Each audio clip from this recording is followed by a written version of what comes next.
you've had a terrific time here. We're very sorry about the weather. It's very much.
Always a good sign. The fire truck going down the top end as well.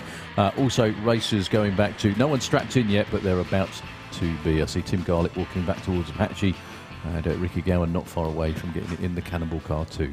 So we're not going to pad or fluff anymore. No, I've got a couple of things. Oh, you have? Yes, sorry, we are. Yeah, just a reminder, folks, it's 1 hour to go for the Hall of Fame silent auction. 1 hour to go. I popped down there a little while ago just to check on proceedings. There are a few items that don't actually have bids on yet. Really? So you could probably get them for an opening bid.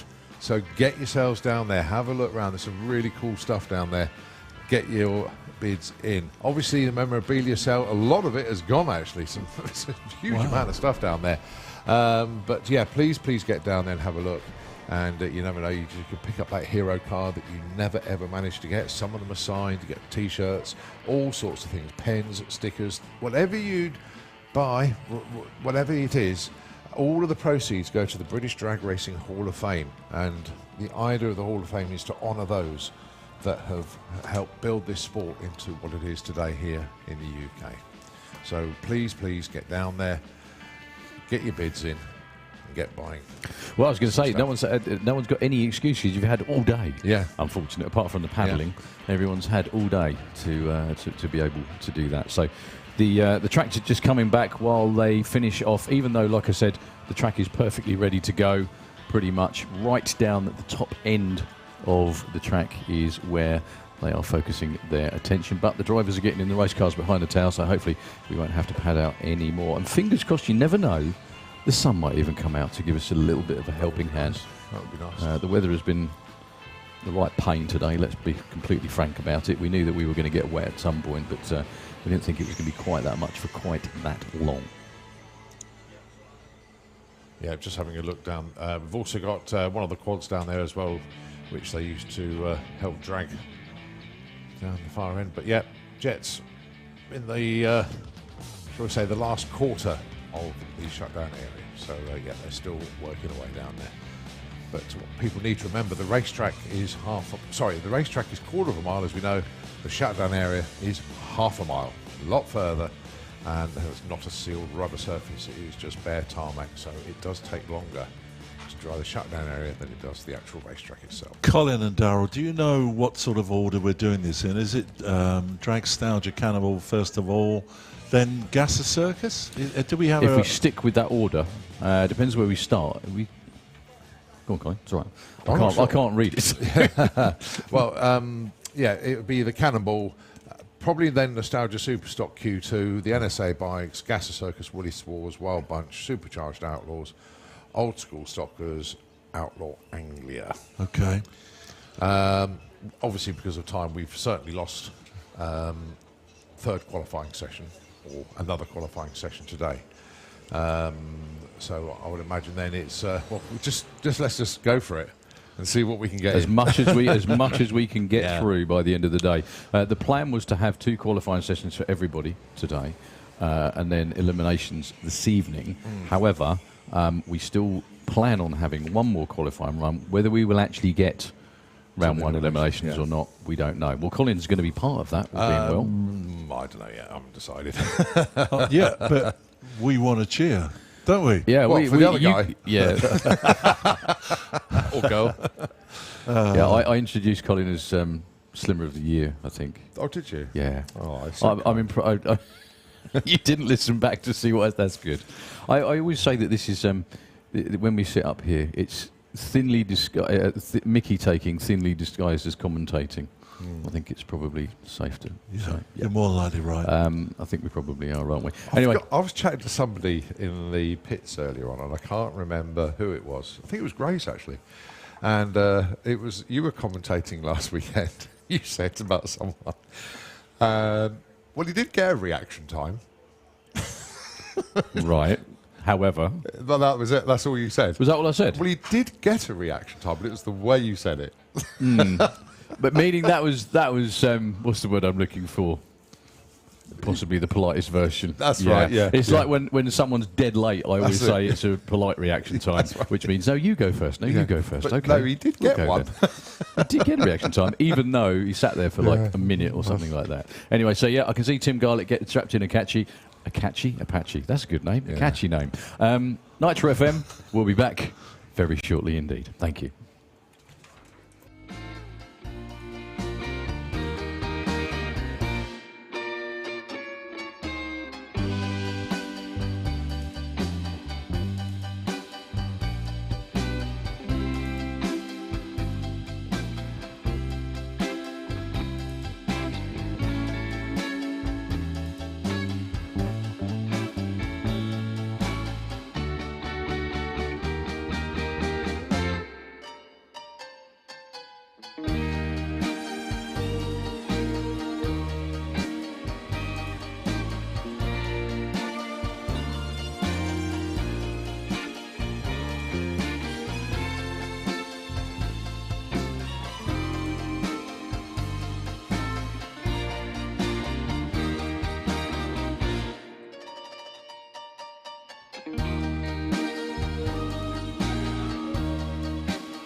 meet me just one last time.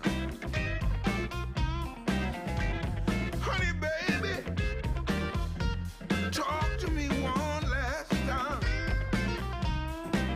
It's hard leaving you this way, but the train's about to roll into the bay. Such a good time having you by my side. It was such good times, baby, with you by my side. When my work is done, we go back to having fun. Honey, baby, I've been on the road for so long.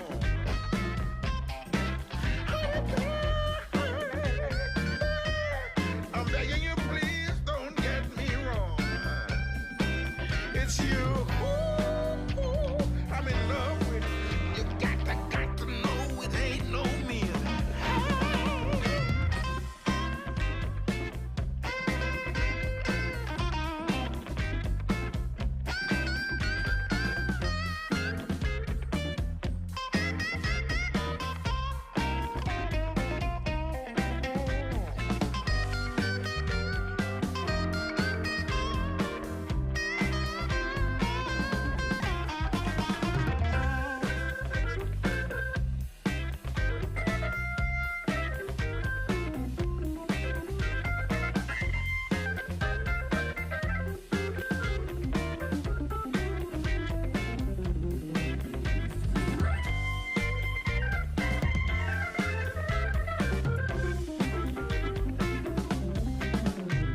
Honey, baby, I've been on the road for so long. Now, honey, baby, I'm begging you, please don't get me wrong. It's you I'm in love with. You got to know it ain't no me. Yeah. Come on, baby.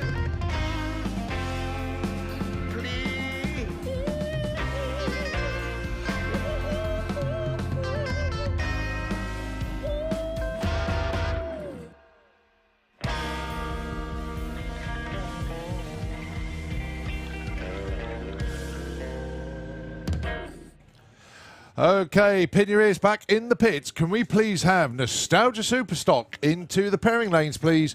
Nostalgia Superstock into the pairing lanes. Thanks so much indeed. Down there too.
We are nearly back.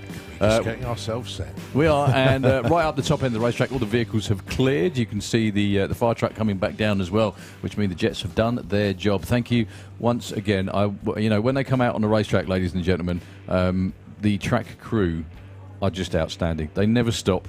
They never give up. Everybody, all the way from one end to the other, all the marshals in the pits, everybody back down here. We're about to go with a two-seater before we go on with our Cannonball.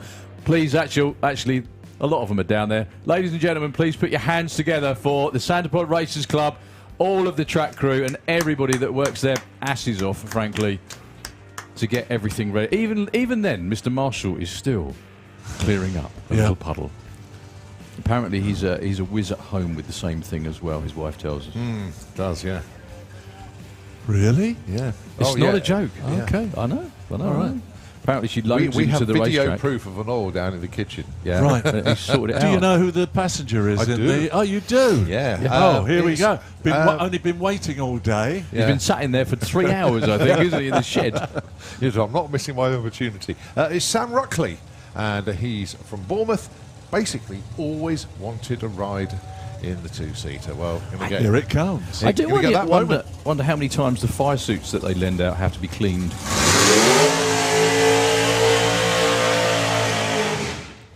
Well, there you are. So this is where Colin starts guessing what the times and speeds are going to be. We know. 798, 168. There we go. Okay. I reckon. Oh, no, a actually, nip it might be a little quicker. bit quicker. Yeah. Because The air's cooler. The air's cooler. And the wind's dropped as well. Yeah, and the track's just been glued. there you go. So you got it straight from the horse's mouth. That's it. Well, Okay. So we can see a 789. There we go. Well, NSRA people that are here, NSRA people, this is Paul Brown, Dave and Leslie's Brown son, who's driving the two-seater. So if you ever...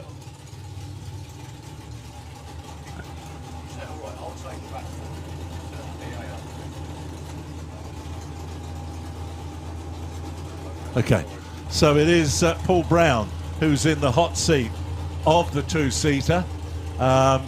He, who I remember talking about when he was in a top rod racing at Billing, and he's been in our sport of drag racing for a good number of years now. Mum and Dad, though, are still in the hot rod world, thank goodness. Very quickly, John, this is hilarious, this is. So Paul Brown sends us the message. Look at this. The first message he ever sent me back in 2010 in January saying, "Hi, I'm new starting in drag racing this season. I've got a few questions. Is there a number or anyone I can get in touch with? Many thanks, Paul." Yeah. From 30, And what that's year gonna be was that? 2010. 2010. That's going to be a historic message for the rest of its life, that one. That's, 13 it's terrific. years ago. Yeah. Wow. Well, I okay. didn't even know it was there again. And I did answer him and I said, you know, need. No, I think it's a problem with the tree. Don't It's worry, probably not a weather waterlogged. delay. Ah, There we go. Springs to life. There we go. Quick plug it back in one. Oh, there we go. The poor guy sitting in the back of that Yes. is I was just, that was just going through my mind. Just What go, is he "Oh, thinking? No. Oh, yes, oh no. Why, You know how it works. why have they stopped? Why have they stopped? Can we just please get this over with? Thank you very much. Yeah. So here we go, up to the start line then. So our prediction, Colin, was 789, 168. I'll 789 at 168. So here we go. I'll go 85 at 169. Which used to be an incredibly quick run. We're rubbish. 801, 166. We're officially rubbish. 866 at 801 at 166. Sorry, I beg your pardon. And we have. We're getting a massage. I'm getting from paid the for boss that there. as well. I'm getting paid for a massage as well. This is fantastic. Right, the thing is, though, Paul Brown on that one run, Yeah. he did a better job in that car running to what we predicted than I did in qualifying in the Nostalgia Superstock. Not going to argue with No. him. mate. But that So car- I'm going to say it again for the NSRA people who are here today. That's Dave and Leslie Brown's son, who's driving the two-seater dragster, if you didn't already know that. So that's it. We all remember him as a little top rod driver at the NSRA events. Right. He's got one now. He's grown up as well. He's got what looks like a. Do you remember the Roadster that I think it was Dave Day had? I think it's the Yeah, same Double car. Trouble. That's the one. Yeah. It looks like a grown-up version of the same top rod. Yeah. Really? Yeah, So- he's got that car. He's got that.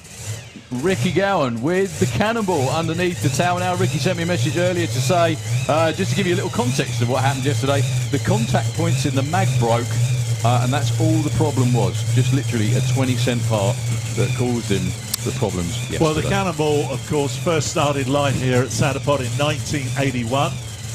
We launched the Cannonball as a racing event in line with the Cannonball film, which starred Burt Reynolds. to this and day as well, we Dr. still Louise. call it a Cannonball event, don't Yeah, we? we do. It's still the Yeah, Dragstlgia it's wonderful. Cannonball, isn't it? Yeah, it's absolutely wonderful. So the first Cannonball was won by the car that's coming through now, which was Dom Prudhomme's car.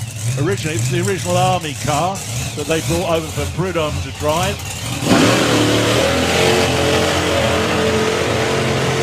and then turned into the Cannonball car driven by Wild Bill Sherratt. And he won on his debut. He did. He won on his debut, yeah. Ever event, didn't he? So this is the reincarnation of that car. He's over there.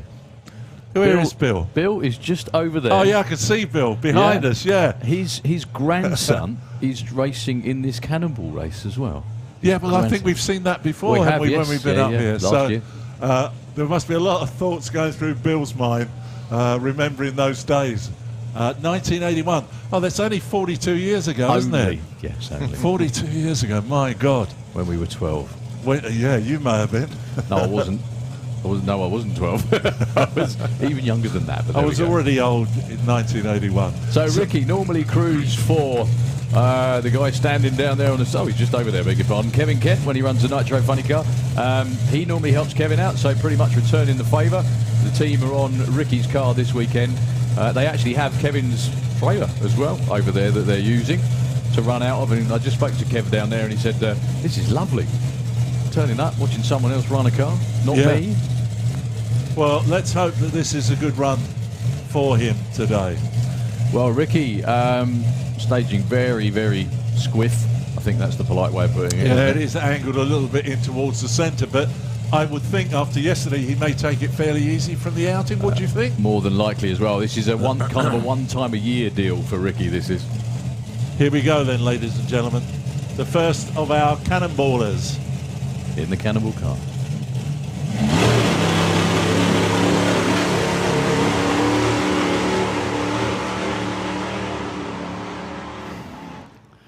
Well, Ricky runs it to half track. Relatively easy, but again, once, like I said before, no testing or anything coming out before this event. 13:63. The time doesn't work at the top. It's at 83 miles an hour. So the next, well, we got loads of cars. I think it was 18 entered in the Cannonball. Unfortunately, we're missing a number of them. We're missing a number of them. We're already missing, unfortunately, Paul Stephen all the way from Australia. Paul, if you're out there listening, commiserations. Please go and say hi to all the Aussies. Go and shake their hands, say thank you for coming, buy a T-shirt. Just please lift their spirits a little bit, as much as you can, for the simple reason that they came a long way to race. Unfortunately, won't be doing that either today or tomorrow. So, yeah, we're missing Paul Stephen. Unfortunately, Christian Zulaf with the beautiful slingshot dragster. It looks a little bit second-hand, unfortunately, after a trip into the field yesterday. Robin Reed with a Nitro Daimler. So we've still got a great quality field of about 13 or 14 cars. There's still loads, and some of them are going to be around now. The quickest, actually, is coming round right now. Tim Garlick with Apache. This is the way I remember funny cars. Massive, billowing, smoky burnouts. Yeah. I'm not sure they ran as quick as this, though, in the early days. Going alongside Bob Hawkins. I think this was the final from a year ago. Was that right? Yeah. Pretty sure it was. Yeah, it could have been. Yeah. Yeah. Do you know, I think you're absolutely right. I remember this, and I don't know why I remember it. Because you're not, you are still here. But I'm sure it was these two that came round. It was. Yeah. So, the Trans Am. And the Slingshot. Both from the UK. How nice does that sound after a day of rain? It gets loud now, everybody.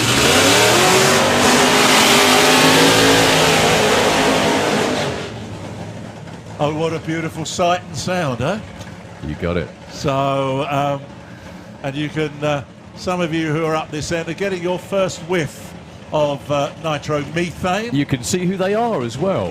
It's quite apparent. They're going, whoa, what's that? Yeah, basically. So, this is going to be interesting between these two. Are these runs being counted towards the Cannonball? Yes, they are. Yeah, they are. This is like qualification number one for Cannonball. All right, okay, cool. So they should have had 2 runs today. This would have been the second one. Yeah. But obviously we're not going to get time to get another one in today. However, now the whole idea is they're going to try and run very, very quick.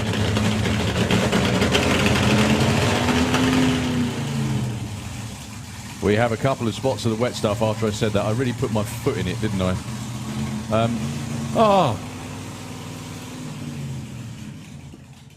Yeah, just out there somewhere on the track. Everybody out there, no one's moving, which is always a good sign, and I can see nothing but blue sky actually coming this way. It may well be a beautiful end to the day, but for now, there's a couple of really annoying little spots. And just in case, if you've ever seen anyone try and run these cars when there is even the slightest hint of damp in the air, it's lethal, absolutely lethal. It turns that beautifully pristine, shiny racing surface into glass. It's pretty unbelievable. It's so Torville and Dean country, as we used to say. We should call them that. I think that would be great. Which one would be Torville? Oh, I'm not going to join in with that, I'm afraid. They're both fantastic looking machines, I've got to tell you that. Yeah, they're just going to cool down a little bit and refuel. They're not going to go anywhere at all. Don't worry, no one is going anywhere. But when it starts spitting, you never know how long it's going to last. It might get a little bit worse, and if it does, it's not worth it. A good friend of mine, and a lot of people as well, Barry Shevels, will tell you exactly what it's like.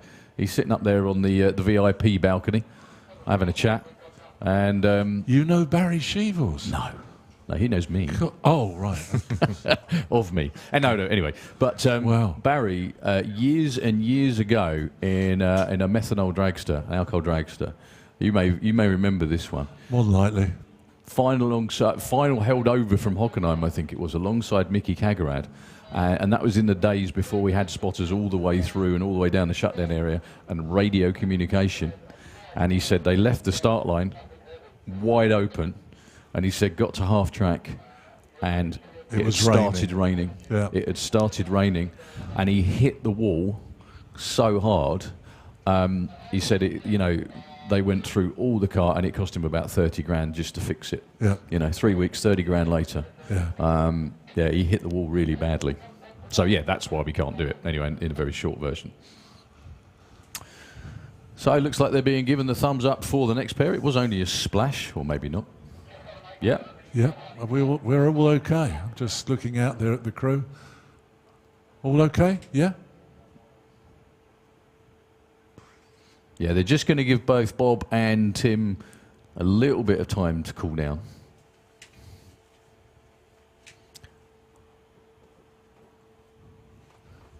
Yeah, just topping up the fuel tanks as well, actually. Yeah, nitro does tend to get guzzled in these things, even when they're on tick over. So it looks like this one is going to be Havoc. The return of Havoc. How cool is that? The return of Havoc, eh? Yeah, my goodness. I love the car names. So Nick has previously driven Chaos. Yep. Which was Laurie Gatehouse's, bless him, fuel altered. Yep. The heart of Chaos is in Havoc. That's the engine from that car in Havoc.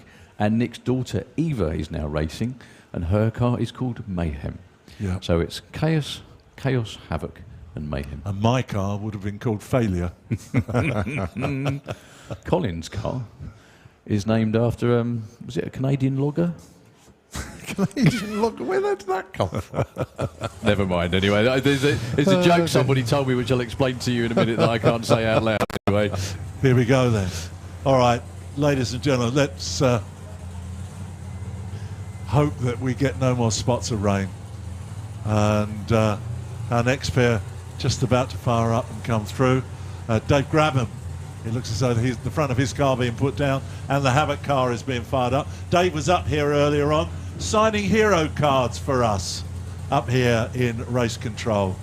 So I've never got a hero card from Bill Sherratt, Wild Bill. That's what they didn't have, I don't think, in those days. Did they have printers then? Wasn't that long ago. Oh, it's Dave Grabham.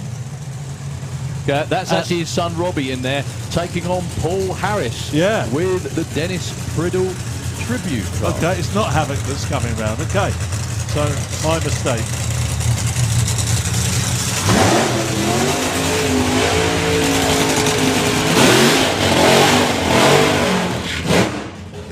Now the car in the Kestrel lane is actually, it's not a replica. It is the original Avenger body that the Hillbillies used back in the 70s. That's something, isn't it? That is quite amazing. Yeah, it was found, restored. Darren West did the design for it. Looks awesome. Robbie's run this a few times, hasn't he, Colin? Yeah. Yeah. If you remember, he started the meeting off in Freddie's altered, and then the body actually changed at the meeting. So, so good.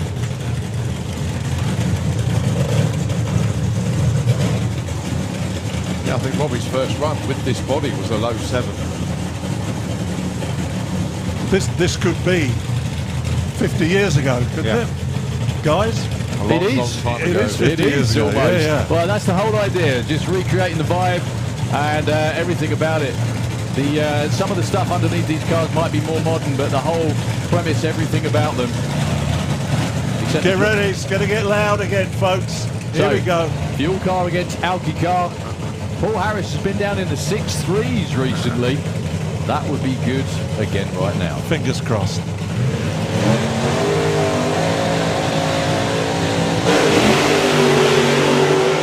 Oh, good run. What a run from Paul Harris. Look And at both that. of them. Oh, superb pair of runs. Yeah! 6.30 for Paul Harris. 206 miles an hour. Unfortunately, the scoreboard's not behaving. It's got some water in it. 7.72 at 184 for Robbie Grabban. But quickest run ever for Paul Harris. 6.30. Well done to the Crowborough Massive. Well done to both teams.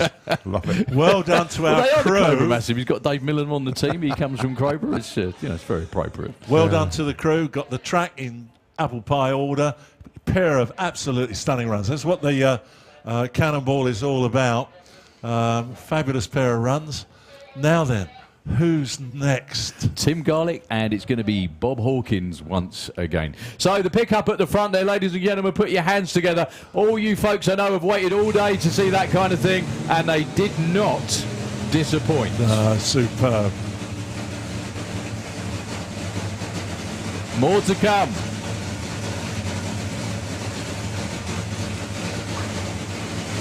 Give the crew a huge round of applause, everybody. Yay!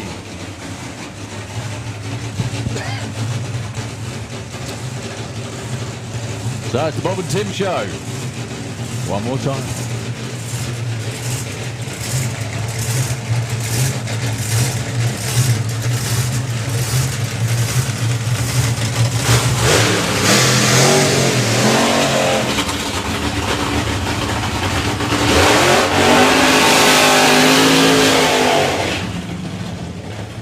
All of you number buffs out there as well, by the way, you might want to prick your ears back at Paul Harris's numbers. That was a really, really good run. It just ran out of legs. He said this to me last time. It ran out of legs at the top end.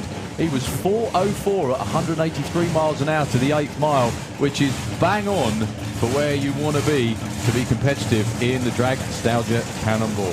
I honestly expect to see a similar number at half track for Tim Garlick in the Apache in the Slick Tricks lane. I'm sure Bob Hawkins will be looking for a mid to high 6, maybe. Didn't Tim run this morning? Wasn't it Tim one of the people that No, ran? he ran yesterday. He made a test run yesterday. 6.9 or something? Or not? Yeah. Okay. Clicked it early. Okay. Bob All right. Hawkins was here running with the Wild Bunch last weekend. Bob does a lot of circuit racing as well, but I think this is the main thing that floats his boat.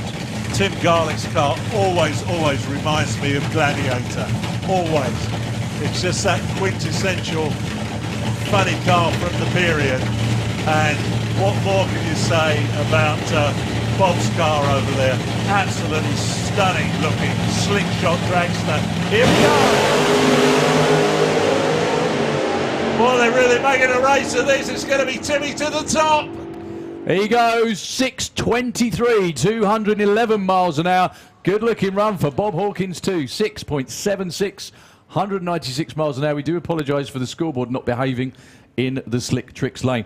You know what I was saying about similar numbers for Tim Garlick? He was actually slower to the 8th mile than Paul Harris was that time. He was 4:07 at 185. Paul Harris was a bit of a tick quicker, but Tim over the line, 6:23 at 211 miles an hour. Great start. Well, yeah. So one thing I was just looking at there, no shoots for Bob Hawkins. I thought that, yeah. But he just slowed it down and drove round the corner. Wow. Nicely done, Bob. Well, Tim Garlick's the quickest so far, 6.23.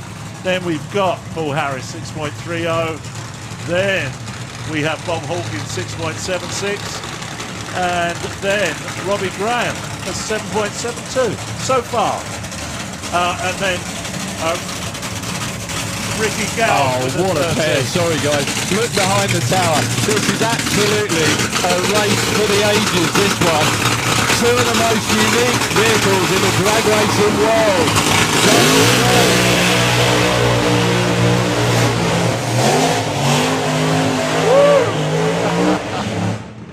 Where on else on the planet or galaxy do you get to see a VW bus with a Keith Black Hemi in it running against one of the world's quickest and fastest fuel autos? Yeah. Whoever came up with this pairing, can I buy you a drink, please? Thank you very much. More than one. Oh man! Send it to the beer. Send it to the beer festival with tokens. Dear me, absolutely. So it's Wayne Orman with a mental breakdown. Basically what that is a short dragster chassis with a bus body on it.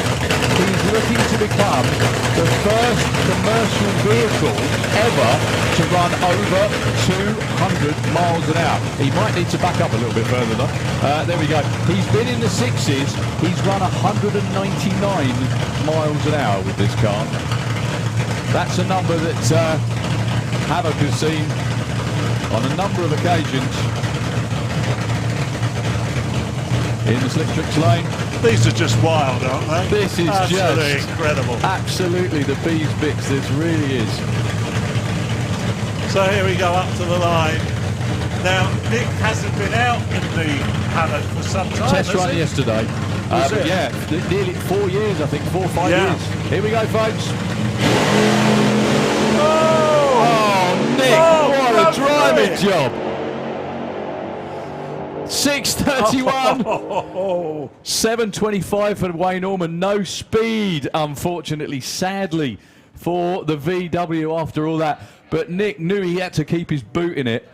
Goodness gracious me. That was a great bit of driving. Well done to the Havoc team. As I occasionally say, get that man a straitjacket. Jesus. That car moved right, straight off the line, pedalled it, and then just nailed it all the way through. We can see the Caterpillar tracks in that right-hand lane. He was getting really biting, then stop, and then not biting, and then biting and not biting, which is the sign of the Caterpillar track. So well done to Nick. But I've got to tell you, what a great run from Wayne. Yeah. I just knocked out with that. God, I'm enjoying Such this. a shame. Thank goodness we got the ET, because that's the more important one. Such a shame we didn't get a speed for Nick at the stripe. For Wayne at the stripe. Well, hands together, please, for both of those teams. What a show that you wouldn't see anywhere else on the planet. In fact, it was almost intergalactic. That was for Wayne. Well, if you're a bug person, you're going to get more from Volkswagen coming out now. Andy Raw down there with the Volkswagen Bug. Looking forward to this. Here we go. Thumbs up. Andy, take care, mate. Yeah, I think he's going alongside Venom, actually, because they've just been given the thumbs up as well. Oh, okay. Has this been worth waiting for, everybody? On the grandstands, has this been worth waiting for so far? Yes. What do you think? Absolutely that. On the banking, has it been worth waiting for so far? Yay! Just a shame we had to wait for it, but wow, we're making up for it in spades. That was mental. It was great. Great. It's funny, isn't it? We were talking up here about how annoying, obviously, this sport can be sometimes when you're sitting around all this time. Yeah. And then there are times like that you realise why you do it. Why you do it. Why you... And, of course, Wayne's machine, his bus, his Samba bus or whatever he calls it, is called Mental Breakdown. Well, here we go. Tony Betts comes round in the Venom, the Camaro, and Wayne Orman in the VW Bug. Well, it's been so good about everything so far. Everybody's really stepping up. Yeah.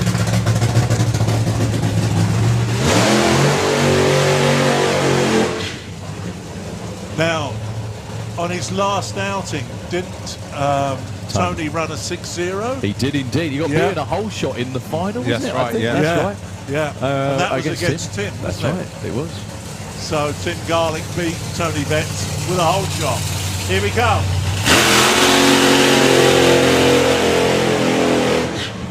I would imagine Andy Raw, if he's not already booked in to go to Hockenheim again this year, he'll be going over again.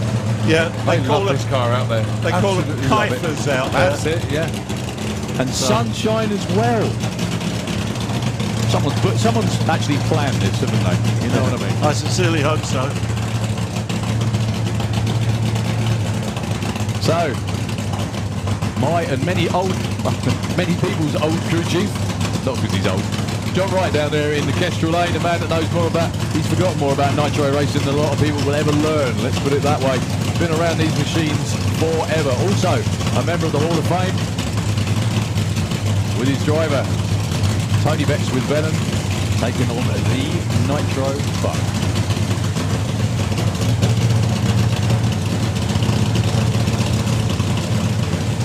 So, do you know what Andy Raw's sort of normal run time is, you guys?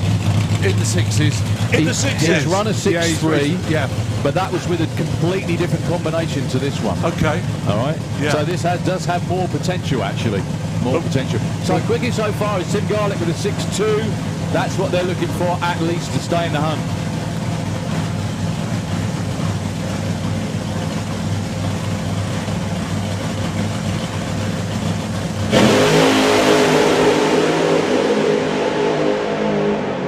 Andy's doing a huge driving job there. Oh yeah! 628 to 225. The scoreboards are working again. 225 miles an hour for Tony Betts. 643 at 208 for Andy Raw. Not his quickest run ever, but pretty much what they were looking for. Great side-by-side runs from the funny cars again. Yeah. You know what I just said? Everybody has stepped up. They've all spent the day going, I can't wait to go on I'm not with going to this. give you the names, but look at this. 623, 628, 630, 631, 643, 676. Wow. The thing that I'm taking from all of this, actually, the quickest to half track so far is still Paul Harris. Yeah. Paul Harris is the man that if he can stitch one end to the other, he'll be quicker than anybody. We also have a few potential jokers in the pack, and one of them's coming round. Yeah. But before they come round, everybody is going to be giving the two crews a tumultuous round of applause for such a great pair of runs. Well done, you guys and girls. Absolutely fabbo. I see Elaine smiling from ear to ear. Yeah. Absolutely fab. The done. guy I'm looking at is actually Carl Harrison. Carl, I know you have been working your backside off. Christian as well, the whole team on the Nitro Bug team. Well done, gang. Yeah. And that's not taking anything away from the Venom team. They never stop chasing parts around the country. Both teams, they deserve the applause that they're getting at the moment. And they'll get those car backs to pits. They'll be thrashing on them, getting them ready to do battle once again. But, oh, wow. As you say, Dale, John, certainly worth the wait. Yeah, you bet. And all of them trying to set the pickup record, reset the pickup record, or people in a pickup record. Yes, that is a word. Set normally by the Hawkins family with the Gladiator funny car. They're going to go some to beat that. But anyway, fabulous stuff all the way so far. I think the next pair is going to be a rematch of the Adam and Joe show. So Adam Gledo with Motorcycle. Is that the two Spitfires? Sorry. It's a Spitfire and a Hurricane. Instant recognition by Colin there, who spotted it was a Hurricane and not two Spitfires. I wasn't looking. I was reading my notes that I had. I thought, there's a plane up there. It's my cheap attempt at sarcasm. It's all right. Sorry. So, Battle of Britain Memorial flight overhead, ladies and gentlemen. And, of course, this was set up in 1957 with the temperature and humidity flight, who were running PR-18 Spitz, I think, at that time, and they formed the Battle of Britain Memorial flight at Biggin Hill, of all places, which, of course, it's now, I can't remember where it's based. Is it Coningsby? I can't remember. But now, so you've got a Spit and a Hurricane up there somewhere. Maybe it was just going to be a flyby. Can we see them, guys? Are they over there? Thank you very much. Look at it. John Price, look that way. Oh, boy. So,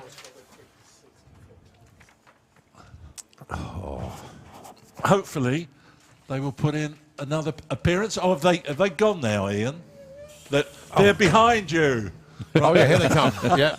John, right behind. Yeah, right behind us. We need a glass roof. You got the Hurricane out in front and the Spitfire behind, folks. So as they come round, but of course those two aircraft synonymous with the Battle of Britain, and again saved the country from the enemy. Let's just say that. But they always—it's the sound of the two Merlin engines.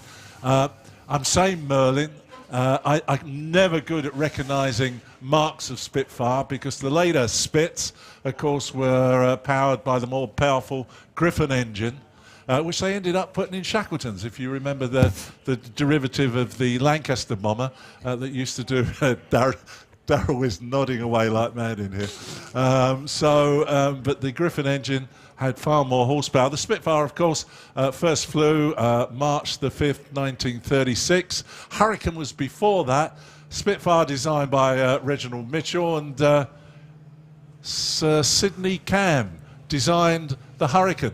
Now, I have always been a Spitfire fancier, but I do see the joy of the Hurricane. It's such a masculine-looking aircraft, but the Spit was the one that took on the fighters, and the Hurricane took on the bombers when we were attacked during the Battle of Britain. And as a working duo, they proved to be very, very successful.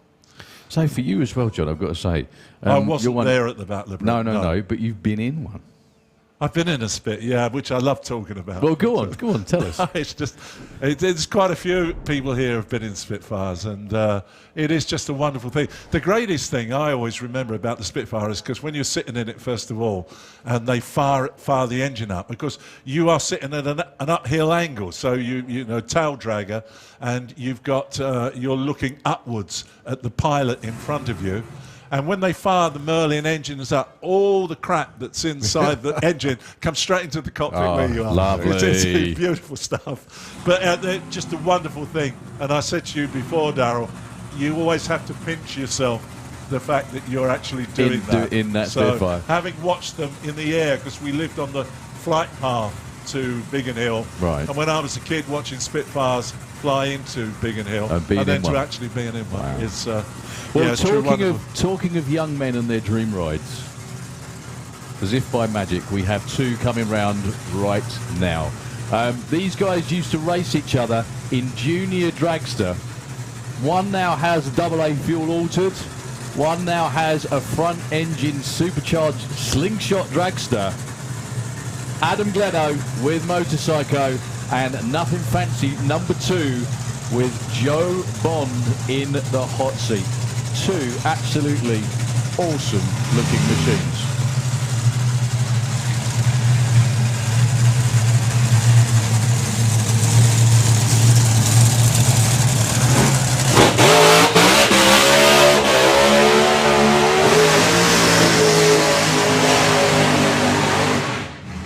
Not to be outdone by Joe. Adam gives it plenty as well. So just a bit of background again. These guys used to race in junior dragster together. Adam, the car he's always wanted was a fuel altered. Now, you may have seen this car last year with a completely different body on it. Now, Adam messaged me the other day to show me pictures of this. He said he bought it at a swap meet for virtually nothing. Wow. Absolutely virtually nothing. And it's so much lighter and better than the one they had. They just could not run it, basically. So this is the debut for this body. For Joe Bond, now Joe Bond could be the joker in the pack. Tell us what Joe ran at was it the Hot Rod Drags last year? I think he ran down the road. I think he's the quickest UK built slingshot now. Not the quickest slingshot ever, but 6.2 was it? I think he went either 6.20 or 6.19. Yeah. So the dragster, the methanol dragster of mine in the Slick Tricks lane, has the real opportunity here to shake everything up if it's a good full ball from Joe. And knowing Joe, he's not shy with his right foot at all. Well, I can see Doug and Joe's mum, and I think Joe's wife. That's right. All holding hands down there, so I think they're trying to tell us that he's going for it.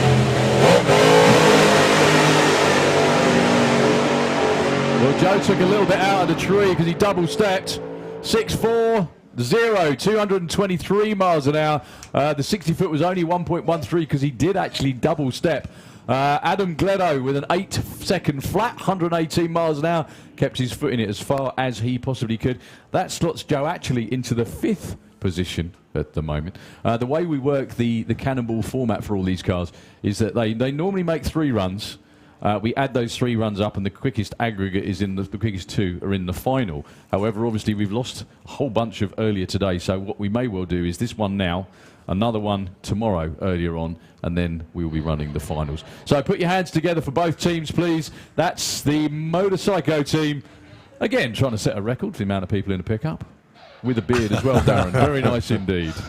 But well done, fellas. I know how much hard work goes into that. It's never-ending, non-stop, and hopefully that was what you were looking for.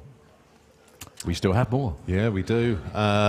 Steve Johnson's round there with the Motor Mouse. What a run he put in yesterday. Absolutely outstanding. And Joe Bond's team as well with the red pickup off to get him up the top end.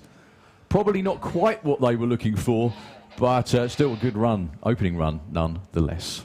Had a bit of will shake off of the line, didn't he? That's a bit of wobble, that is, Yeah. isn't it? Goodness me, Drove all the way past 60 foot. But I get the feeling from when I saw him here the last time, he had a little bit of a wayward journey Always on does. the way down there. Because I think he gets bored. I think he gets bored and just, it's not an altered, it's a dragster, it goes fairly straight. So I'll go and check out the wall and check out the centre line and everything else too. Normally checks out the wall quite well through the finish line. I mean, we're at Dragstlgia, and of course these two families, the Gledows and the Bonds, have been around the sport really for years and years and years. I think the Gledows were involved in this right from the outset. They were. And then Doug Bond, Joe's father, used to drive a methanol car, or was it That's a top right. fuel methanol car? Yeah.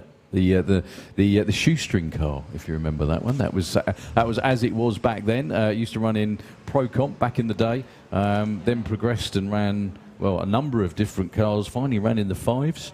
My first ever race in any kind of race car was against Doug. Really? Yeah, great race as well. I blew it up.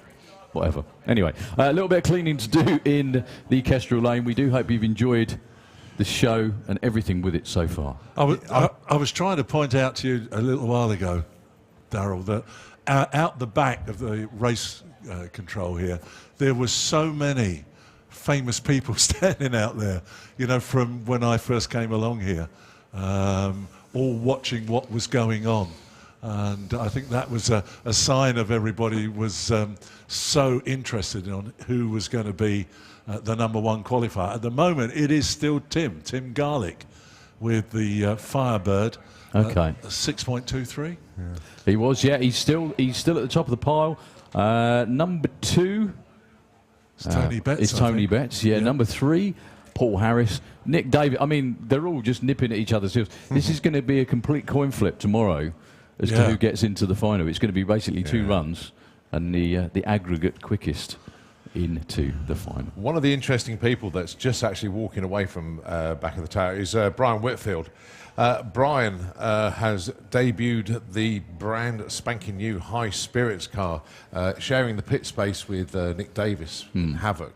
And this car is just absolutely drop-dead gorgeous. If you haven't seen it yet, you need to pop round to the pits. Find Nick Davis's pit, and you'll see Brian Whitfield's High Spirits altered. And can't wait to see that car. Is Brian driving it? No, he's not driving it. He's only just debuting the car this weekend as a static, basically. Oh, but, right, I don't okay. know if you've seen it yet, John. I haven't. It's yes, I did Yeah. see a picture of that. Yeah. It Whitfield looks, and Tubb. the body looks like a Model Y. Am I right or am I wrong? Yeah, I think so. I don't know. I need to go and have a look at it close up myself. Brian's right behind us. Brian Whitfield, can you hear me? Is the body on your car? Thank you, Brian. Is the body on your car a Model Y? No. A. A Model A. It's a Bantam. A Bantam. Thank you. Thank you very much. Good luck with that, Bri. It'll be fun. I mean, that's what he's built it for, fun, isn't it? The track crew doing their thing up the top end. Shouldn't be too long anyway. It's only just the last little bit of the track anyway. A couple of announcements as well, if that's okay. quite have an odd one in the middle of this, but there we go. Somebody is looking for some diagnostics to be run on a Vauxhall Insignia, please. If they can please get in touch with Roy Wilding or Elaine Southworth, that would be fantastic. That's from Chloe. And Chloe, thank you very much indeed again for the huge favour that you did me this weekend. So Chloe Southworth, anybody with any form of diagnostics for a Vauxhall Insignia, Chloe would be delighted to see you, because came all the way down here mostly on limp mode.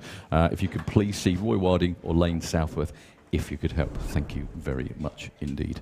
So we still have a number of cars to go. We've got, now you remember, I mean, we was going to talk about Steve Johnson. Yes. Steve yesterday, terrific run, personal best quickest with that car, down in the 6s again, nudging 200 miles an hour, but this is his last event. He's retiring, unfortunately. No. Yeah, thought we'd go on forever like all of us do. Yeah. But the car's for sale.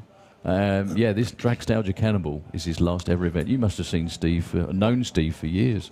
Right from the outset in my working life here, because he was here a long time before I ever came along on the scene. I didn't realise that. I didn't realise it was going to be his last outing. Well, good luck to you, Steve.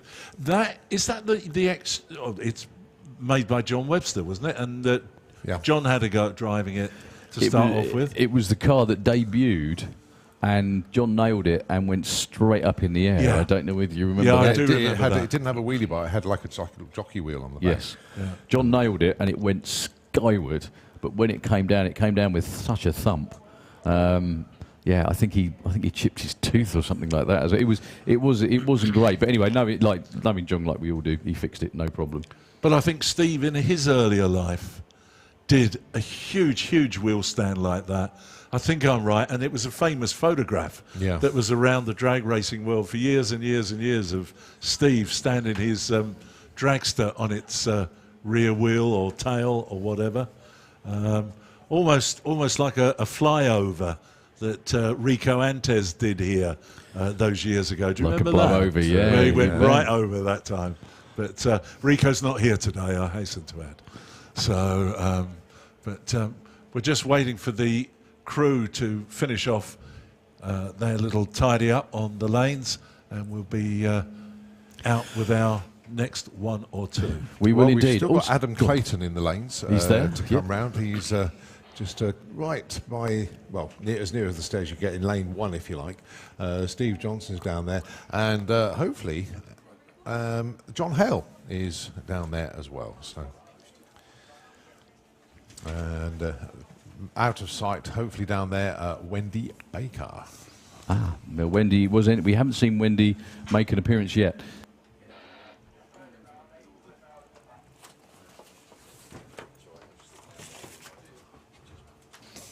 While we got a quiet moment, just want to say a very big thank you to somebody else as well. That person is Clive Green, and Clive, thank you very much indeed for sending in the programs and everything from days gone by. There's some fabulous stuff here as well. The Super Nationals back in September. I think that must be from the mid-70s actually. Yeah, it's incredible stuff. I'm just going to interrupt you for a second. You can go on talking about this. Just been told that it's the reason that Steve is retiring. It's his 50th year in the sport, and he's decided that. Thanks, Martin, for that information.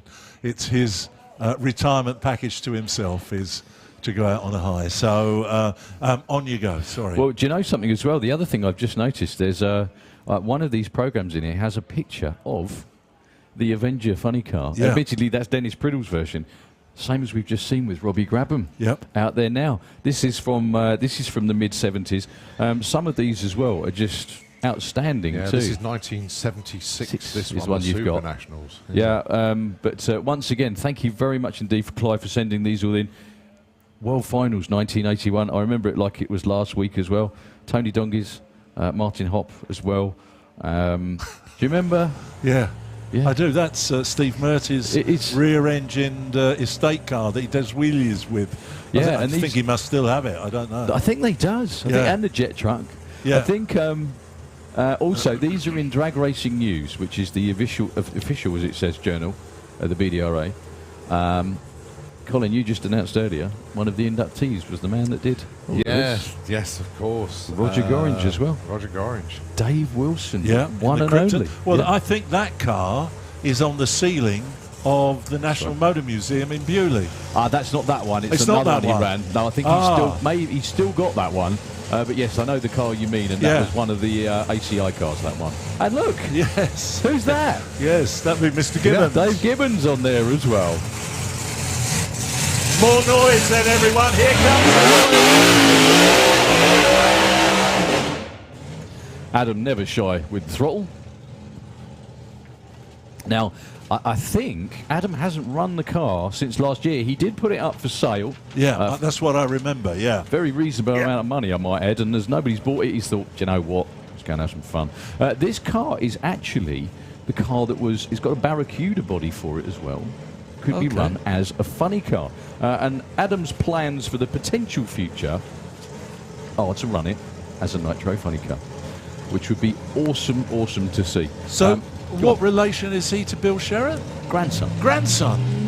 Unfortunately, Oh, after all that being asked to click off as well, not sure what was leaking, but something is out there. So we still have 2 more cars for our Cannonball to go. Both of them are golden in more ways than one. Both of them with golden drivers in too. Tenuous link of the year.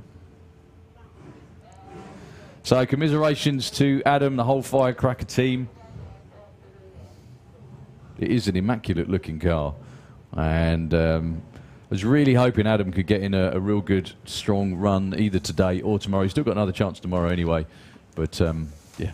ladies and gentlemen, the gentleman who's just walking across the start line, I've got to say this, Bill, I'm sorry, is the winner of the original Cannonball. That's Wild Bill Sherratt. Give him a big round of applause. Come on. What a hero he was, our Wild Bill.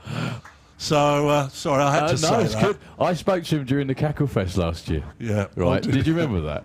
I wasn't here. Okay, but the Cackle Fest last year, and he was in the yesterday's streams Nitro Dragster, and he got out. Do you remember? Got out wearing looked like a pair of school shoes. But not only that, Yorkshireman with nitro cars. I don't know. not only that, he seemed to have a long-range fuel tank on the car because it just ran He does. for ages. Yeah. It was almost like a burn down, wasn't Yeah, it? Like it was a unreal. massive thing. Anyway, underneath the tower in the Kestrel Lane, it's been exactly pretty much 12 months since he was here last. John Hale from Texas, driving Rob Elsom's Dirty Deeds Nitro funny car. There's a lot of new stuff on here.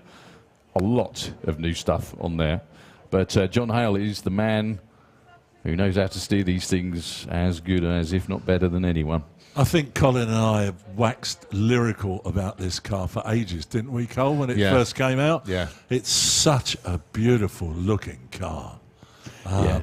Bear in mind as well, one of the things that we've got to say, and this is, again, no disrespect to Rob or anyone, what you have to understand as well is Rob built this in like a single garage in a residential area in Mansfield, just behind his house, in like a row of terraced houses or semi-detached houses. That's where this car came on. The first cars, the first photographs of this car when it appeared in public, he pushed it out on the street, you know, just parked on the road like a normal car, right behind the garage that he used to build it. But yeah, it's immaculate. A credit to him, and keep your fingers crossed everything goes well this time for John Hale and the whole of the team. So we've got an American We have. in an American-bodied car driving a British-owned chassis. Yes. Yeah, there we go. That's the way to do it. You got it. So Rob gets ready to pull the wires. I think they got the thumbs up. So the next sound you hear would be the Dirty Deeds funny car. We've actually got the starter back on the Firecracker as well. So whatever the problem was for Adam Clayton, it was very easily fixable. We've also got Steve Johnson. I think Steve Johnson may be going against John Hale for this one. Looks like they are trying to start the car, and Rob's been given the thumbs up to start it as well. Here we go. You're so right. Well done, mate. There we go. So, classic again, funny car against Slingshot. This is what the Cannonball at Dragstlgia is all about. And sunshine to greet them as they come out as well. Can't get better than this. You notice The ground has dried now, guys. It has. It's just 1 or 2 small puddles left. Thank goodness for that. So, here we go. John Howell coming through first of all. And now Steve Johnson. Hopefully. No. Well, isn't that nice? Steve has a problem. He's just waved to his crew chief to go back for him. So it looks as though it's going to be John Howell on his own. Loads of raw fuel coming out the pipes on the burnout there. Gave the start line crew a nice nitro shower, which I'm sure they appreciate. There we go. John gets it in reverse. That's always the tricky thing with these things, isn't it? Finding reverse when you've gone forward. Don't you have to put it in reverse before you stop going forward, and, vice versa? Yeah, it has to be exactly the certain place. So you have to have the car just moving slightly for it to get back into reverse. I also think, I'm pretty sure as well, the guy standing behind the car is John Hale's crew chief when he used to run in the US as well. I'll see if I can ask Rob about that later. This whole deal is Rob Elsom, everything built, tuned, all the ideas on it as well. He's actually started to run some of the field tech stuff on the car, I think. And it'll be very interesting to see how that pans out. Not sure how far John Hale is going to run, because there's so much new stuff on here. Might just be to 330. Right. May not be all makes the way. Makes sense to me, mate. Well, it would, because it obviously takes a lot longer to fix if it's in the bag. Yeah. Than or a bucket. Yeah.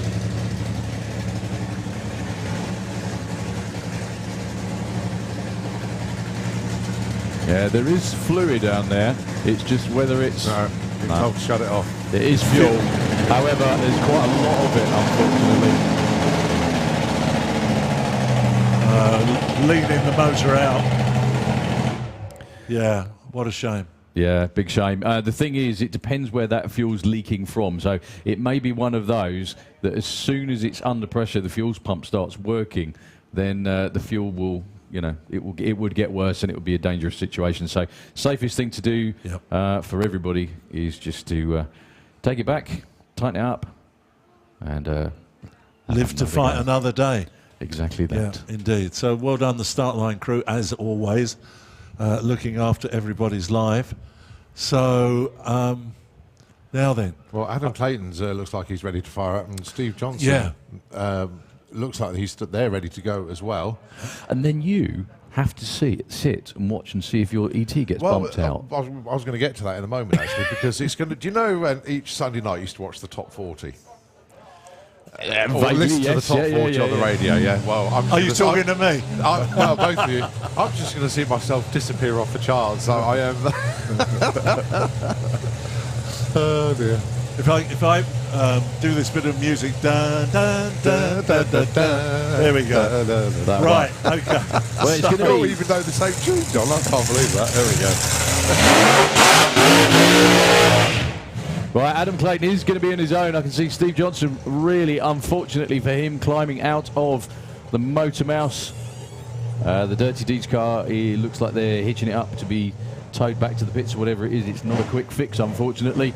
We then go into Nostalgia Superstock qualifying session number 2, which will take up at least 45 very worthwhile minutes of your time. 45 minutes? Great. Do you know, I thought that would take allocated. about an hour and a half? Well, or something like that? The thing is, if you look at it like a pair a minute, and there's got to be at least 35 pairs. 35 pairs. Yeah, there is, okay, all right.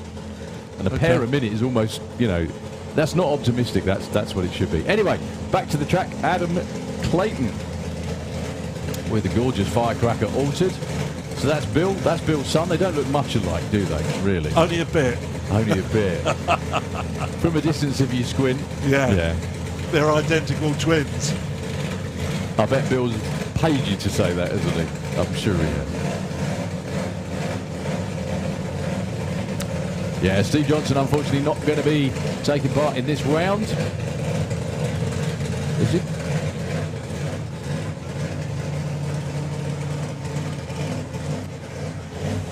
So good luck to Adam, first run in a year. Hopefully, it was very bouncy when he ran before. Hopefully this will be nice and smooth.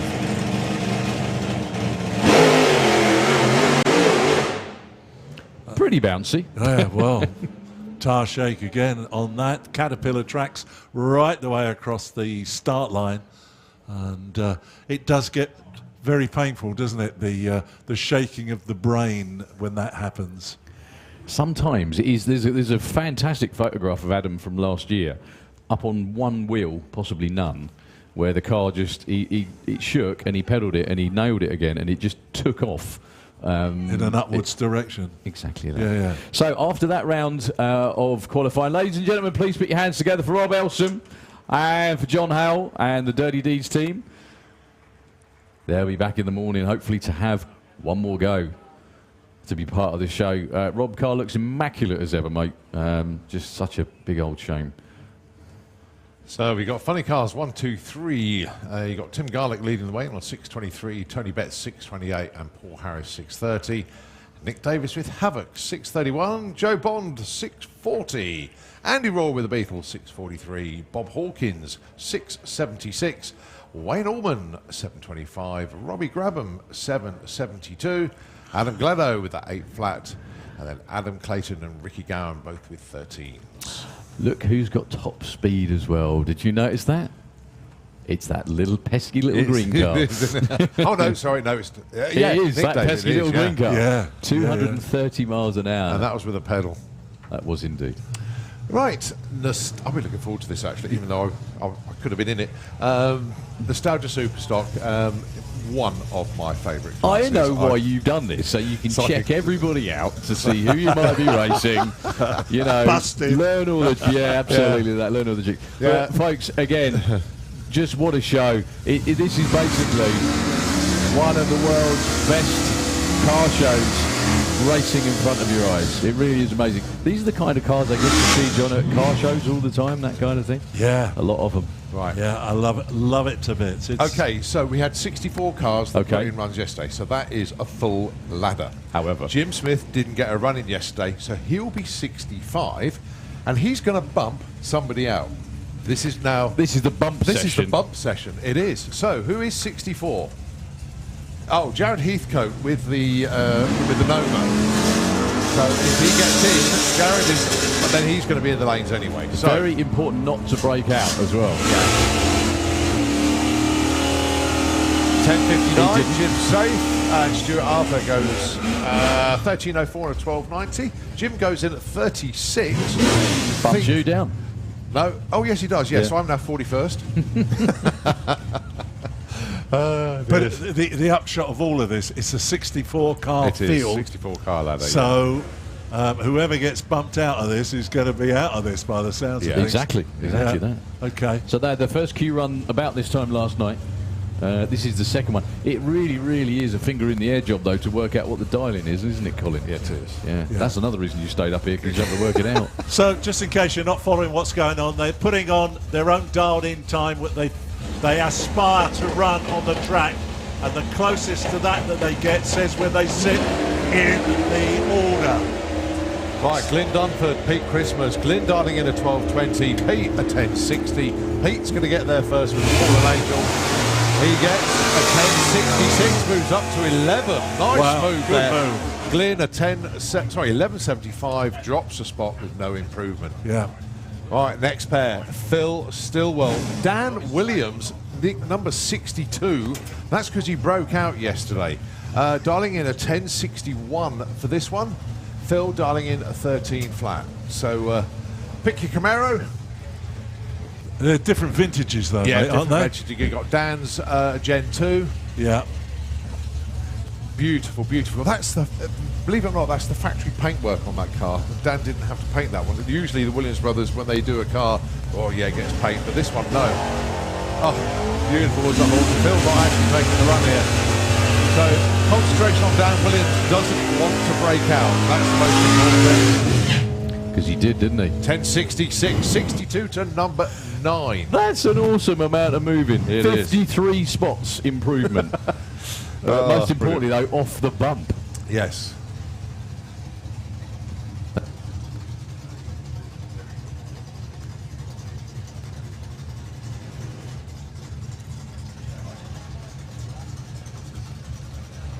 Right, number 1 qualifier from Q1, Mick Sharp. Apologies to Mick for my caravan pump running too much and flooding his pit bay That's this morning. another way that you try and sled your opponents, that is, isn't it? That's what it is. Yeah. Well, he's aimed a little bit towards the centre line in the dart there, the Dodge dart. So many of these American muscle cars now becoming worth so much money and being fettled to run at Santa Pod. 10:37 Nice. Yeah, 10:40 on the scoreboards, 10:37 on the dial-in. He's going to be one to watch this weekend. Just down to one lane for a couple of moments while they sort out the Kestrel lane. We'll be back to two, I'm sure, very shortly. So this is another Dodge, another Mopar. Have you ever worked out, Cole, how many Dodges there are to Chevrolets and things like this? No, but I think it's one we should work out. I'll go through the list, and for the next qualifying, or the next time we see them, I'll give you the numbers. But Okay, it's mate. going to be quite impressive, I think. Robster's Revenge, Rob Terrell. And now he's number 62. Now then, 10:19 is his dial-in. Doesn't want to break out. If he does, he's going to be very, very nervous.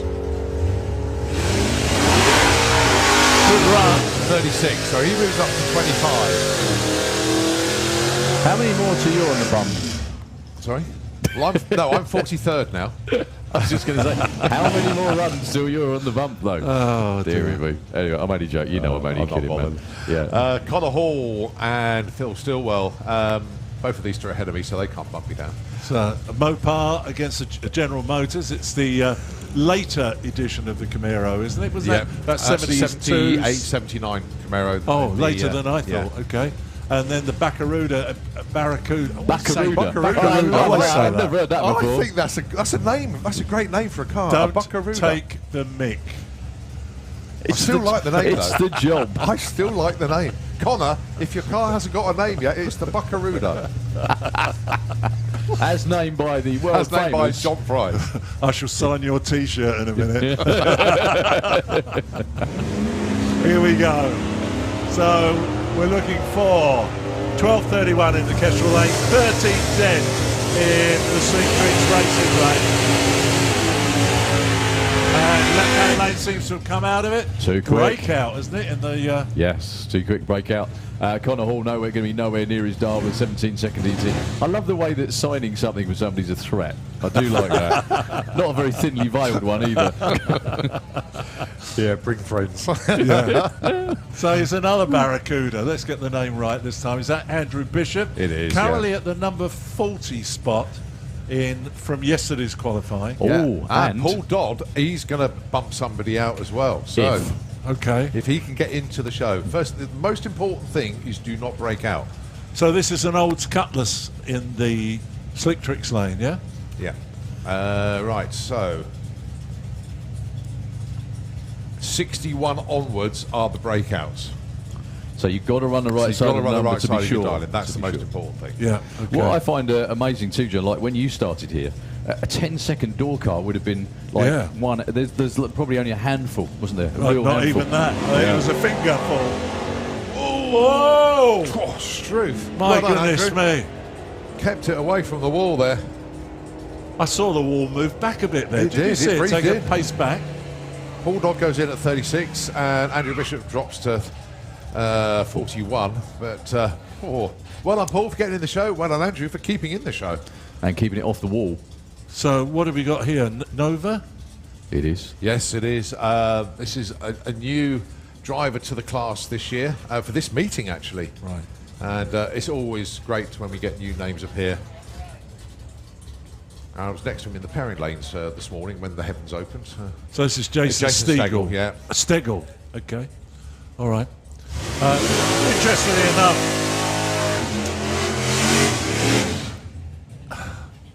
just trying to think of his name. I'll come back to you on that. I was going to.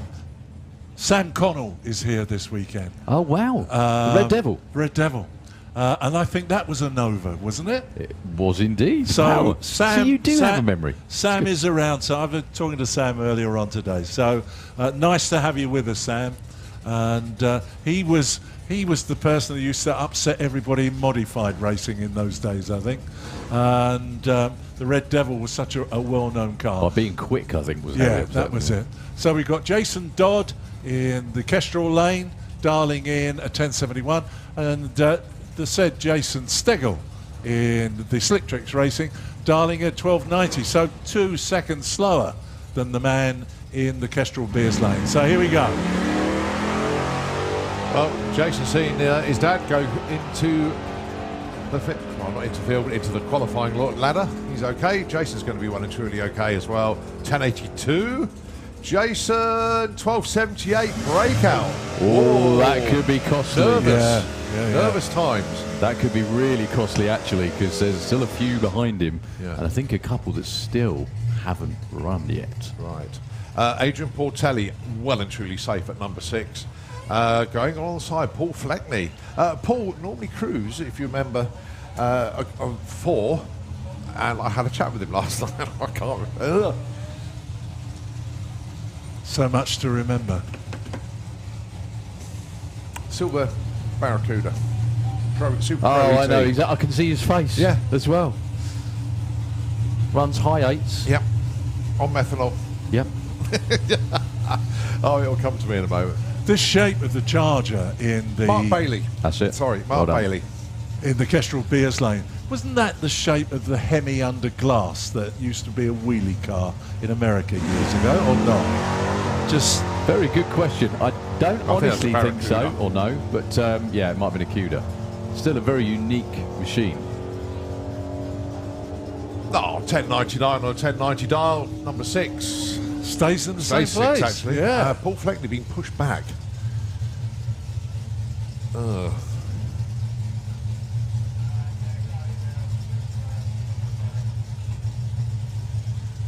Not part of the pan there for Paul. Picari's for sale, actually. So we're going to go and see Paul. It's not. I think he's just bought it here for fun this weekend, but nevertheless, lovely looking car. Right, Carly Watts coming underneath the tower, one of the Watts Shops cars. Big presents from them this weekend.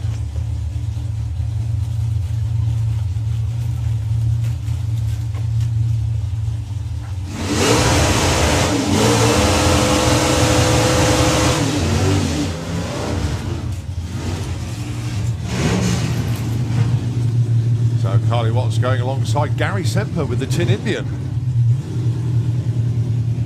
Last time we saw Gary, I think, was at Dorsamers, actually.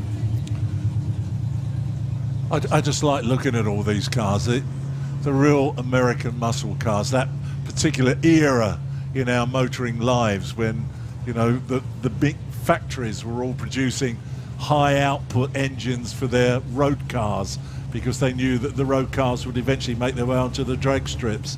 So here we go. Currently 46 and 49 in the order. Looking for 1175 and 1070. So here's the first one. Oh, Gary Semper goes to number 1 with that one. 1175 with an 8 and 1175 dial. Carly Watts moves up to number 19. 1080 on a 1070. Wow, what a run there for Gary Semper. Brilliant. Absolutely brilliant.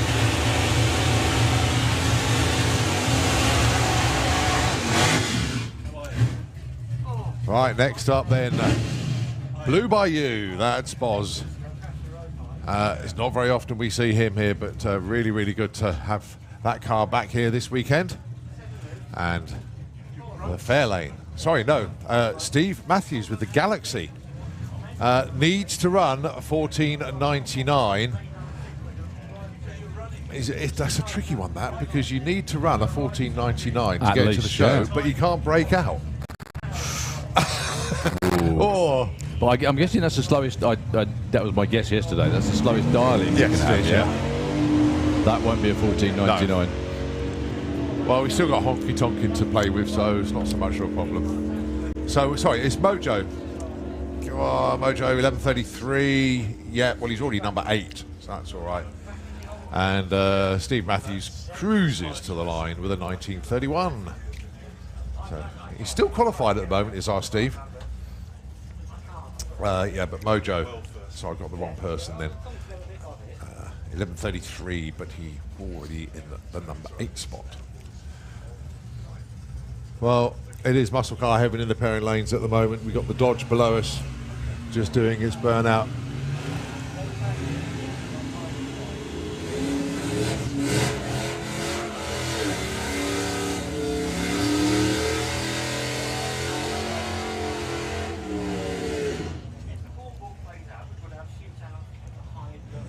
Paul Singer with the done and dusted Duster, darling in 12:35, and it's Holly Butcher with that Dodge Dart 1320. It's all about running the number. Holly Butcher is number 50 at the moment on the list. Paul Singer, 23, very safe, I would have said.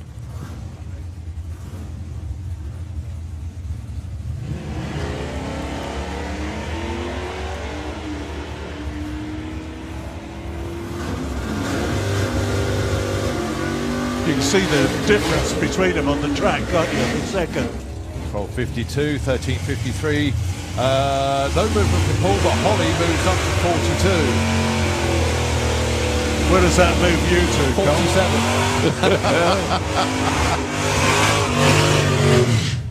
I love watching this, but I think I'm enjoying the excitement up here to see what happens to Colin.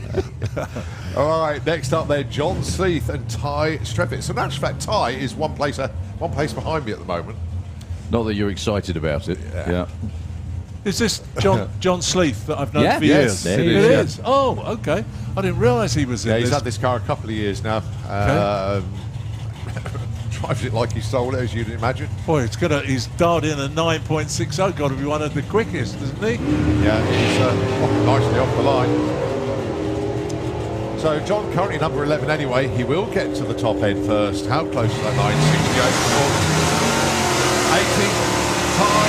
55. Yeah, Ty moves up to 25. Moves me down to 48. Well on, Ty. Right, Don Scott, if you remember, he didn't get he's a not run. in. No, he's not.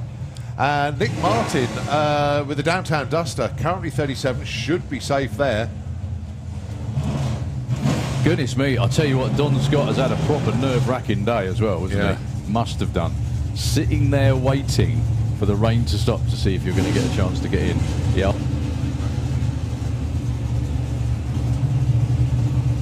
This is a replica, the Superbird, of the NASCAR Richard man. Petty. Richard Petty, there you go. And it was taken up in the cartoon film Cars for the King, wasn't it? Didn't he drive a car, something like that, for the youngsters who are out there? So, but the Plymouth Duster, you got two Mopars side by side, both pulling reds. Bit of difference between them. A 975 we're looking for here, and a 1375 He doesn't in the want to Kestrel break lane. out, and he doesn't. Don's in. At 29, Nick Martin drops to 38. Breakout there for Nick Martin, went 500s too quick. Don Scott also dropped something on the racetrack. I saw just before the finish line. There we go, in the Tricks lane. Well, that is history completely now, because we've got 67 cars that have now put numbers on the board. Mike, right, there's no more breakout runs. Yeah. So anyone that breaks out that isn't in already won't be in. That's it. Right, John Pratt. Duncan Watts. He's one of the breakouts from Q1. Needs to get the right side of 927. John Pratt obviously needs to get a lot closer than 1140 to his 1140 than he was before. So these two, Duncan is not in the show yet, and John Pratt is rather nervous in the number 60 position. This is like big time pressure. It is, isn't it? It really is. Mopar and Mopar out here. Barracuda and Challenger. Oh! We had to breathe in then. Take it a long way round. 10:07. Duncan moves to 53. John Pratt, though, 11:46 on the 40, goes to 14. He is well now done truly in. Duncan, a little bit nervous there, I think, in the number 53 spot. I do wonder whether they've actually looked and realised, or they're just, trying to They're a canny not bunch. worry this lot. about it. canny bunch. Do you know, I'm convinced that when you do your adding up of Mopars and Chevys and the others, it's going to be mainly Mopars, I think. You're right. It seems to be every 4 cars is 3 are Mopars. Yeah, but then every other 3 are Chevys. Right, Chevy and a Mopar. Here we go. John Davison with the Soper and Heck Roadrunner. Road legal, drives it here from home. Chris Tyhurst with the Chevelle 1242. Another one of these street legal cars. And you'll often find Chris Tyhurst sort of hooting. I mean, he's a very sensible young man. Is he? Sometimes I tell lies. No, lovely bloke, Chris. So John Davison should get there first, looking for a 1050. He's only number 55 at the moment. So looking for a 1050. 1126. What is up to? 6 spots. Chris Tyhurst goes 1287. No help for him. Phil Hobson with Old Scatterbox. And Paul Fleckney. Oh, come on, Paul. Get it A to B. Well, he's 59th at the moment. There's still plenty of wriggle room. Unless your name's Colin and aren't running in the session, obviously. But there is still plenty of wriggle room at. But this is Paul had a problem earlier on, isn't it, with his for sale GTO, which is out there in the Slick Tricks racing lane. Just a little bit of a check going on in that left-hand lane now. Kestrel Beers lane, just to make sure that there ain't any large pools of anything out there.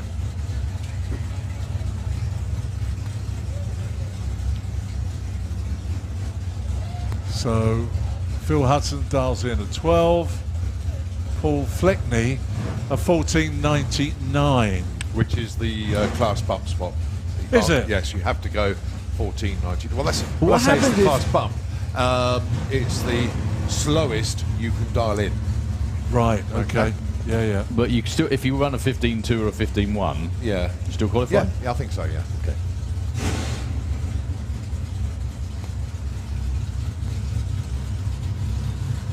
Oh, there's another car below us that hasn't put a run in yet. Oh, blimey. I don't know what you're excited about. It just, potentially pushes you further down. I think you'll be all right then. I don't mind if this one goes quicker though. Okay. So 12 seconds we're looking for in the Kestrel Beers lane, and we get 12.223. Yeah, Paul Fleckney goes 16.42. Stays put at number 59.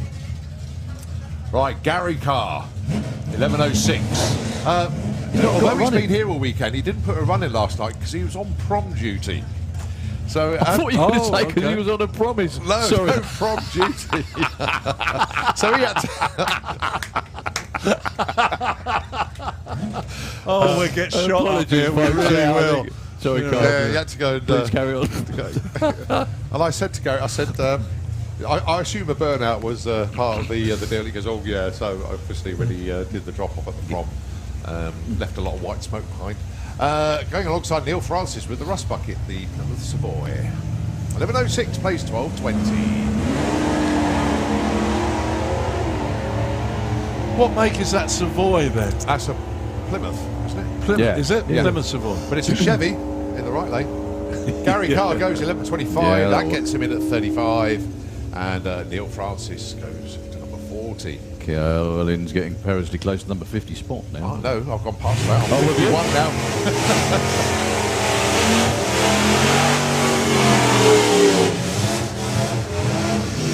51 out of 68. Look at that. On one run as well. Yeah. Still got 4 cars that... I had Simon Rickwood look not qualified. Ozzie Brown. Ash Rawson as well. Right, so Matthew Dowdy. Not putting him on. No, he broke a brand new transmission yesterday. So the Williams brothers got the car back to base, switched the transmissions, got back here at Goodness 2 o'clock in the me. morning. No. Yeah. So Matthew Good Dowdy looking for a 12 flat with the Red Nova. John Wilson with Dirty Barry. He's safe at 23 with the Barracuda. I saw the A car being Plymouth loaded up as against well. a Chevy. What Matthew Dowdy doesn't want to do after all that effort is go quicker. He won't than go a quicker than flat. 12. Okay. No, it'd be 12.2. Says Colin. Oh, 12.4. That'll do it. That gets him in. 49. The John Wilson stays 23. Runs a 14.30.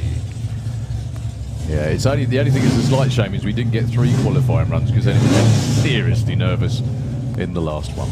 Not that it isn't right now, frankly. All right, Gary Cork and Glyn Boardman. Pair of Mopars. Yeah. Good news is these two can't bump. It's an olds. Yeah, it's an Oldsmobile actually, John. Oh, was it? Okay. Yeah, it's all right. Sorry. I have no dog in this fight other than I'm in the middle. So Gary, currently number 17 with the Coronet.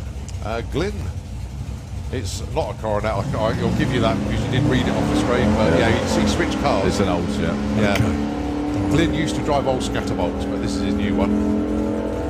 So he's looking for a 990, gets a 1014, and 11. Oh, Gary Cork breaks out by less than 100th, but safety qualified at 17.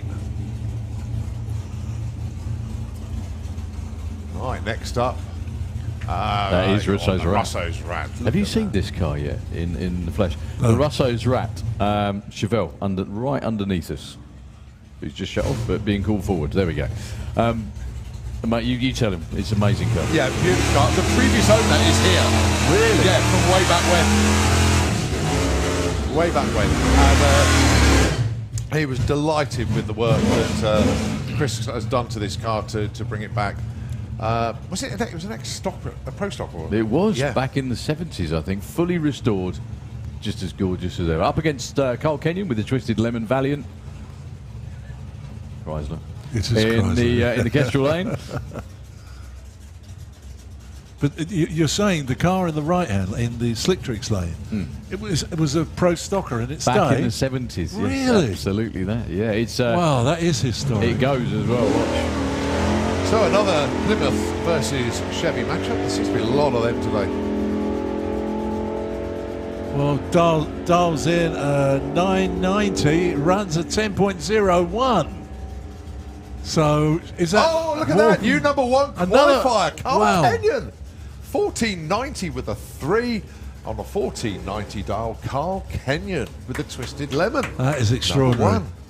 I do remember the last time I watched this with you, the gap on the dial-ins was so low for about the top 40 or something. Yeah. They're quite extraordinary. These guys are so practiced at what they're doing. Well, Mick Sharp came into this session as number 1. He's now number 3. So And there's still plenty to run. I mean, look at it. 69 cars have now qualified. And there's possibly still some that haven't run. Possibly. Can't think who hasn't now.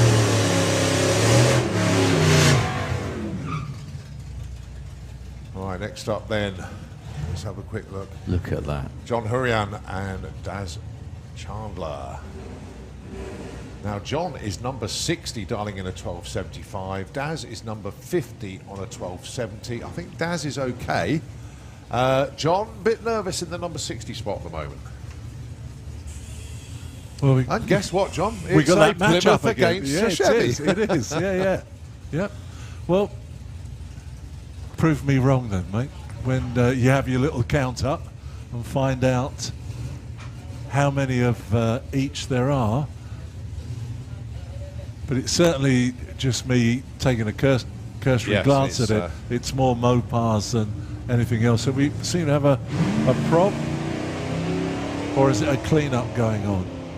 So it's John Hurrian on his own, looking for a 1275. As you said, already in at number 60. And And runs he goes up to 45. very Yeah. good. 13.05 on that run. And gains 15 spots. But basically what he's doing is making sure that he's safe, isn't he? Yes. Which That's is... all you want to do now is just get yourself in the show. That's the most important thing. I don't have favourites, okay? I have 2 favourite classes, actually. Okay. I do. The ones with 4 wheels and the ones with 2. Right. It's the easiest way to put it. The That co- was do you remember, John, when I started commentary here and you gave me one tip? Don't have Just favourites. Don't have favourites. Yeah. I remember Sure. you telling me that, and I've lived by that. Occasionally it slipped, but I've basically lived by that ever since. Well, we've shut down everything. What I was just going to say is the red I think it's an Impala. I hope I'm not wrong. Just that's sitting underneath the tower here. Oh, that's Beavis Allen's car. Isn't that? Yeah. That is Huge. wonderful. It's huge. Such a fab-looking car. Age of that? What would you say that is? About a 63? Yeah, certainly early to mid-60s without a shadow of a doubt. But That's when designers had flair and didn't have to worry about aerodynamics.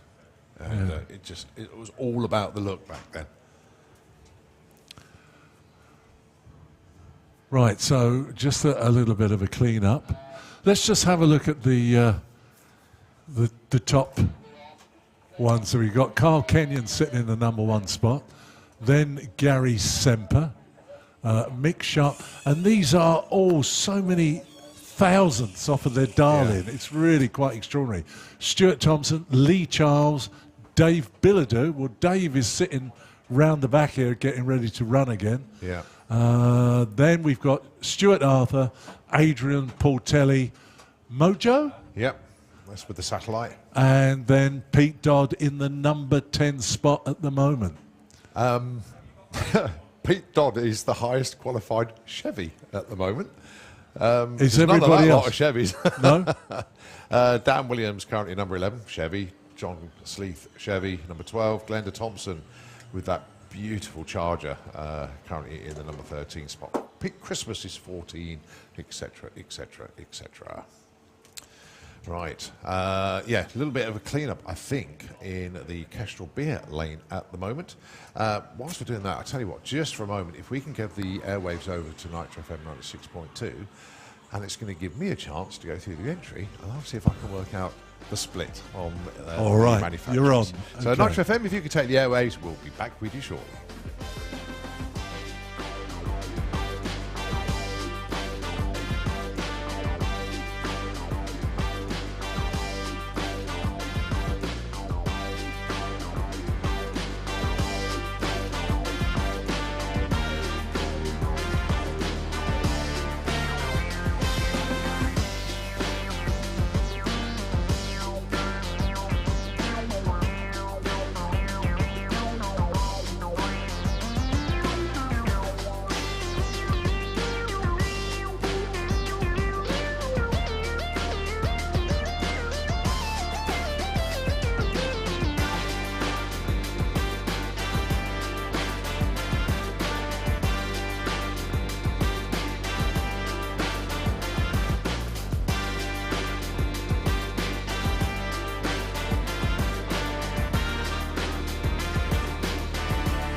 Okay, that was a quicker clear up than we thought, actually. Yeah. So we are back once again.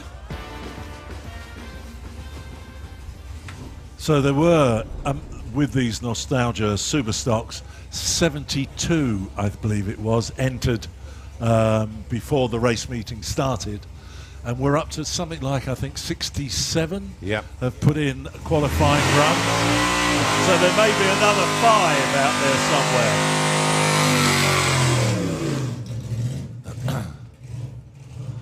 Isn't that just gorgeous? My God.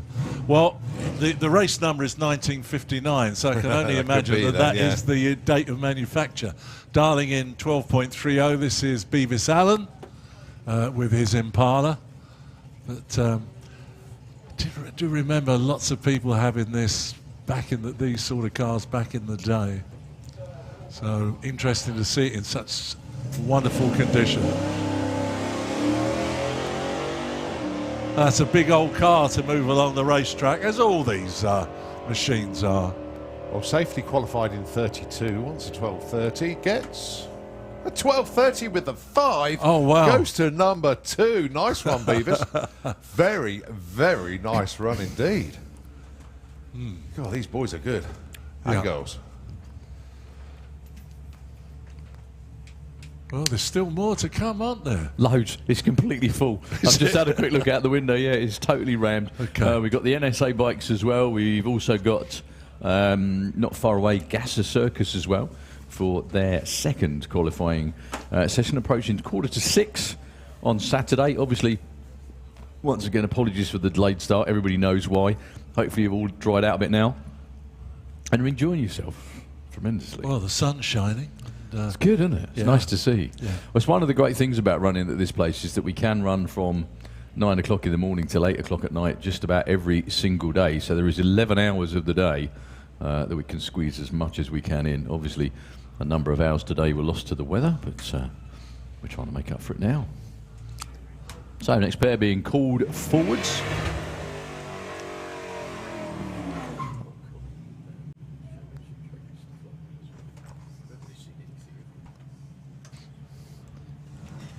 So this is Dash Chandler with the Chrysler Valiant, and dials in 12.70.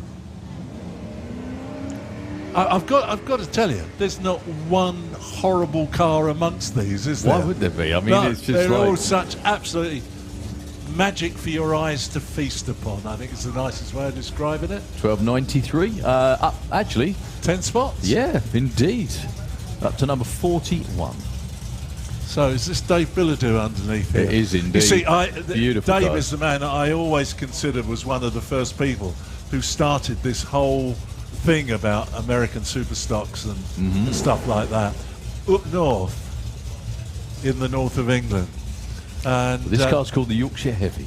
is it? It is. It's just great to see Dave still involved in it. And I think there used to be the Holmes family. I'm sure I've said this before. I don't know whether there are any Holmes still involved in Superstocks, but Nostalgia Superstocks. Right, okay, I've Go worked on. it out. Go on then. I've worked it out. Right, we've got 2 Oldsmobiles, Yep, 3 Pontiacs, yep. 5 Fords. Now that you've got Plymouth and Dodge. Same brand, but So okay. it's Well, same same brand. brand, So Mopar, it's 18 Dodge and 20 Plymouth, so that's 38. That's the winner. Yeah. Chevys, there's 26, but if you add the Pontiacs, that's 29. Yeah. So it's not And it's not far that off. different, is No, it? no, it's not Oh, far that off. surprises me. Yeah. Okay, thank you, Colin. I did right. see him adding some to the tally of the Chevys though, while you weren't looking. Yeah, but if you work it out, that's about 74, whatever. 29, 49, 59, 60, Colin loves homework. 75. Colin loves homework. So yeah, Dave Bilodeau and Paul Smale with, look at that.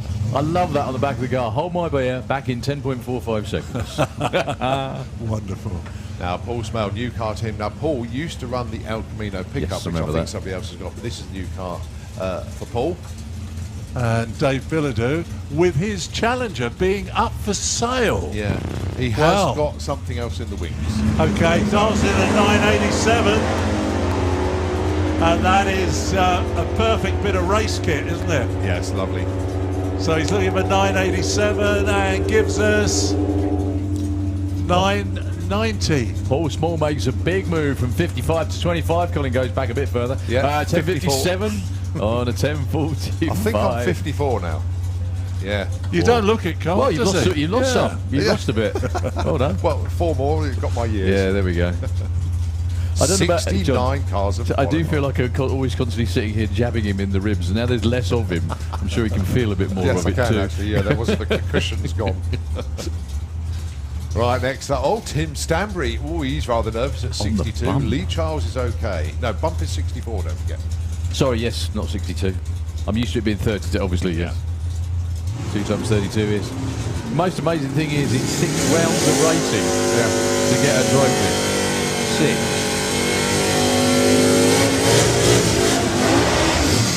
Was that rather optimistically put the 50 quid for the fuel in Northampton? Just in case. Just in case. That's going to affect your dialing, you know that. Yeah. Okay, so Lee Charles, previous winner at this event in the Yeah. Kestrel Lane with the Plymouth against Tim Stanbury. Stanbury, the car that he bought ran at Bakersfield in California. Right, okay. 65, 66 Mustang. So possibly even a 64, I guess. 1050 is his dial. 65. Lots of wheel spin off the line 65 there. Mustang. That's not going to help Tim Stanbury, unfortunately. 989 with a 5. Lee Charles proving once again while he's such a killer in this class. I've got to say it as well while they're all running. There is another event during the year called Door Slammers. I was going to say the same thing. Well, Lee's won it, I think, Yes, isn't he has. He won Lee was he at... won the Sunday last year. And he won. So basically, it's a big money bracket race that every single one of these cars would do so well in. £5 to win as well. £5. Really? Yeah, for an afternoon's racing. So, Okay. your next pair, Vic Parsons with the completely nut and bolt rebuilt Plymouth. Yeah, you see now, to me, that's equal to that red Chevy Impala. It's just so pretty. It is lovely. Lovely lines on it, yeah. you Well, know, Jared Heathcote, sorry, John, not qualified in the other lane. Ah. So Jared in the Kestrel lane, yeah. Dials a 1260 and a 975 for that Belvedere. Well, Vic's safe at 18. Not sure Jared's going to be running a 1260 though. Vic goes 991. Jared goes 1280 though. Jared bumps into the field at number 35. Colin gets one more closer to his age.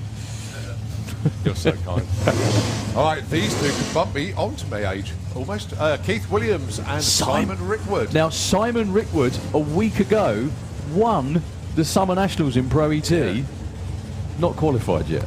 Well, Loving the crew outfits though for Simon Rickwood. Very good. Proper period correct. Well done. All right, Keith Williams with the Williams Brothers Nova. Where's this one come from?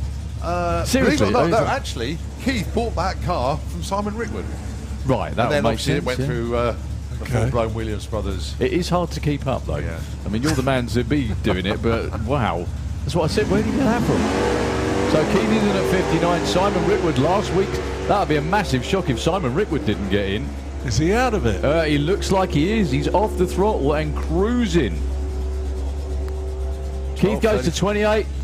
There we go. Keith's well and truly in. Simon Rickwood, 65. Oh, He's out.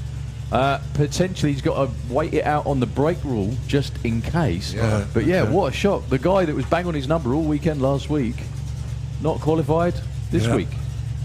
That's drag racing. 69 cars now put qualifying runs in. Wow. So technically from the entry list, there's 3 more out there that haven't run yet. Yeah. But they may not be coming out. But for me, the picture of earlier on today was all of these cars in the far up road Yeah. leaving in the rain. That was just Well, photographer's paradise. I was part of that and stood by the fencing. There were just loads of people with their camera phones Yeah, like that. absolutely So fine. as you're driving up there, or as I was, as you just like knock it into neutral and blip the throttle just to clear the pipes out. Good fun. Of course you do. Right, Ash Rawson Isn't. not in the show at the moment with Kermit the Duster. Wants a 10.23. Glenda safe, dialing in 14.09.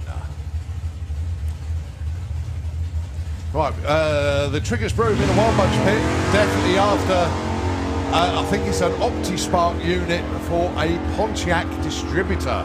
If you've got one of those, let them know. Ash Rawson don't break out, and he doesn't. Outhouse, not quite penthouse, but 17. Going to feel pretty good. Break out for Glenda, 600's too quick. Who's that bumped out? Oh yeah, of course we're bumping people out now. We aren't are. Steve Matthews, right. Steve Stanbury. Matthews has run. Simon Rickwood has run. Jason Stegel has run. Not Mike. Don't think Mike Graham has. No, Ozzie Brown. Brown hasn't run yet. No. So, but on the Tim bump, at is the on moment, the it's Tim bump. Stanbury. He's run. Paul Fleckney has run. Bob Gallagher hasn't yet. I don't think. Well, here's Bob now. Oh, here's Bob. Yeah. Yeah. My friend that I found again from North Kent Roadsters days. So, Bob, nice to meet up with you again. And in the Fair Lane, out there in the Kestrel Lane, dials in a 1490. And then Steve Lloyd with the Wheel spin central Wow. there for Steve. That completely did not hook up at all. So 14.90 is what Bob is looking for. What's he going to get? Here's a 15.69. Yeah, he's not going to move from 61. No. Oh, he does. By one spot. Oh, right, okay. Unbelievably. Yeah, Steve Lloyd still stays at 32. Yeah, what's going on a lot? Just reading between the lines out there, there's a lot of mopping going on. Again, because this is the first time that everyone's flooring their cars after all the heavy rain. So there's bound to be little deposits of water hidden away in various crevices.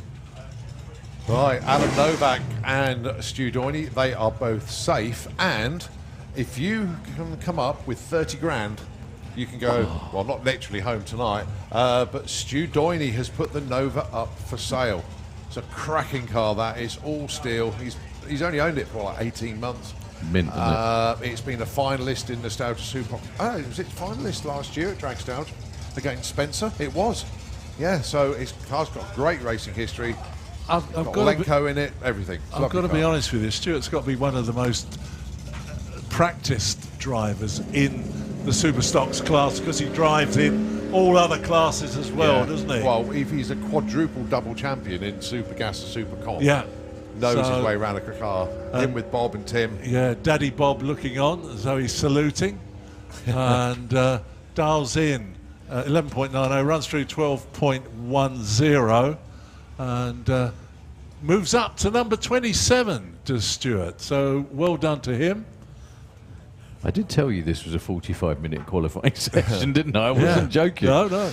So let's have a look then. 69 cars. As there's only one breakout now, which is Ozzy Brown, and still yet to run. I'm looking at Ozzy sitting over there. Ah, right. The nervous man is going to be the one on the bump, which is Tim Stanbury.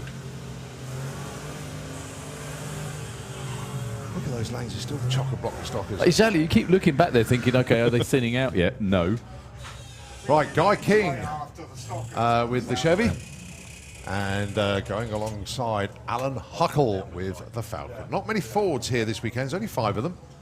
As I've now counted them. Thank you, John. Good idea to do that. Oh dear. I'll come back to the comments I made the last time I was here. There are so many more Falcons around in the UK now. Yeah. And they are a very pretty Ford. I do like that. Dialing in the 13.40 in the Kestrel beer lane and 13 in the Slick Tricks racing lane in the Chevelle. That is a full-blown numbers matching Z28, actually, Guy King's got there. Lovely car. I would expect nothing less. 13.35. Drops a spot because Alan Huckle. Whoa. 62 to number 10. Very Just well done. 300 Well spot. done, Mr. Huckle. Yeah, but on the flip side, it came so close to throwing it away because just a couple of hundreds quicker. But anyway, they know what they're doing. There's still more of them coming through. Yeah, They're not Stuart sitting Arthur. out at all. This is a huge class. I think I'll go now and get mine. You've got Well, time. You've got time. You could run at the start and still see most of the session. I couldn't can't believe you've not run. No, I'm enjoying this. I'm enjoying it too much. It really am. Okay, so Stuart Thompson, currently in the number 5 spot in the Kestrel beer lane, dials in a 9.85, and Dan Sanderson, currently number 22 with the Mustang, which is a later Mustang, maybe 67, 68, dials in a 13.75. 68 Mustang. 68. So looking for a 985, 988. He's on it. No movement though in position. That's why he's been very... I think he won the first one ever, did he? I believe so. I think he did, didn't he? All those years ago. I was just thinking, the first one was about 8 cars, wasn't it? 8 or 10. Lee Charles, Kiwi was in the first one, Don Scott. We'll have to go back through and find out who. There wasn't that many by Yeah. comparison. Andy Bosworth in the Slick Tricks lane. Check out the 57, John, in the Kestrel lane of AJ Denning. A proper. Wow. It's good, isn't it? Yeah. Lifts the wheels every single gear change, pretty much. Well, we're looking for, was it 10:38? Oh, that'll help. 10:39. Andy Bosworth goes up to number 6, AJ Denning. No help, 12:11 on an 11:55. Safely qualified, most importantly, though. I like our AJ Denning's mother's worry. His car is gone. Wonderful stuff. There's, is there 2 under the tower? Yep. One at the back, and I think there's 3 others. That looks as though it's the end of the class there. And then we're on to 2 wheels. So this is the number 69th qualifier. Aussie Brown. For years watched her lad Harrison race and her husband Ian. Today she gets a shot at being part of the show. 10.87 is the dial-in for the Camaro in the Slick Tricks lane. Similarly, the Camaro in the Kestrel lane, 9.28. Similar vintages, I would think. Cole, are they these two? Yes, they are, yeah. Identical, I would Yeah, say. 67s. So Pete Dodd's, I think, the quickest car in the class, is he, Cole? One of.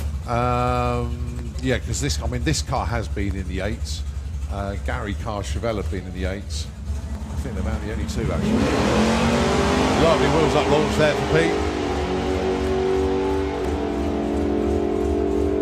An 0-1 reaction time for Aussie. 9.33 and 10.99. Aussie is in at number 28. So who she bumps out? Is it Tim? Tim Stanbury. Yeah, Paul Fleckney. Yeah, Bob Gallagher has run. John Davis has run. Duncan's run. Yeah. Oh, and I'm safe. are you He's in not still? in, yeah. Are you? Yeah. So Oh, well done. Congratulations. Bob Right. Bain and Spencer Tram up next. Yeah, Bob number 58. In actual fact, he's 1 place behind me. Spencer Tram number 34, winner of Dragstlgia, Nostalgia Superstock last year. Spencer dialing in 11.28, Bob Main dialing in 12.50.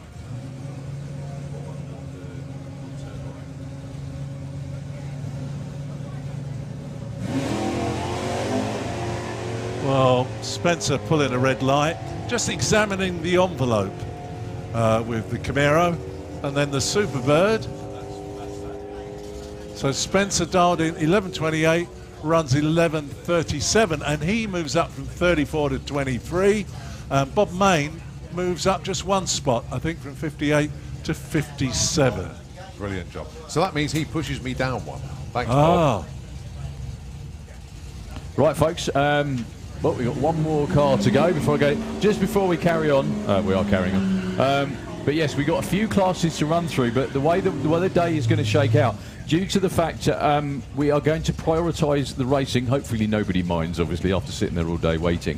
We're going to prioritise the racing, and after the session of Outlaw Anglia, provided it doesn't go on for too long, hopefully the second session of the Dragstlgia Cannonball is going to be, all being well, we're going to run that at the end. If you want to see cackle cars, Bill Sherratt in Turboville will be in the cackle pen, which is just over there against the fence, in the pits at 7 p.m. Okay, so yeah, once again, we have to something's got to give, basically, and we've got so much to get in, so much racing to do. You folks have been so patient. So one of the big things that we do, obviously, is we have the cackle fest, but as that takes up a good 10-20 minutes there or thereabouts, And the rest. and the rest, yeah, we are prioritising the racing. So we will be going through as much as we possibly can this evening.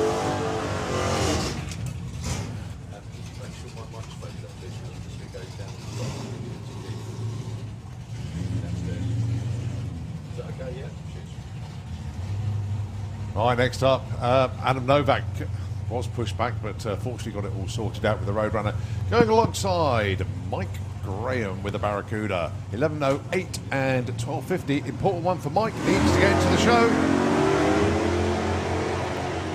He's currently number 69. So Adam goes 11.06, breakout too quick, and a 12.48. Oh, Mike Graham breaks out by 200s and is not qualified. He's number 69. Oh. And is that it?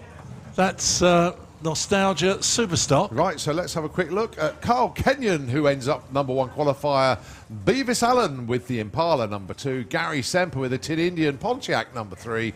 Mick Sharp ends up number 4. Kiwi, number 5. Andy Bosworth, 6. Lee Charles, 7. Dave Billadu, 8. Stuart Arthur, 9. Adrian Portelli, 10. The bump spot went to, in the end, Paul Fleckney, with Duncan Watts 1 spot ahead of him. The who hasn't got in DNQs, then? Yeah. Tim Stanbury, Steve Matthews, Simon Rickwood, Jason Stegel, and Mike Graham. So But ladies and commiserations. gentlemen, history, 69 cars put in qualifiers for Nostalgia Superstock, which means I have got a lot of scribbling to do when that ladder comes in, because as you know, with a 32-car field, you just have race numbers. You don't have names next to them. With a 64, I've got to write down 64 names on the ladder. That's going to be fun.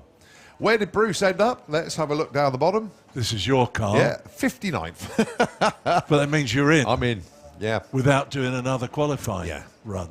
Wow. But, no, it's good fun. But awesome effort from Nostalgia Superstock. I take my hat off to every single one of you.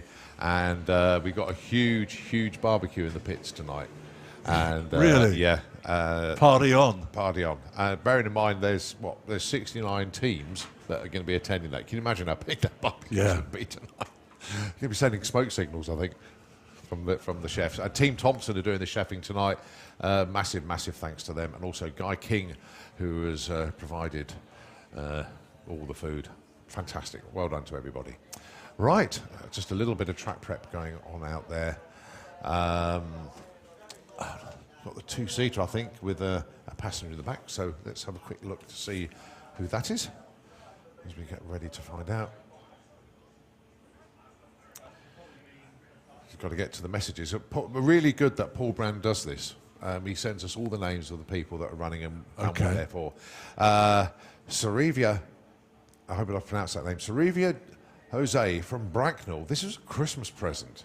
Oh, so a bit late to celebrate it, but there we go. That's Sariva Jose, who's in the 2-seater for this one. So yeah, a little bit of work from the tractor there. So I tell you what, a pause. We get our thoughts back together. Nitro FM can just take the airways over for a moment. We will be back with you when we continue the action here on the Quarter Mile at Dragstlgia 2023.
The train's about to roll into the bay. Such a good time having you by my side. It was such good times, baby, with you by my side. When my work is done, we go back to having fun. Honey, baby, I've been on the road for so long. Here we go. I'm begging you, please don't get me wrong. This is the Custom Car Invitational, just in case you've forgotten. Yeah, Kev, but I have straight away. First pair, Steve Summer and Kev Baker. 11:48 for the Rambling Man in the Slick Tricks lane. Of course, has been driving this car for years. He's at all the hot rod shows. He's out there in the Slick Tricks lane. But the Deuce in the Kestrel Beers lane is on the finishing line when Adrian's on the halfway mark. There you go, 10.9. And how we go. Both very quick cars, these, well capable of tickling the low 9 seconds. Well, Danny Wilson's in the Mark 1 Zephyr 6, but Warren's long gone. And look at that, 9.24. Good run for him. 147 miles an hour. Yeah, he regularly runs in national competition. Hall of Famers. But this is young Tim Ball in the Slick Tricks lane with the 300E van. And as a DJ, I had loads of those, I have to tell you. Really? Everyone went to the scrapyard. Oh, So, that one didn't. 10:29 yeah, at 1:36. very nice, like that. He just actually purged the gas, and it could well be a 10-second run. Yeah, both of these run nitrous as well. Wow. So there's a very good chance we're going to see side-by-side 10s here. Yeah, this looks really, really good. Oh, wow. You spot on, called it beautifully. Well done. 10:63 at 1:26 for Tom. That was fabulous. Is that the same? Cool. Well, the Firebird in the right-hand lane. It's not a Trans Am, it's a Firebird, It yeah? is a Firebird. Look at that go. That is, I imagine Mark Todd is sitting in there seething. But he hasn't got the GTO, yeah. Well, 9:19 at 1:47 Very nice. for Paul Houston. Still not a smooth run. He's been well into. He's have a day off because Colin does all the scrolling, trying to find entries and everything. Yeah.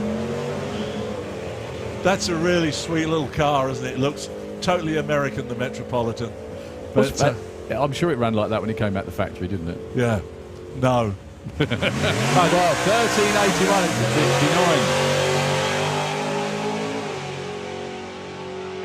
69. Which used to be an incredibly quick run.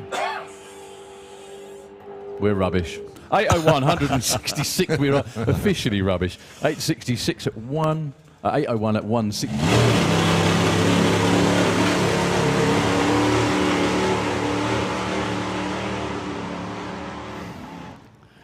Well, Ricky runs it to half track. Relatively easy, but again, once, like I said before, no testing or anything coming out before this event. 13:63.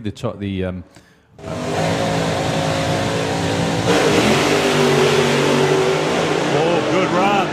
What a run from Paul Harris. Look And at both of that. them. Oh, superb pair of runs. Yeah! 6.30 for Paul Harris. Absolutely stunning looking slingshot dragster. Here we go. Well, they're really making a race of this. It's going to be Timmy to the top. He goes 6.23, 211 miles an hour. Good looking run for Bob Hawkins too. 6.7.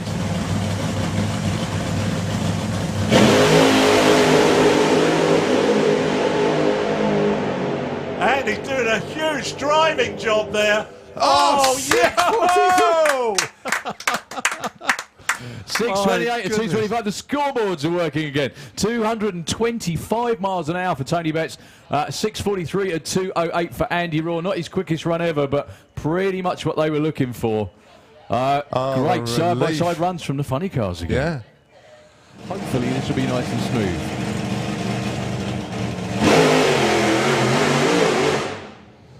Pretty bouncy. Yeah, well, tire shake again on that. Caterpillar tracks right the way across the start line.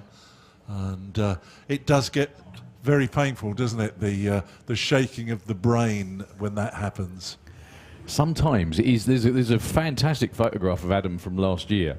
up on 1 win. Oh, Jared Heathcote with the Nova. So if he gets in, Jared is, but then he's going to be in the lanes anyway. So Very important not to break out as well.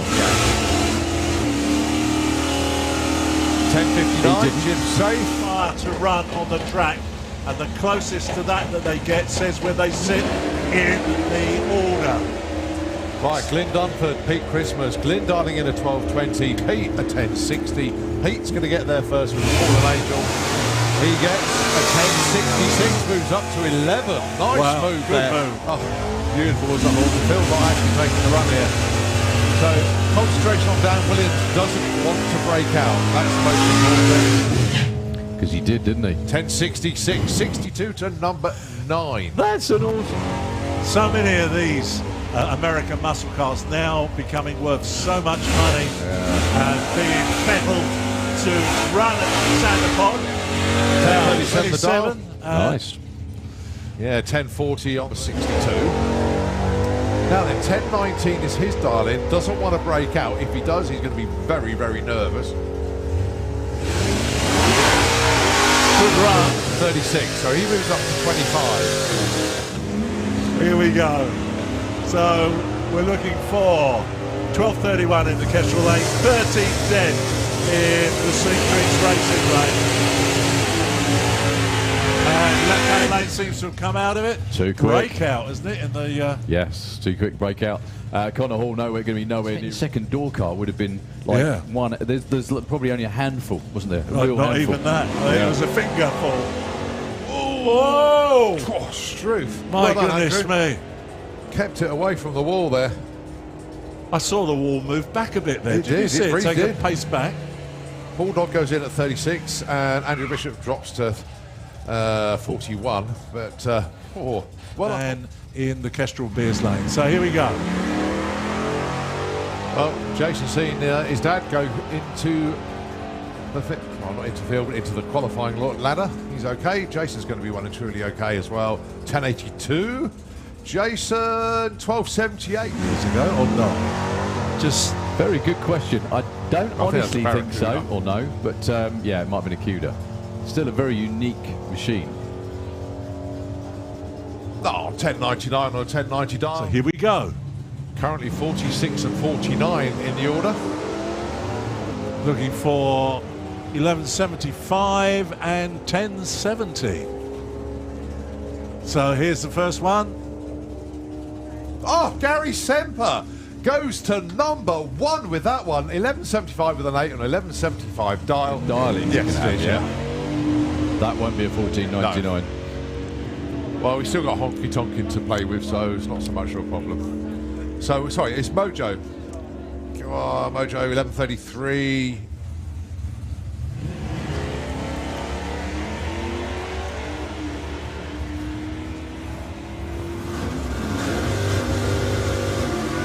You can see the difference between them on the track, can't you, in a second?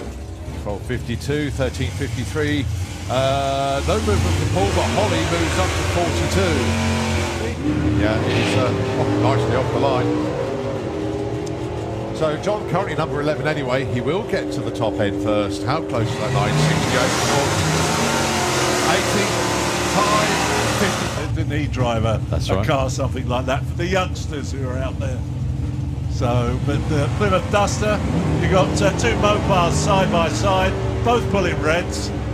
Bit of difference between them. A 9.75 we're looking for here, and a 13.75 He in doesn't the want to Kestrel break Lane. out, and he doesn't.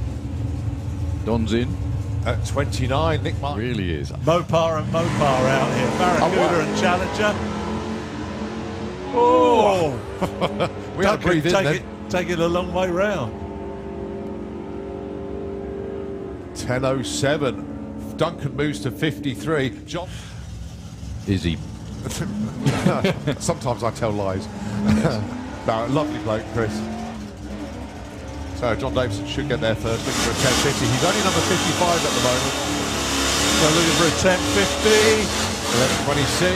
What is He up moves to, up Chris? spots. Another car below us hasn't put a run in yet. Oh, blind. I don't know what you're excited about. It just, potentially pushes you further down. I think you'll be all right. I don't mind if this one goes quicker though. Okay. So 12 seconds we're looking for in the Kestrel Beers lane, and we get 12.223. Yeah, Paul Flecker goes 16.706, plays 12.20. What make is that Savoy then? That's a Plymouth, isn't it? Plymouth, Yeah. is it? Yeah. Plymouth Savoy. But it's a Chevy in the right lane. Gary Carr goes 11.25. Yeah, that gets him in at 35. It's a Christmas present. And I reckon this is going to be quite enjoyable for her. So thanks ever so much indeed to Paul Brown, who sends me all the information. Sarivia Jose, or Jose, from Bracknell. After that, we look into the lanes to see gas down there. Also, we got the bikes down there as well.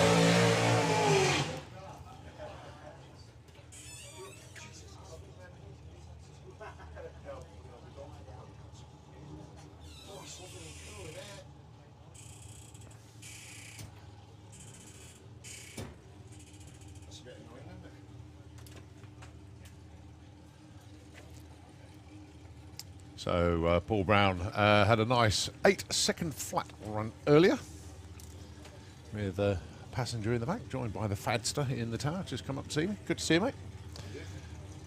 Cancel.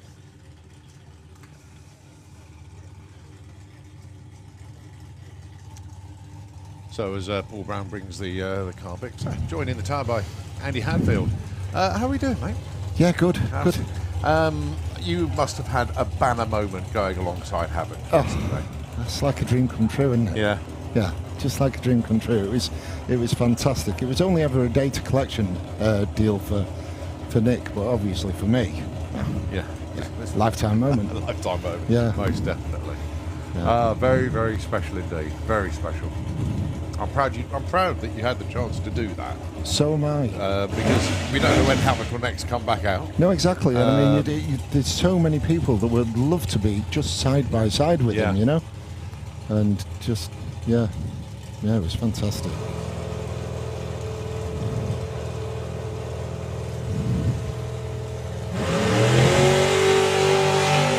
One light for Paul Brown, as you would expect. So, are we going to see a 7.9 this time round? It's an 8.02, but it's 167 miles an hour at the stripe, and I should think the passenger has now breathed out. Hold your breath for 8 seconds. Right, it's the regular rattle and hum of Nostalgia bike. So Keith Lee will have a radio mic down there. Okay, down on the start line. I'll hand over to Keith Lee. Cheers, Darryl. Gotta say first, what a brilliant job the Santa Paul crew have done today to get this track back and running. Moving on with the NSA bike. First bike up is the same rider. If you were here yesterday, you saw him on the steam rocket. Graham Sykes, back in familiar territory. He's riding a 750 Triumph, originally raced by Jay Upton. Alongside him, Colin Fallows on the bike that Dave Clee raced as Shotgun.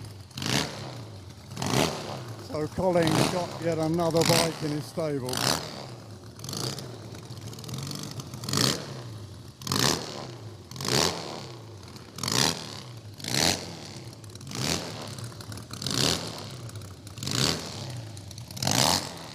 Just checking the front tyre.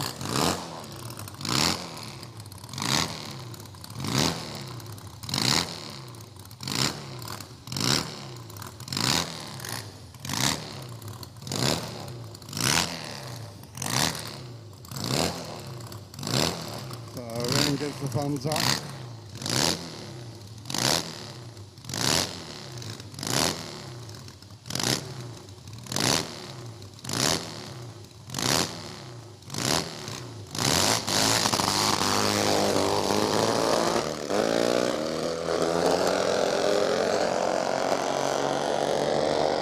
And Graham having his first run on Black Cat, but it looks like he got a few gearbox problems there. But what a fabulous run he made yesterday. 6.7 seconds on the rocket bike, 163 miles an hour. absolutely amazing, which is a lot quicker than he's ever gone on a conventional bike.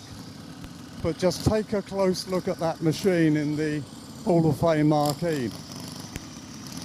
Coming up in the right-hand lane, first run for Stefan Breck, all the way from Sweden to run this weekend. Grady's getting a run in.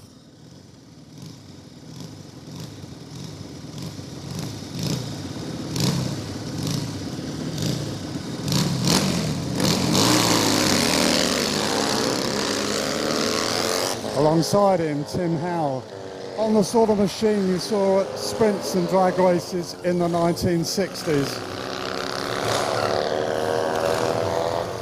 Tim normally races a supercharged BSA, unfortunately it's got the crank out. But a 12.7 there, one of the first runs for Colin Fallows on the Dave Clee machine. Now a brand new bike to Dragstlgia. Martin Scripps built this bike in the mid-70s. What a futuristic looking bike at that time. Up alongside Terry Homan.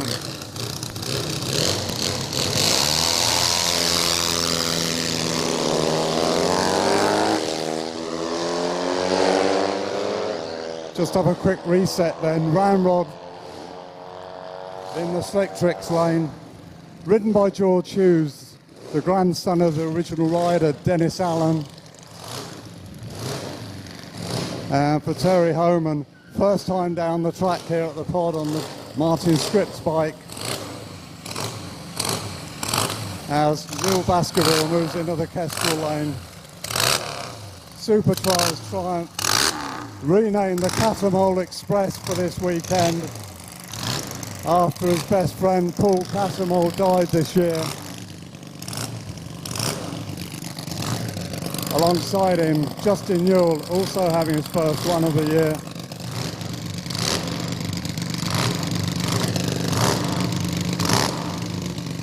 Just bringing the little ex-Mechan Honda into stage.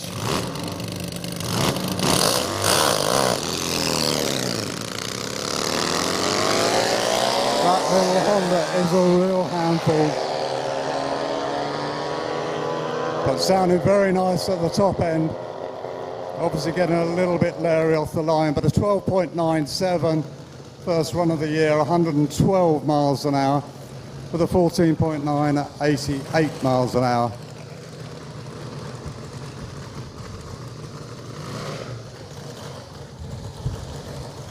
I don't recognise the kilt there, so I'm not sure who it is round behind the tower.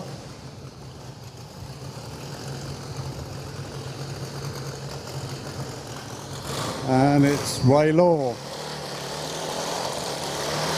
Ray on the first of the twin engine machines. This bike dates right back to the mid-1970s. Eventually got it into the 8-second bracket. Long-time drag racer and sprinter. Long-time leathers as well. He's still wearing the XE and Messenger Pegasus leathers. Still doing a good service.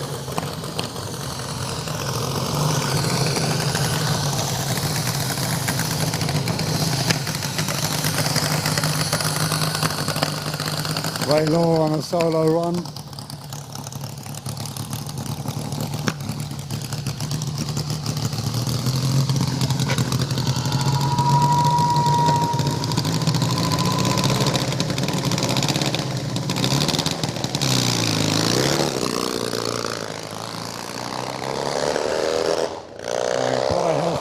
Nitro coming out, those twin 500 Triumph motors.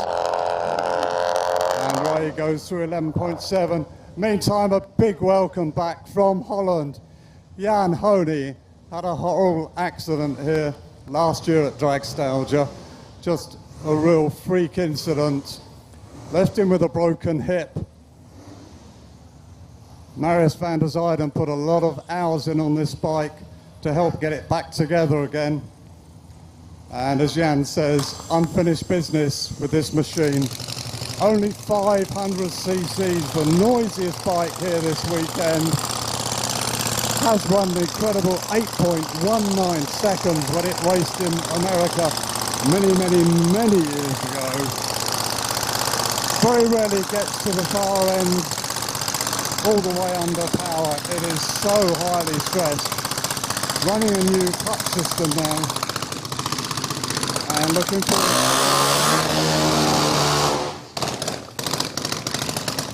Just listen to the sound of that nitro machine.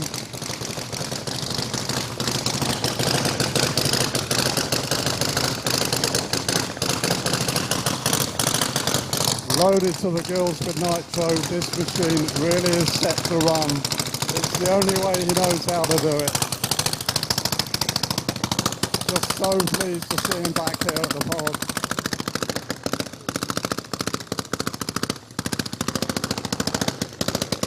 Trying to get a little bit of advantage there. And I'm on the wrong side, I'm getting a total face full of nitro.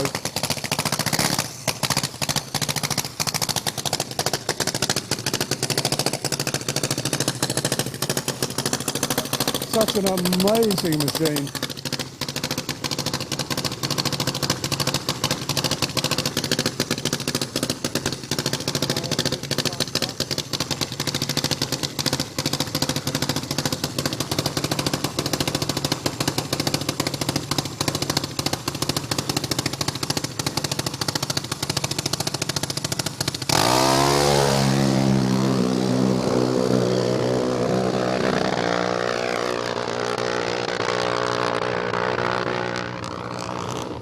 What can you say? What an amazing run.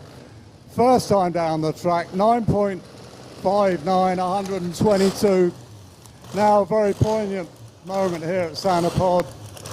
Gary Norman on the twin-engine Norton, his son Max on the double Triumph. They're both carrying Dennis Norman's ashes. A great drag racing competitor over the years. One of the absolute characters of drag racing. So just looking to give him one last ride.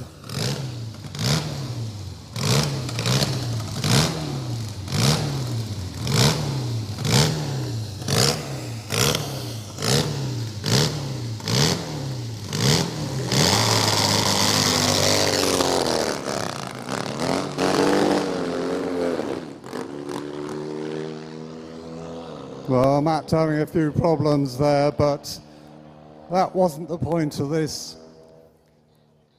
Such a great competitor in drag racing, so Godspeed Dennis, and just taking his last trip down the Santa Pod quarter mile. But just a nice one to finish off this section with the NSA group. Just so glad they got a session in this afternoon. Obviously only thanks to the work that the Santa Pod crew put in. They really have worked tirelessly. I mean, if you were around this morning when the heavens opened, probably few of us really believed it was going to be nice now. But we're drag racers, we always hope it's going to work out for the better, and it certainly has today. The track is fabulous. Nice to see so many people out here as well, but enjoy the rest of your day. Thank you very much indeed, Keith. And as we always say, drag racing turning race fans into amateur squeakers, meteorologists since the 1960s. I love it how it does it to me, but not you, when you're standing right next to me. Well, back in our day, we didn't have the problem of things like this. We didn't have apps. We just stuck a finger out the window and said, is it raining? Yes or no. I mean, times were different, but it's amazing how many times when things look dire, they work out. And none of these apps really work. They give us an indication, but usually it just makes us pessimistic. The number of people I saw, oh, we're not going to run today, wait and see. It normally comes good. And I mean, what a fabulous first round of the Cannonball we saw today. That was mind-blowing. I mean, we've still got more to come this evening as well. So, as always, thank you for all of your efforts with the bikes, Keith, and lots more to come tomorrow. Look forward to it, mate. It's going to be great. Thank you very much indeed. Back to you fellas in the tower. Hopefully not going to be long. And what's up next as well? Okay, let's have a look in the lanes to see. We are chock-a-block down there with Gasser Circus. It'll be their second qualifying session for them. And I'm just doing the ladder, and it's taken me a while for Nostalgia Superstock. So, working my way through that one at the moment. Some interesting matchups to sort out. But, yeah, I'm just filling in a few blanks at the moment. But, really good. Fadster's joined me in the tower as well, so we're having a bit of a chinwag. And can't totally relay the information that we've just been given yet, so we've got to see if a plan can be put in place. But hopefully we might see another altered coming out to play tomorrow. So we'll leave it at that at the moment. We won't say any more than that. No, exciting. But if that can happen, that would be pretty good. So Fadster, obviously Supercharged Outlaws, another great weekend for them. So many cars this weekend. 1 or 2 newbies joining the class. Even as with the Marina van, the van with no name, joined you quite late in the day, but he's a supercharged car.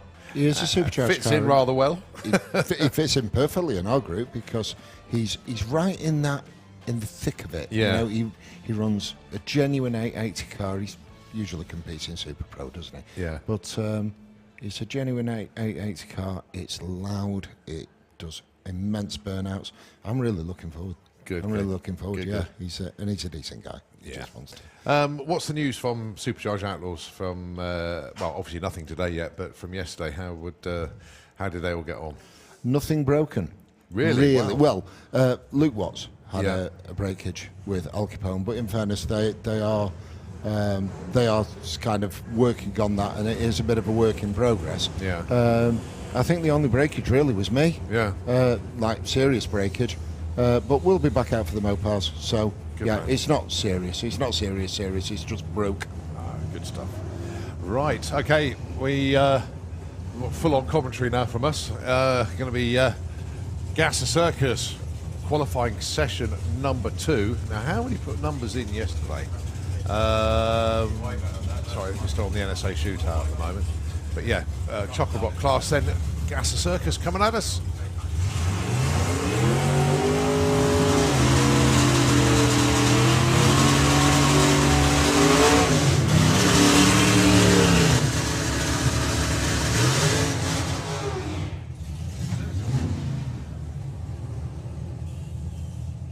First pairing, Andy Cobb with Bad to the Bow in the Model A, and it's Graham Barton with High Anxiety. 15 and 18 on the qualified order for these two at the moment.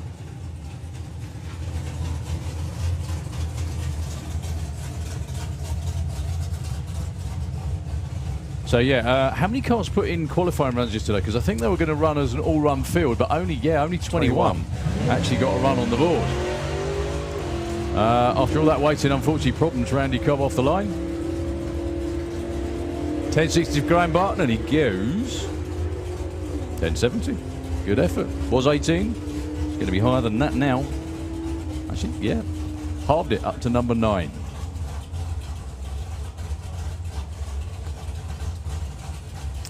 Right, Nostalgia Superstock. Interesting matchups. How about Kiwi taking on Don Scott? 2 of the stalwarts of the class, and they meet each other in round 1. Oh, I haven't worked out. There's one name I haven't got yet. Ah, that's it. Got it now.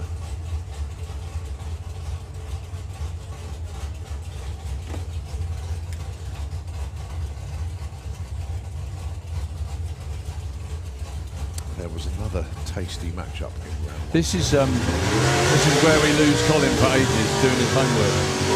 Every time. So we lose Colin every time. He just sits there doing his homework. Ages. That's a good thing, though.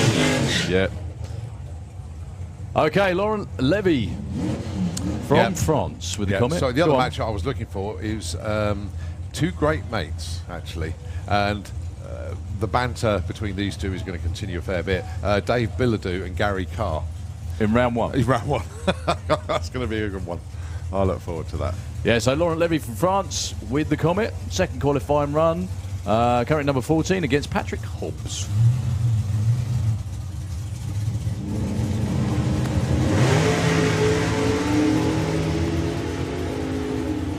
Laurent looking for a 950.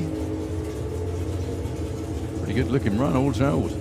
952, that could be number 3. Patrick Hobbs, no improvement at all. Place 10. So your number one person at the moment, Jason Hollenby, 01 off his dial. Chris Layer number 2, 016 off his dial. And then so Lauren go through that 026 off his dial in. There we go. So 21 cars have put numbers on the boards so far.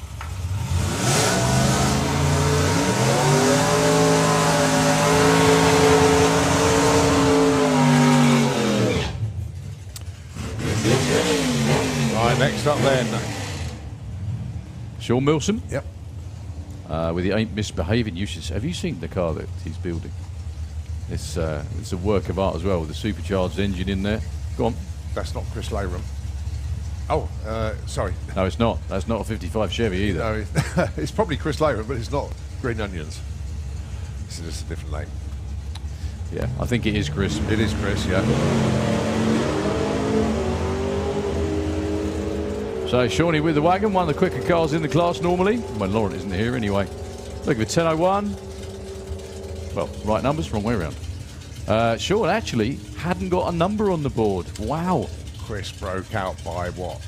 9/10 thousandths of a second. 10:29 with an 8 and a 1 on a 10:30 dial in. Ooh, that was close. But Sean got in there. I didn't realise Sean wasn't qualified. There's been a few people like that today. Right, news. Go. Obviously, there's no Crackle Fest this evening because we concentrate on the racing. So we're going to have the two Crackle Over there at cars. 7, yeah. There's going to be a third one joining them. Really? Tudor Rose. Wow. Exactly, yeah. Wow, so wow, there's wow. going to be 3 cars. Right, can we just pause the racing while I go and watch that, please? That'd be great.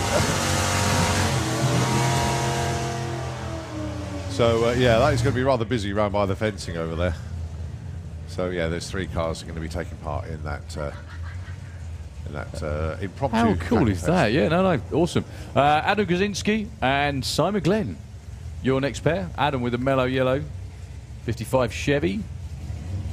Both these two are putting runs already. Sam Glenn running the car yesterday in okay. Rung, if you remember. But Simon back behind the wheel now. Up one spot for Simon. From 19 to 18 with that one.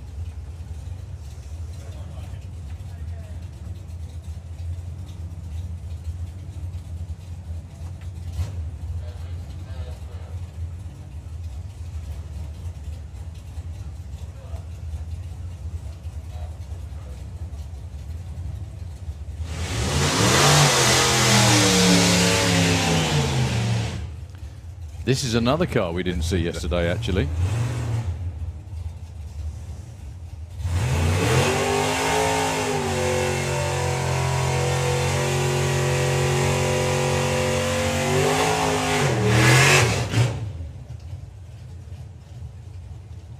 Yeah, Jason Darling with the Sinister Coupe. Darling in 1120 and John Gibson.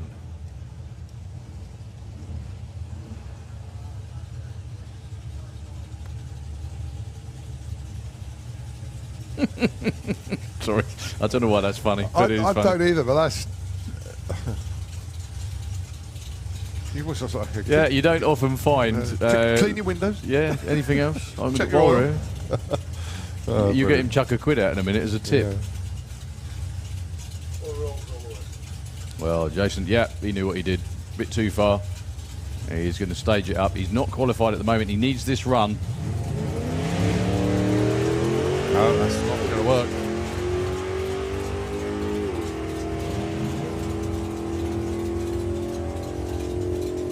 So John Gibson goes 1090 on a 1080. That might help.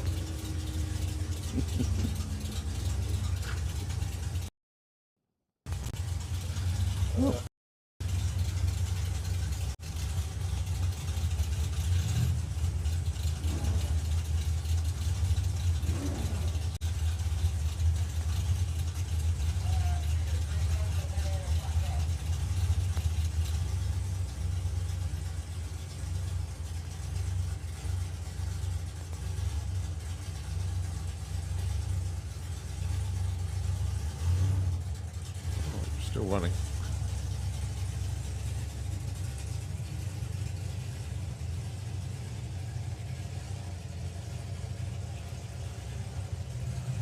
Right, Keith Bartlett with the Roaring Rat is down there, ready to come through, going alongside Nick Brooks-Lamont. Nervous Nick. Do you want to try that again? Nick Brooks-Langham. Tongue twister there.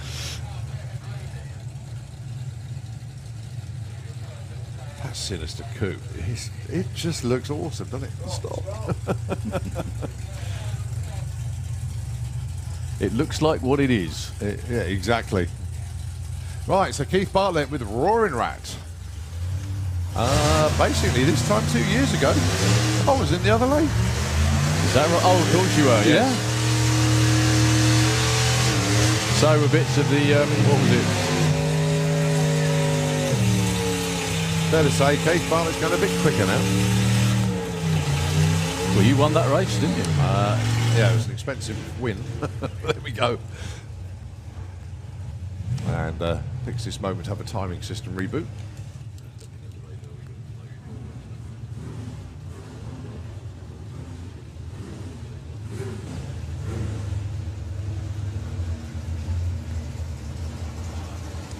So, Nervous Nick and Keith Bartlett.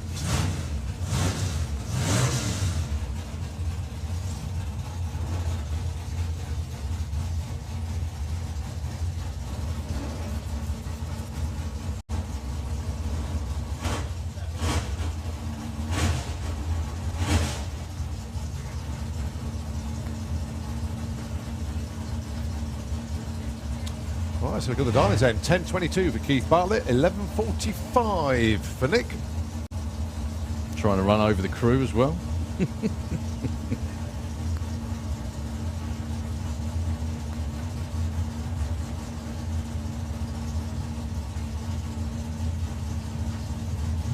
Well, we're going to send Nick on his way.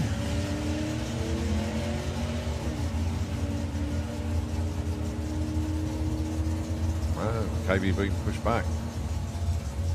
So Nick gets 11.68, goes up to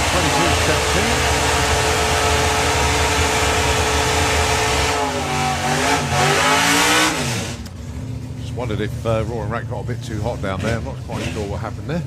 Right, winner last time out and points leader in Gasser Circus is this man here, Jason Pickett.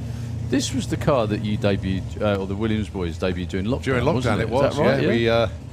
Yeah, we did that live video from home during lockdown and social distancing, and because all the the Williams boys all lived together, I was the one that had to socially distance. So I had it set up on a barrel in the garden, and I walked back, and then they sort of walked in and out of shot. But it was good, and Jason.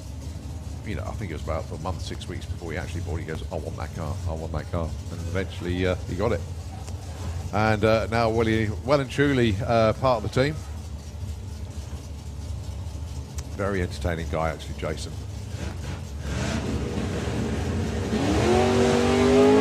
Target of 10.85.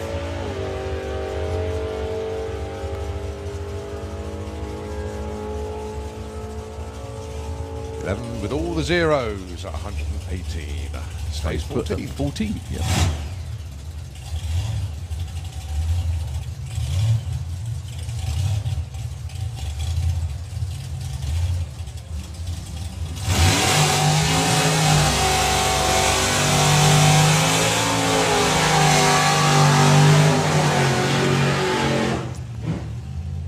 So the Gas Junkie taking on the Honky Tonkin number 2. Ray Irish and Lee Pike. Honky Tonkin is for sale, I think, isn't it? Yep. Is that right? And as a turnkey car, I believe, as well.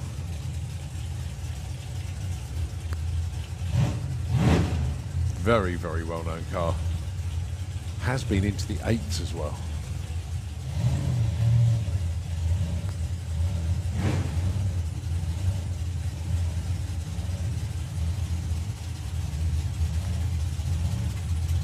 So both these two ran yesterday.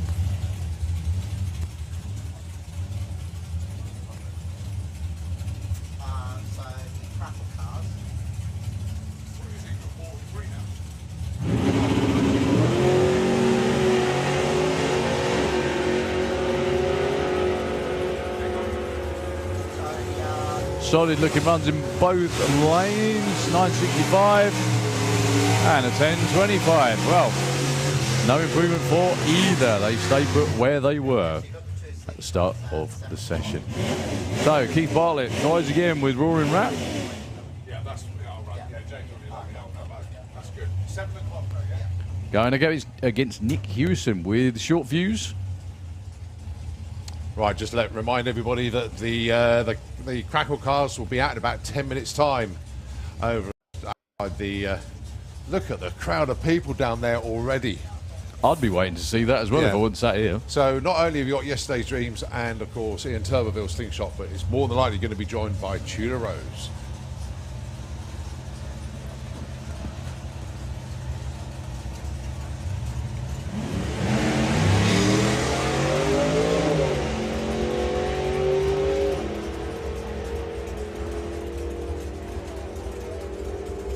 $9.92, nice run, and 10.44. Nick Hewison goes all the way up to 6, actually bumps Keith back 1 spot. Keith goes 10.44, 128. So underneath the tower this time, we have the Rockets and the Identity Crisis.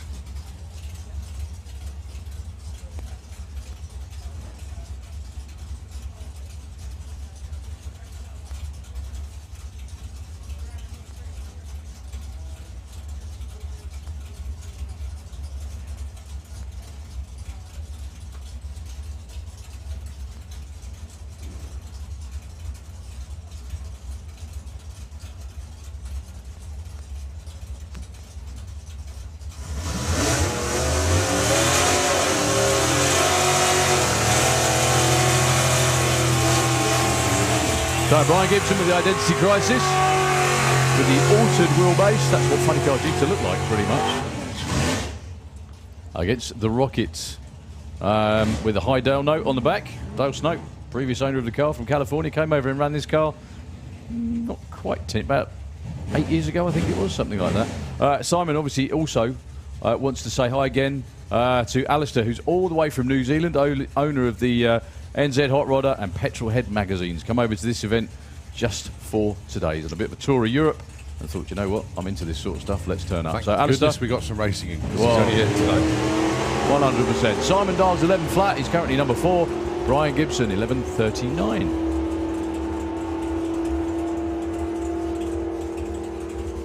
$11.06 for Si, and Brian moves up 1 spot. 11.55 on a 39.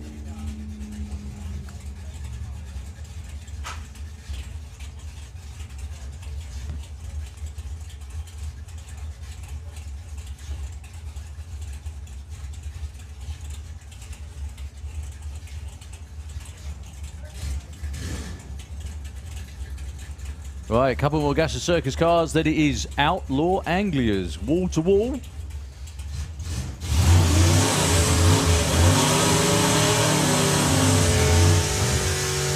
Or angle to angle if you prefer. And there's a few drivers in there. Be a bit nervous because they didn't get to put runs in yesterday.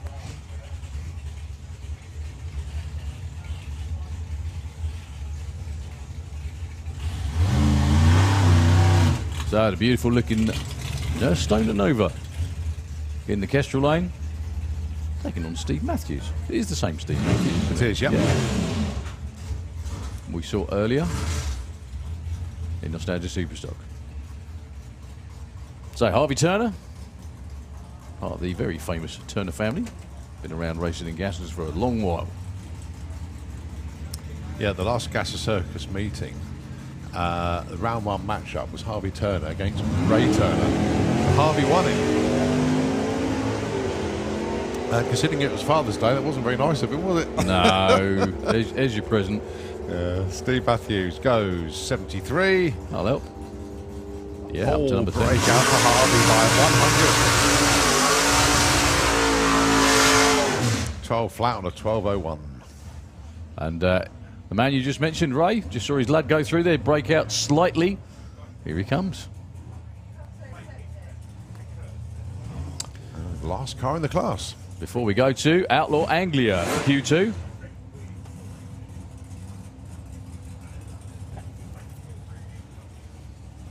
So what's Ray Turner got for us? 10.92 is what you're looking for.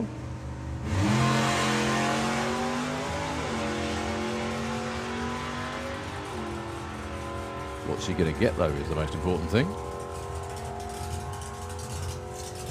11.04. Stays put at number 9. Okay, qualifying's in the books for Dragster Circus. Number 1 qualifier is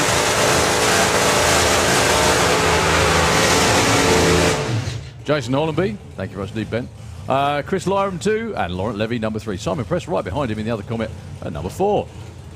Okay, Q2 for Outlaw Anglia. Up first, Ben Rushforth. Ben yesterday ran his quickest run ever. What did they do? Change pulley size on the blower? Is that what they did? Not quite sure. Just very quickly before the first pair run, I just want to say a massive thank you to the Outlaw Anglia group of people, racers and crew. We had the photo shoot in the shutdown area last night, and when Colin and Gina presented me with some funds for the fundraiser that I was doing, it was an emotional moment, but huge thanks to Outlaw Anglia, everybody involved for that contribution. From the bottom of my heart, thank you all so much. Well, Ben, currently number 6 on an 8.38. Has he got any more for us? 8.32,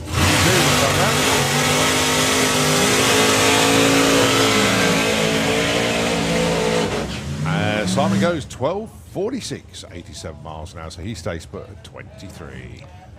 Okay, Ben Montgomery and Gary Bird, numbers 25 and 27 at the moment. I don't think we actually had 32 cars run yesterday. No, we had 29. There's a few, noticeably Barnaby Levy, who didn't get a run in. Well, yeah, I think he missed the light, didn't he? I think that was what happened. Gary Bird as well is a lot better than 27. Definitely looking at the numbers, well capable of being in the top 10.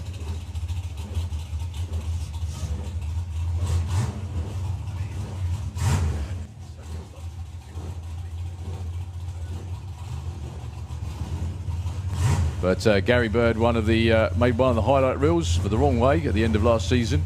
I think at the Hot Rod Drags, got way out of shape at the finish line and went over into the other lane on 2 wheels. Well, Ben Montgomery, unfortunately, going backwards. So Gary Bird will be on his own.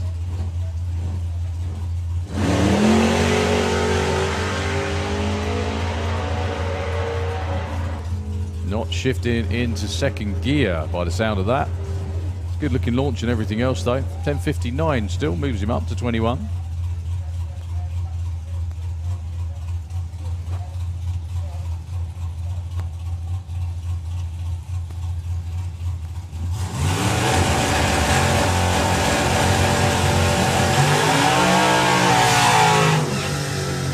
So Dougie McClure and Ronnie Mercer, both in action last week. Ronnie got to the final of Pro ET, and Dougie was in Outlaw Anglia competition. Dougie, I don't know whether to hug him or punch him.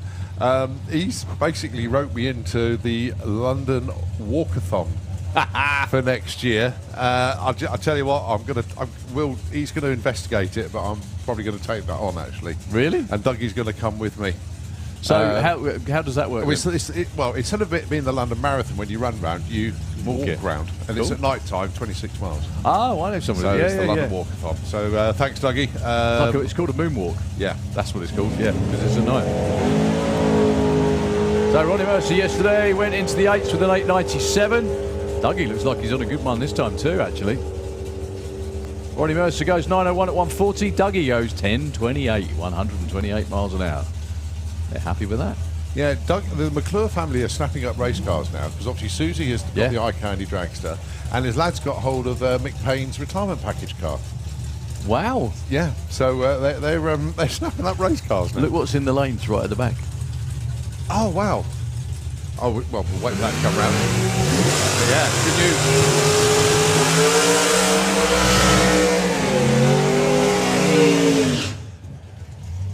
Mr. Entertainment himself, Jinnah, going alongside Spencer Tidswell. Now then, one thing that we both missed yesterday was when this car was running yesterday, it was Gene.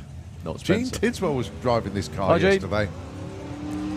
Whoa. Oh, I wouldn't stand that close to Ginner when he's doing that, to be honest. He's got it handled, though. Well, I told you it was Mr. Entertainment. Yeah, Mr. Entertainment going backwards. Okay, Ginny yesterday, currently number 7 with a really nice looking 8.60 run off the trailer. Yeah, there are a few cars in this session that didn't make Q1 yesterday. Spencer Tidswell went 9.67. He would like it if it was a 7. Yeah.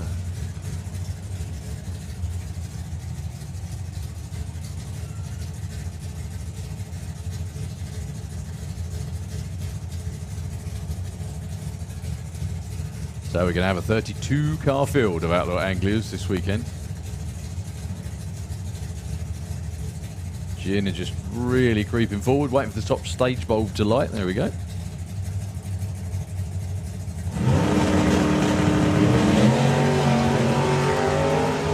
Well, Spencer jumps off the line and opens the door. Well, sorry, boot.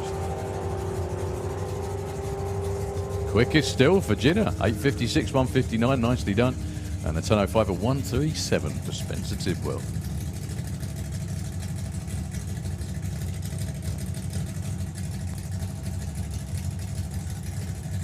There's some monstrous stuff lurking around the back of the tower again. We like it.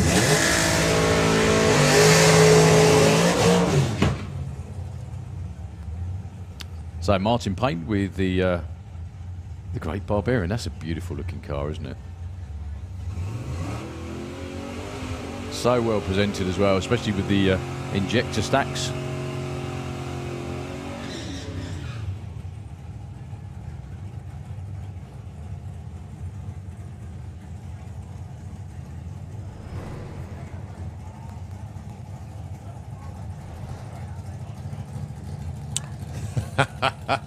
I knew it. Well, basically,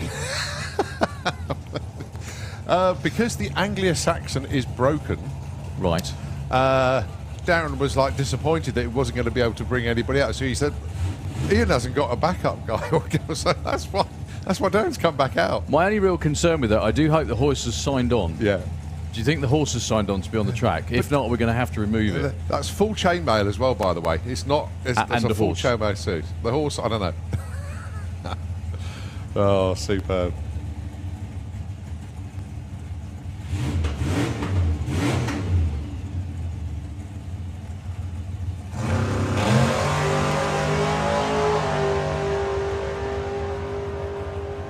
Good looking run for Martin. That'll be better than yesterday. Yesterday he went 9.82. Today goes 8.88. 1.54. 10.48 for Ian Tweddle. Stage 19. Up to number 9 though for Martin Payne. Yeah. As he trots back. Love it.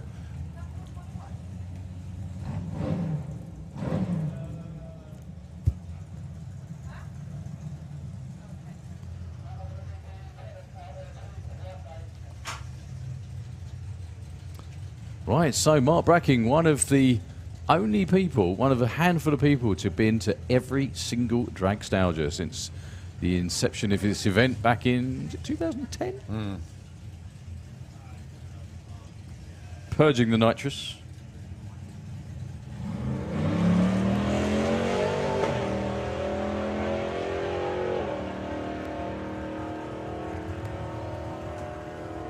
Yesterday went 10.40, today goes 10th quicker, 10.30. Nice leader.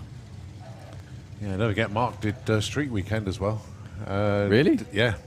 With that car? With that car. And he was a one and done driver. He came in, he did his run here. I think he went 10.2 on the unprepped day. And right, that's it, I'm off. And off he went to York. Had a brilliant time. And he won the like the showmanship award or best appearing vehicle at York when he was up there on Saturday. Got a nice silver platter for that. So yeah, very, very happy indeed. Well, just a small amount of clearing, hopefully to be done down there. But anyway, anyone not in the grandstands, let's have a quick look at the time. Sorry. Yeah, the cackle over there, as you can see by the crowd, was about 5 minutes ago. Hopefully everybody enjoyed that. But also we've got some seriously good stuff down here in the lanes. Cliff Griffin as well, Colin. Yes. I thought he was, no, but I thought he was going to run. Looks like he's tow car for somebody, actually. That car used to be a 7-second supercharged pop. It's now back on the street. Or the fire up road, Yeah. if you prefer. And is used a lot on the street as well, actually, to be honest. So it looks like the clean-up on the track hasn't taken too long. We've got Simon Bowlow around there with a beast. You don't want to miss that at all. Also, the return of Colin's doorbell. Sorry about that. Every weekend. Let's see. Every weekend Let's see who's without up my fail. front door. Go on. Oh, it's my sister-in-law. Right, okay. Is that okay? That's fine. You can set off the explosive device now. It's only her. Oh, dear. Right, just having a look at a Facebook memory that came up this time last year was when Colin Miller ran his first ever 6 in Outlaw Anglia. This day last year. Well, it was the Friday of Dragstlgia last year, and Colin got his 6. So that's when that 6-second sticker went on the back of the Flying Fifer. Big memories then for Colin Miller at this event.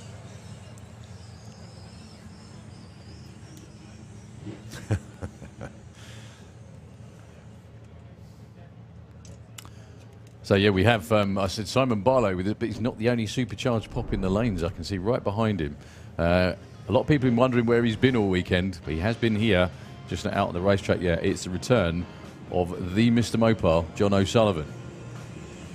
However, this time it's got a screw blower on it, as if it needed to be any more mental. I think the last time this car ran, if I'm not wrong, was about 2006. Was that right, Colin? Roughly. I honestly don't know. And he because ran it's it in before Pro my- Mod. It was before my time, so I don't know. I'm relying on you for that one. Okay. Yeah, I think it was about 2006 anyway. There's a couple of videos online of some of those runs. The burnouts, the runs themselves were, I think the phrase is hairy, wild, out of control.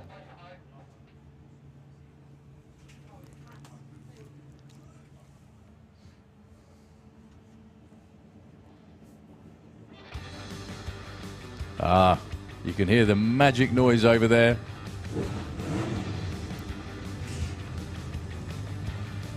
We still need to carry on with all the racing. That's why the Cacklefest isn't out on the racetrack this evening, because we got so much to catch up on from the weather delay earlier today.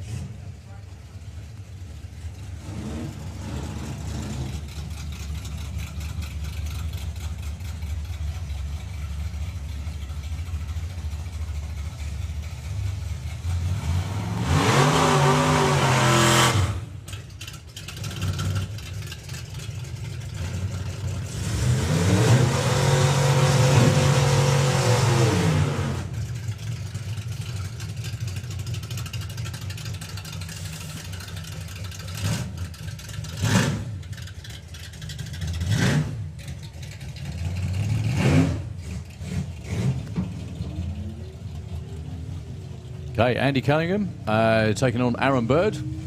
Yep, Aaron is actually moving forward. That's good.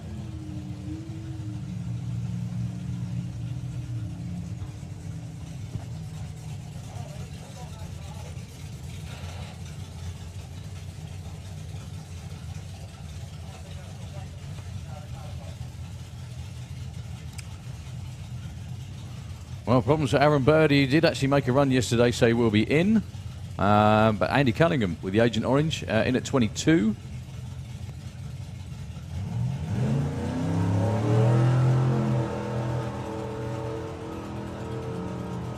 Nice to see Mark Huxley still helping Andy Cunningham. And he comes to his runs, 11.93, 114.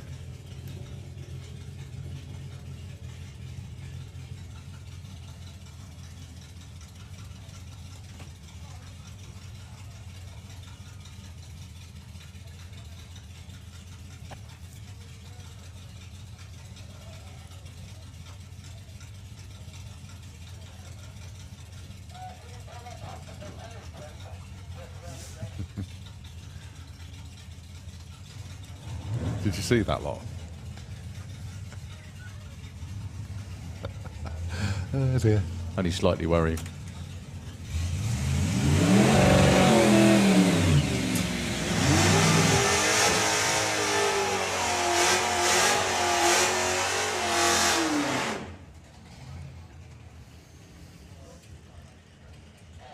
All right, next pair, Luke Hoskins with Let It Be, and Ben Montgomery with the home brew.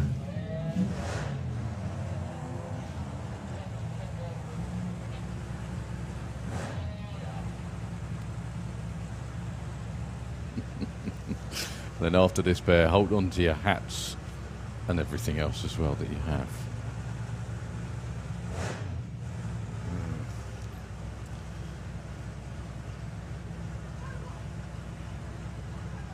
Luke Hoskins moving forward as he should.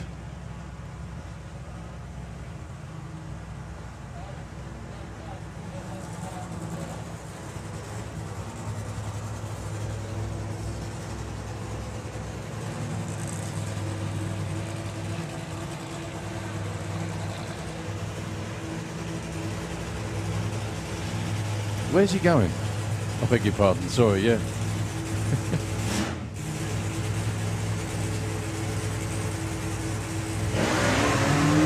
There we go, Luke Hoskins off and running. Ben Montgomery not far behind him. I do apologise, I just wondered where he was in full stage and the crew guy ran out in front of him. Luke goes 9.58 at 1.38. Stays actually at number 23. Right, the return of Mr. Mopar. I know lots of people have been looking forward to this. This time, John O'Sullivan with the Mr. Mopar.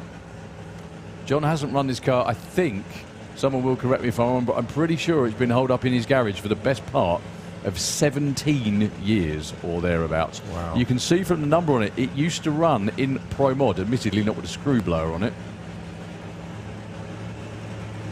John, very, very famous for putting in some absolutely banzai runs back in the day. And one of the original group of Outlaw Anglias back in the 90s. There's still some mental photographs of his other car. I don't even remember, Colin, with it just twisting itself in half off the start line.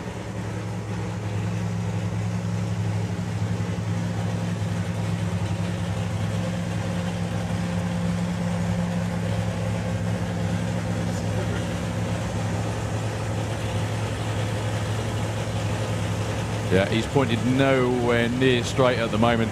Hopefully he can correct that with a little bit of right hand down before he moves forward.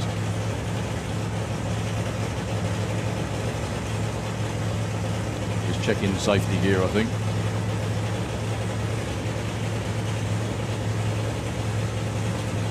Yeah, just making sure the window that's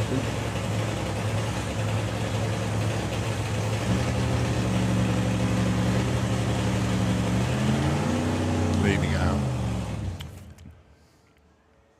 What a shame. What a shame.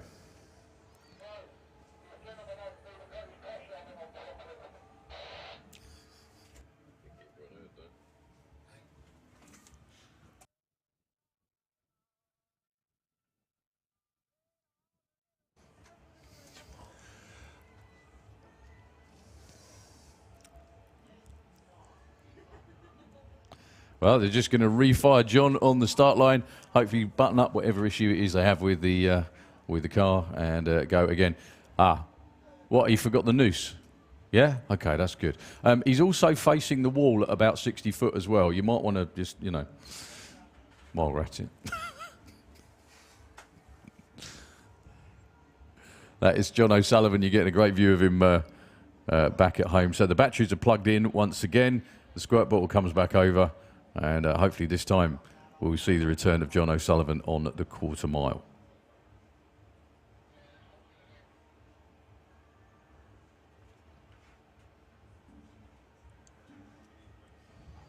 Don't stand right there, Barney. You might get it right up the nose. There we go.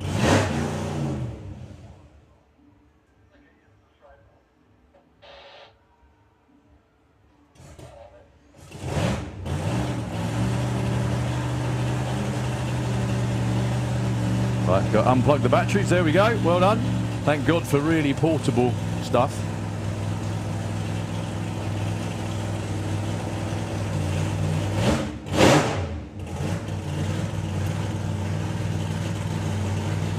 It's a lot of right hand down. A lot of right hand down. Well, John O'Sullivan is... Yeah, he's definitely facing the wall, so anyone over there with a camera, he'll be coming straight at you very shortly. Johnny's not known for being shy with the throttle either. So the return of Mr. Mopar after many, many years. Here we go.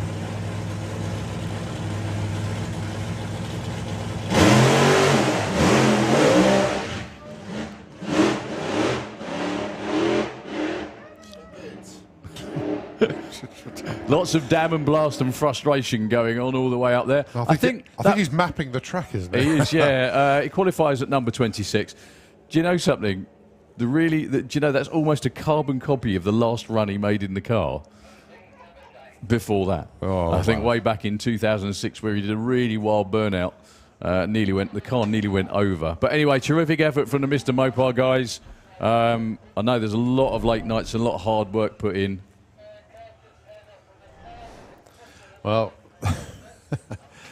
all the twists and turns of this event just absolutely phenomenal. They really are.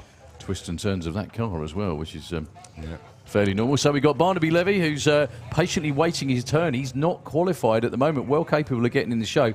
He's also travelled all the way from Ireland to be part of this too. So just a little bit of lane attention down there in the Kestrel lane. Yeah, I think we've got Supercharged Outlaws in the lanes as well. I think they're tucked around there. And all things being well, all sorts of things are still... I think, to be honest, we are going to run out of time because there's so much we want to get done. The Wild Bunch haven't had their second runs yet. Obviously, Supercharged Outlaws. And we were trying to get Dragstlgia Cannonball as well. Yeah, absolutely that.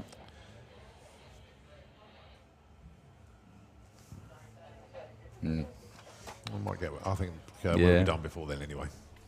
Look at those lanes, chock-a-block.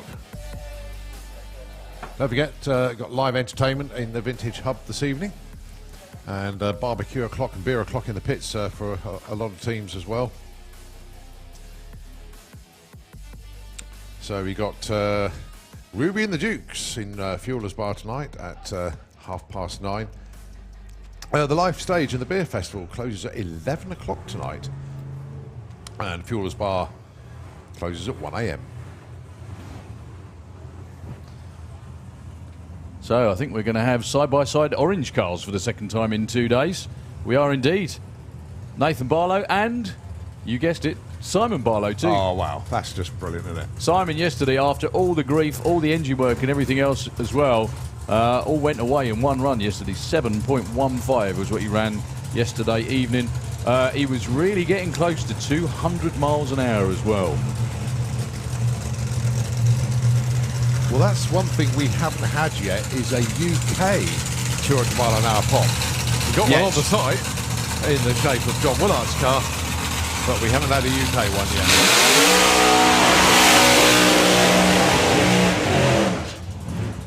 So the beast is Simon Barlow, the car obviously. 198, yeah, that's what I said yesterday. He was knocking on the door yesterday. So Simon Barlow, if everything goes well on this run, he's knocking on the door of both the sixes and his first ever 200 mile an hour run with the orange pop. Blown big block Chevy in there. Not sure whether they're going to step it up for this one. Actually, they're not going to be trying to go any slower, are they? What am I talking about?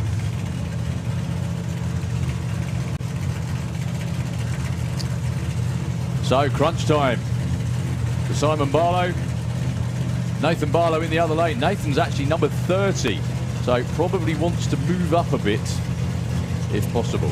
Yeah, so what did Nathan run yesterday? 14:39. We still only had 30 cars. As soon as Barnaby runs, that's 31. Here we go then.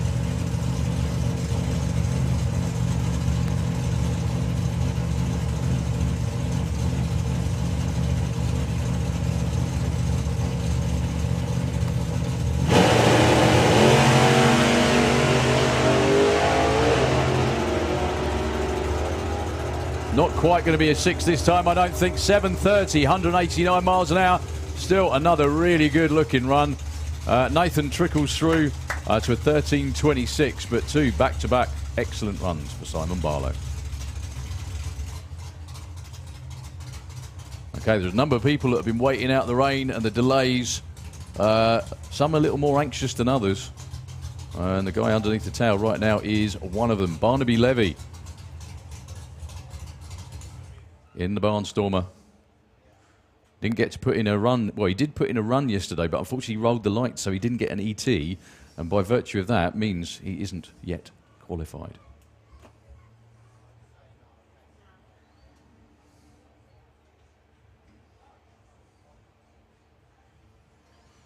Mr. Marshall's been doing a lot of that jogging today. Yeah, well. So he's gone for the tractor.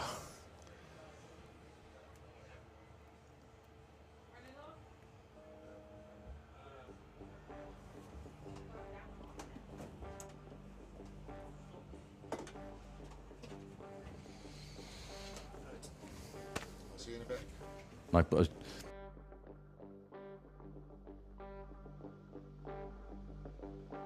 but please put your hands together for both of the Orange Pop teams down there. Real cool to see both Nathan and Simon side by side. 2 days in a row, actually, here at Dragstlgia. Simon still qualified number 2, unless that pesky Mr. Miller can do anything about it. Or we got John Webster waiting back round there too.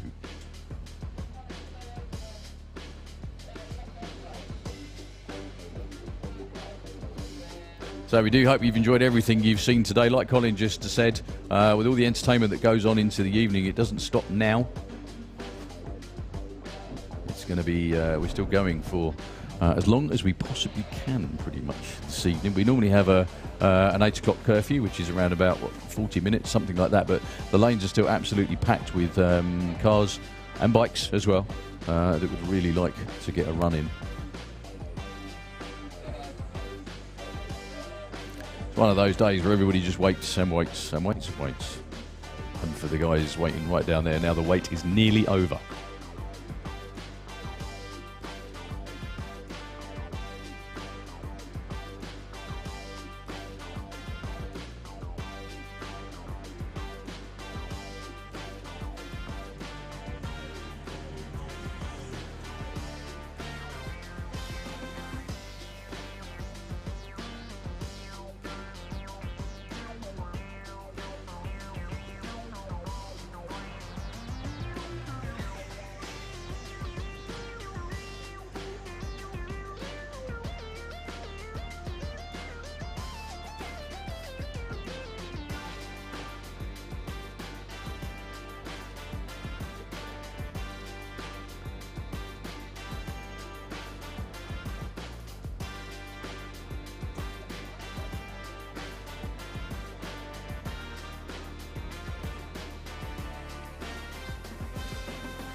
Okay, just given the signal to get set and go once again. So it will be Barnaby Levy, like I said, didn't get a run in yesterday, unfortunately. Really unfortunately.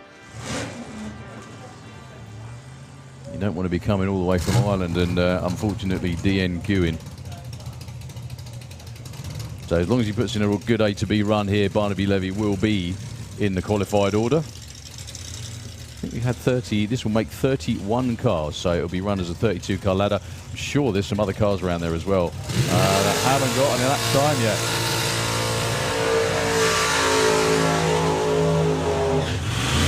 So,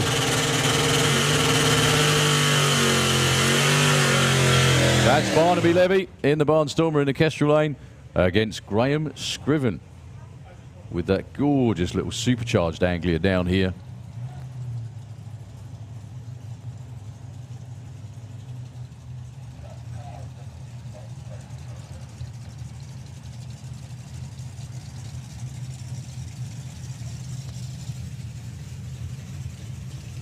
So Barn has run into the 8s a number of times. Now would be a really good time to do it. If he ran an 8, he would be at least in the top 11 or 12.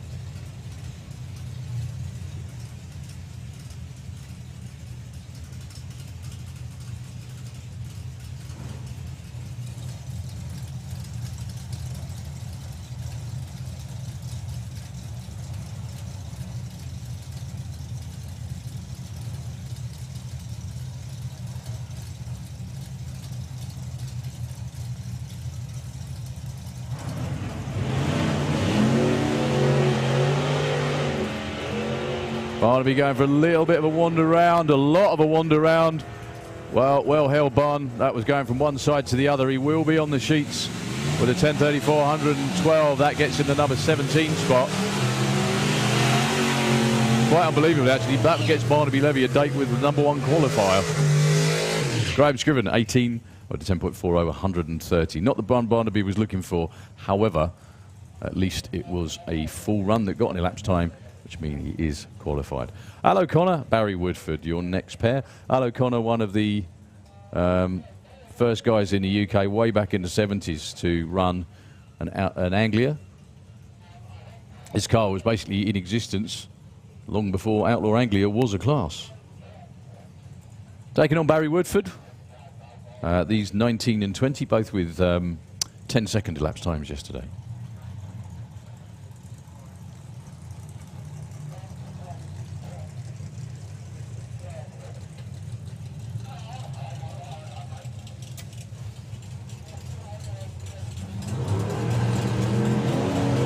Good looking launch for Al O'Connor. Now this car normally runs in super gas, so well capable of 9s. 994, there you go. The 1040 for Barry. Actually, they don't improve, they stay 19 and 20.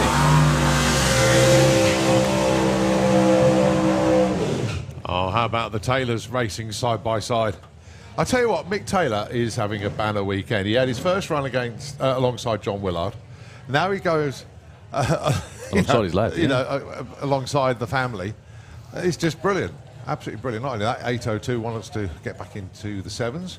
Yeah, very close indeed yesterday, and last weekend too. Yeah. Lee Taylor, though, I think this is his first outing of the season, is it? Yes, with it is, with the Outlaw full pop.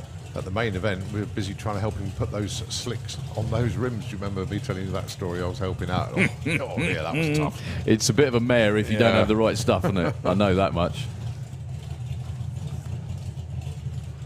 So anyway, Mick Taylor with the Banshee. Fordson in the Kesher Lane. Vents the Nitrous. I think I may have already mentioned this, but the Silverstone Festival coming up August bank holiday. Okay. So, which used to be the Silverstone Classic, being rebranded. We have got a big drag racing and hot rod display there. Cool. You part of it? Banshee is one of the vehicles that's going to be there. Wayne Allman is going to be there with Mental Fabulous. Breakdown. Tony Betts with the 34. What are people that go around corners going to make of that? I don't know, especially when we fire them up. Kev Slyfield with the Blown Birds coming. Is he? Yeah. Oh, we've got a cracking lineup of cars. He's in it for Bunch too. Yeah. Right, both cars with Nitrous on this time. Lee Taylor's took a little while to get going. In the meantime, Mick is long gone. 806, no improvement. Lee goes 10.20 at 142. I can only think that Nitrous didn't fire that time, or didn't work as it should anyway. So no improvement either. They stay 5 and 8. Yeah, who else is there? Oh, Brian Whitfield's coming to Silverstone. With well, we don't know yet. He was going to bring the Chevy, but now he's debuted that. I don't know. Aaron Fenson is taking Super Pro Dragster for something new. Rob and Pete Brown taking the slingshots. Cool. We got the slingshots, both of them. Yeah. Revel and Rathchild. Cool. Mark Sheridan. Oh yeah, you did mention that last week. Yeah. That. Obviously Bruce will be there as well, and we got Kai and Jake Cooper with the juniors. No. So it's a proper cross spectrum of vehicles that are going to be there. Now this is a bit of a match-up for the ages, this one as well. Colin Miller's had his fair share of cool races over the last couple of weeks. This is him taking on Mr. Nixon himself. He pretty much started the class in the Slick Tricks lane. 5... I think it was... Did he start off the GoFundMe to get John out? I think it was... It was him. Yeah, I think it was. I think it was Bob Nixon who did. And if you're out there watching, I don't know whether you're actually in the grandstands watching for a change instead of watching at home on the internet, but wherever you are, thank you so much for the entertainment over the last 3 John, weeks. Congrats on the new class record as well. Yeah, absolutely that. That'll be a block. Oh, just missed. Dodged. Well, he was giving it everything there. Yeah, slightly slow to the 60 for Colin, 1.15. It hesitated before it moved. Well, Rob Nixon will get a time, I think, as long as he's not timed out. I think he might just make it up there about 24. No, 1987, 48. Number 32, he's on the bump.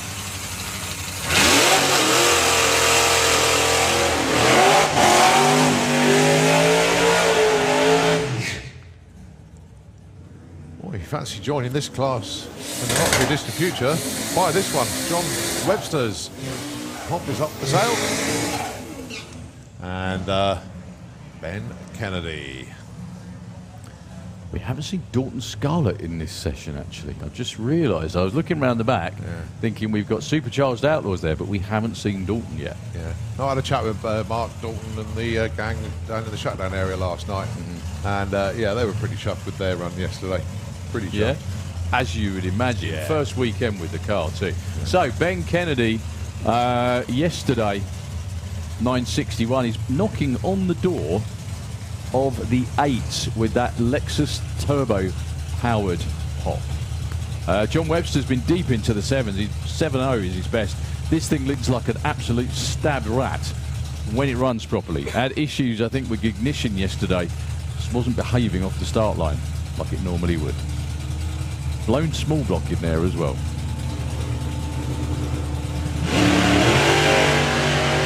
103 to 60 foot. Whoa, big wiggle for John. Very big wiggle. Ben Kennedy's trying to catch him. John Webster goes 8.59, 9.21 for Ben Kennedy. Webber moves up to number 8 with that in the end. As is standard, John goes 103 to 60 foot as well. So we now have a full 32 car qualified field of Outlaw Anglias, and I'll say it again, thank you so much to our Australian friends for the entertainment over the last few weeks. Yeah. Again, John Willard, I don't know whether you're up there in the grandstands, on the banking, in the pits listening, wherever you are. He's the guy's just an well, he says on his Facebook page, he's an Anglian nut, and you've got to be on the other side of the world and build a car with one of the moulds, funny enough, that's exactly the same as the one Rob Brindle's got down there, and ship it all the way around the world to race with these guys. 32 car field of Outlaw Anglias, and John Willard was a part of it, and he will be, whatever happens, fixed or not fixed, he will be part of the biggest field ever, and he will be the number 1 qualifier. Yeah.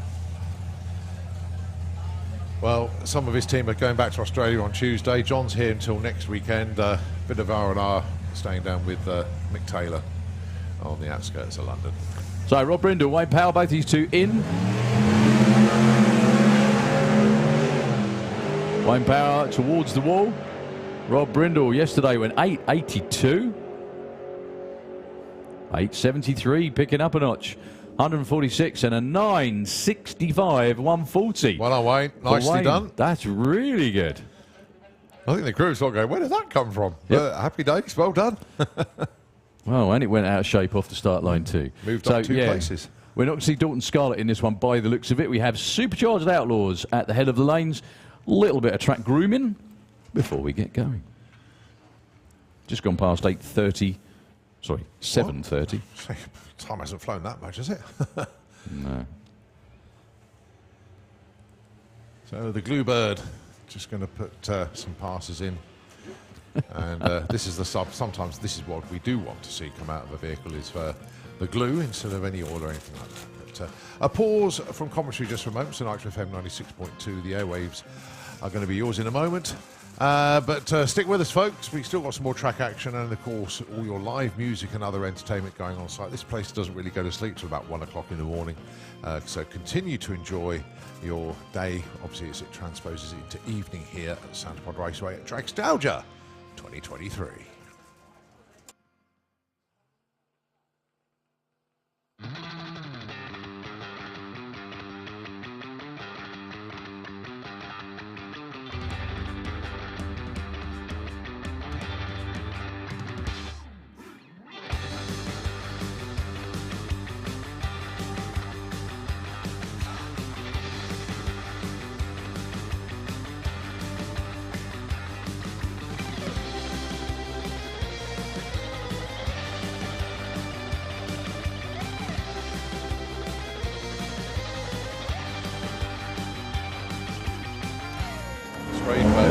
Switch cars. It's an old, yeah.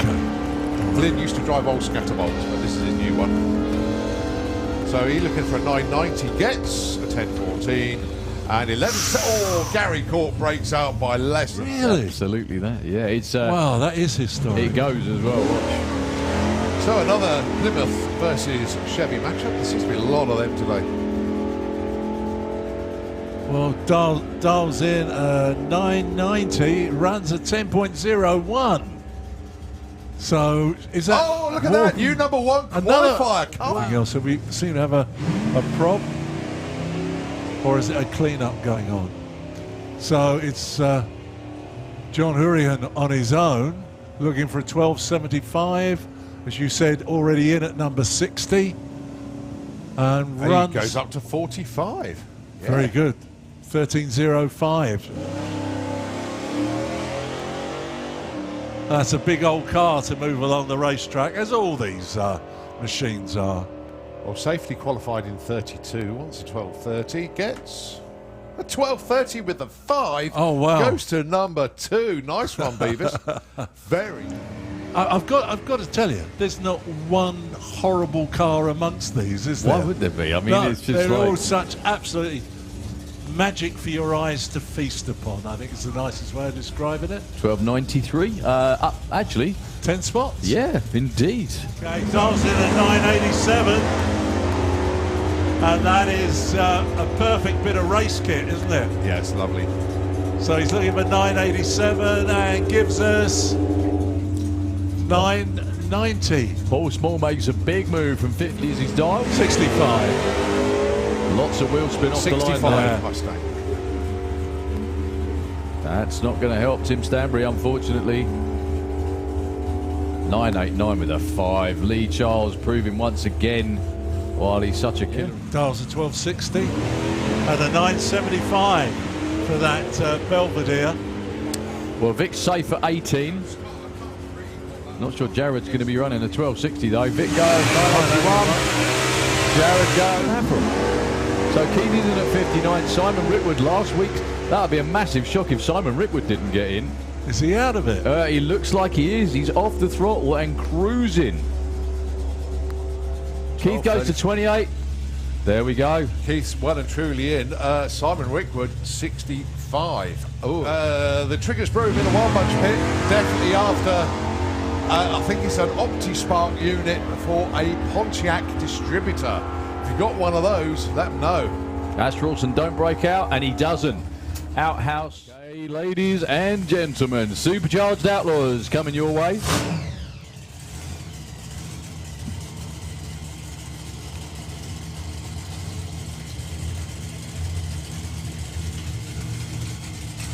This is their second session, actually, of the weekend. They ran last night as well.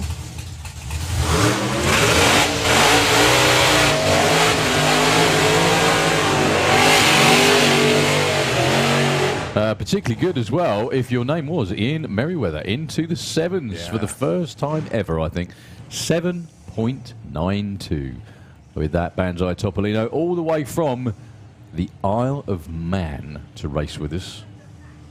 Taking on Paul Watts with Agamemnon from the Isle of Wight.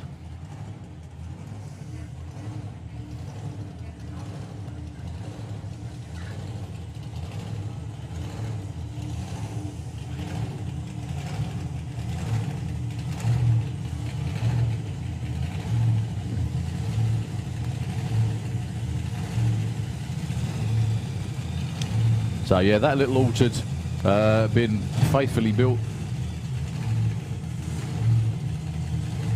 to a very historic blueprint, if you will. It's not actually that old, even though it looks like it should be. Very, very short wheelbase.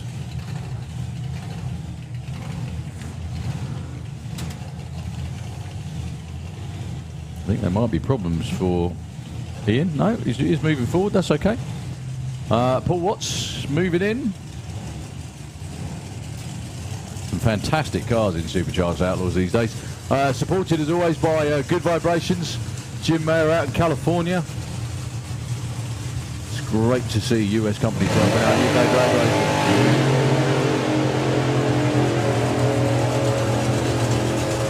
Well, Paul Watts is long gone. That's a much better looking run. 8.46 and an 8.89. Not really on song that time for Ian Merriweather. 846 159.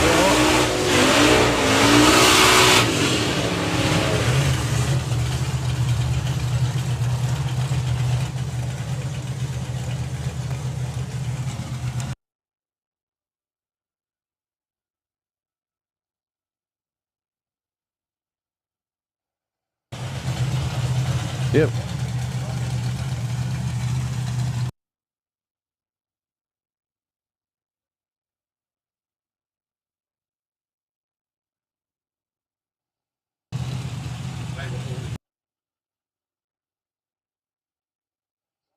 So Jim Tucker and Simon Booth, door car against, well, kind of door car. Simon Booth can just get the damn car to launch. It'll be in the 8s. Jim Tucker with another great looking run with the, oh, look at that, quickest ever for Jim Tucker. 8.70, 156. 946, 156 as well. Same mile an hour, completely different elapsed time. Basically bunny hopping off the start line for the bootlegger.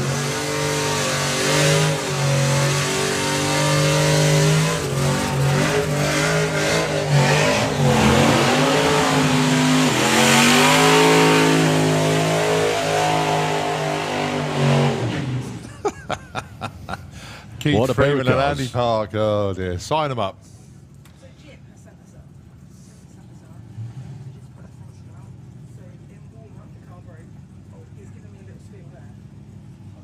So Andy Park and Keith Freeman, 2 9-second cars here for you.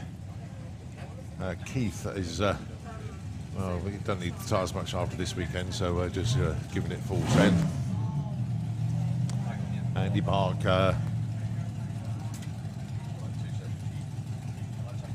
So he's got a new set of heads on there, similar to the old version, but new set for him on there.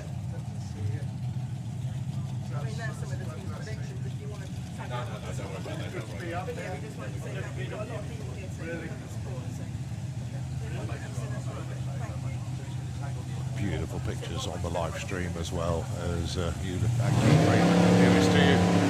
There they go. Well, Keith's been running 9.4s like clockwork this weekend. Andy Park in the higher 9s, 9.47 again, and a 9.94. A very, very good run. So another one that didn't put in a run yesterday. He did come down, unfortunately, the Little Hemi Hunter. Kind of a pocket-sized car, that one. Mike Couch from down on the south coast.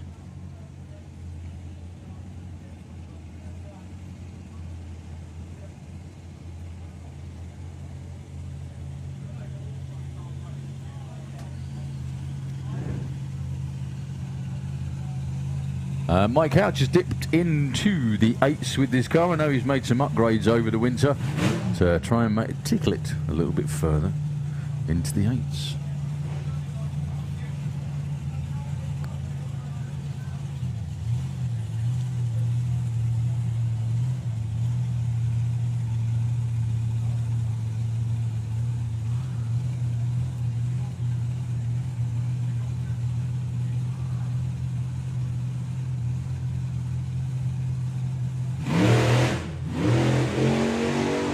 I think that might have taken him by surprise, actually. It went up instead of forwards. Nice looking run though for Mike. 9.05, 151.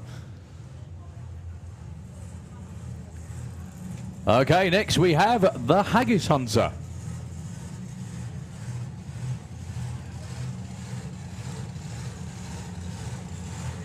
Taking on the Famoso Speed Shop Special.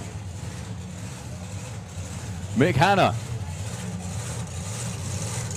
Show quality all the way in the Slick Tricks lane.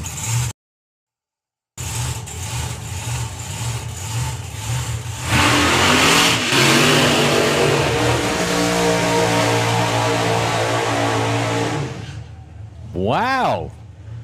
You know something? Running that car for a couple of events, definitely getting the hand of it. That's Brian Watson out there. The car, as we said yesterday, was actually sat in Steve Nyamanthis' living room behind the sofa.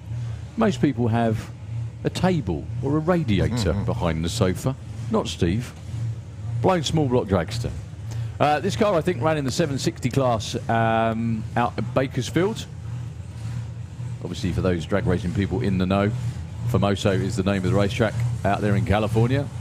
Myself and a number of many other people have been out there. Very cool place to go. But Brian Watson with a storming burnout, just getting more and more confident in the car, which is great to see. And he's been in the low 9s, maybe rough close to the high 8s. The car has the potential to go quite a bit quicker than that, but you can't just get in one of these things and stand on it. It does take a little bit of time to get comfy in there. Mick Hanna from Scotland with Haggis Hunter. Although I should think haggis are quite easy to hunt. They're just like small bags, aren't they, really? Well, mixing stage, here comes Brian.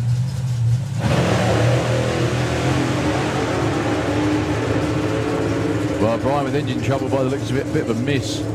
Mixed car, not quite behaving either. 994, only 90 miles an hour. He's normally way quicker than that. Yeah, Brian rolls through the 14.5 second run. Such a shame. Much more like it on the burnout.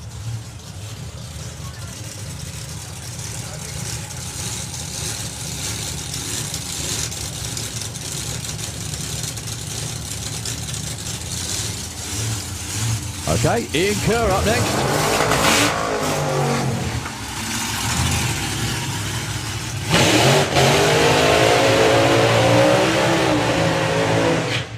With the altered.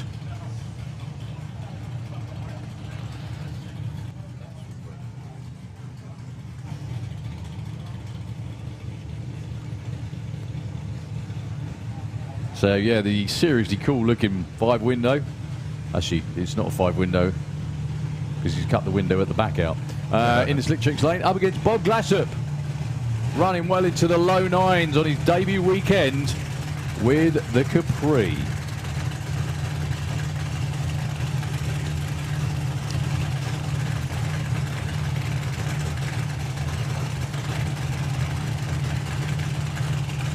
Bob Glassop's run a number of machines over the years. This is the latest incarnation of Bubblegum, the name for all of his cars over the years. He's had a love affair with Capris. Actually had a Capri Nitro funny car as well.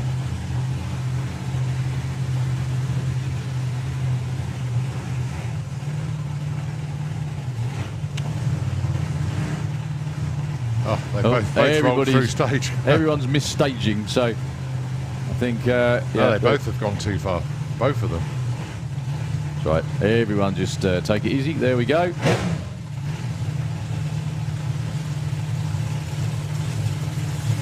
So Bob's now in stage. Here comes Ian.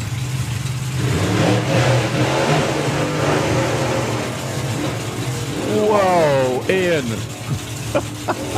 That is your proverbial cigarette paper there between the wall and the tyre. 5:36 and 1:47. Nice run for Bob. Ian, wow. He definitely made the most of his entry fee using all the lanes. Deary me. That was a proverbial space hopper with a blower. That was.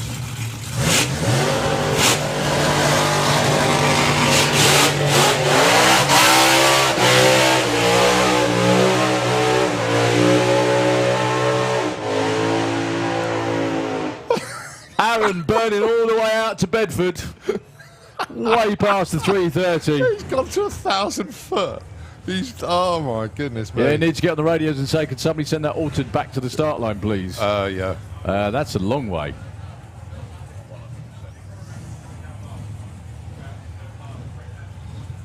Oh my word. Well, in the other lane, Paul Taylor with the acute angle. Both supercharged small blocks, I think built by Fuzzy McKenzie in their workshop. I think Aaron was just having too much fun. Put your hands together for Aaron Windridge, everybody. Without question, burnout of the day. I'm not telling everybody anything they don't know. Well, hopefully the engine is still in one piece after that. Yep, gets the thumbs up. Megan almost needed a pair of binoculars to see where Aaron had gone then. Brilliant. Yeah, that was good. What these Supercharged Outlaws are all about, entertainment and fun. Well done, Aaron. Now, can he put the car in the 7s? He's been so close. A couple of times yesterday, he run 8 zeros. Can Paul Dale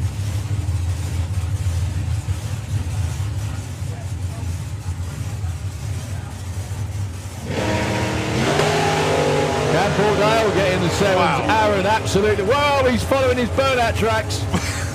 And he's still got his foot in it. Oh, we got Paul Dale, 804. What a race.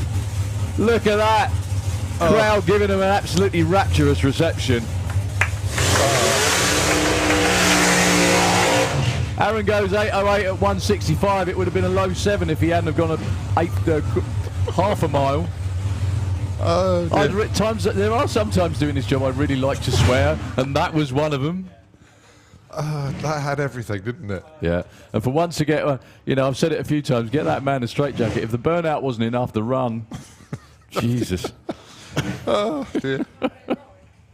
That was pretty outstanding. And then Paul Dale as well with his quickest run ever, 8:04 in the other lane. Unreal, absolutely unreal.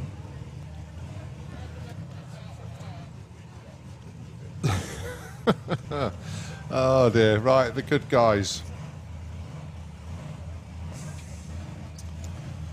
That is a lovely looking car.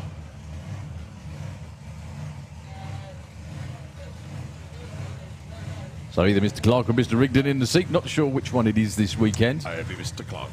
Share the duties. Oh, hang on, I can't see Nigel anywhere, so... Just 2 seconds before we carry on. Ladies and gentlemen, one more time, put your hands together in the grandstands, please, for the Tiki team.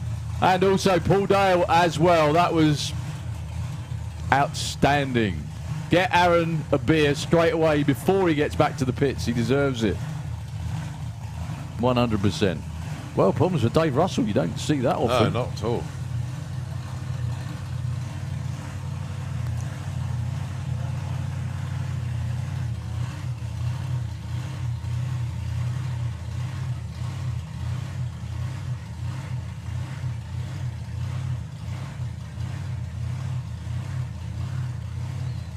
Just making sure the car's in the right place. Been running in the 8s last few times.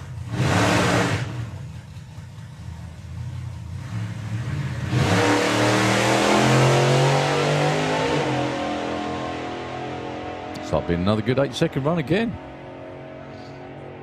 Yeah, 862, 158 miles an hour.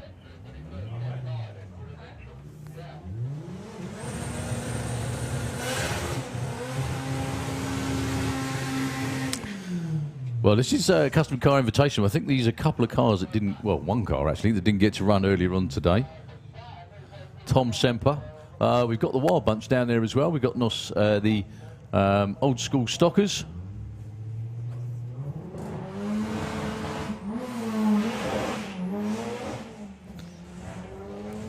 Certainly doesn't hang about. It doesn't, does it?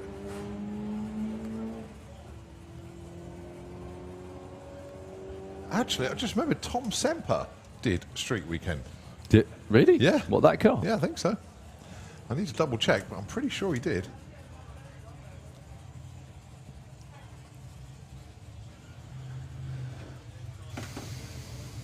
I can still see Aaron's tyre marks from both the run and the burnout. Okay, here's Wild Bunch second session. Keith Crampton with the Sultan Shaker. Tom dressed as only Tom can. Thank you very much, sir. Loving the boots as well. Where did they come from? I don't want to know, actually. Lady with big feet, I think, is the answer to that one.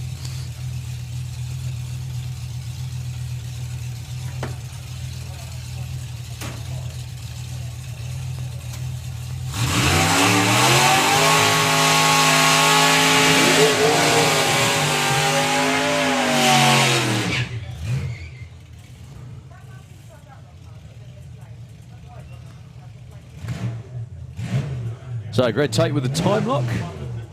Yeah, I thought he did. He did it, yeah. Did it? Again, we're going to keep running, folks, for as long as we possibly can. I think we've got we've got Wild Bunch to go. Old School Stockers. Good to see Thomas down there with his suit once again. That he wore to the school prom a few years ago, if you remember. Obviously, backup duties for Keith Crampton this weekend.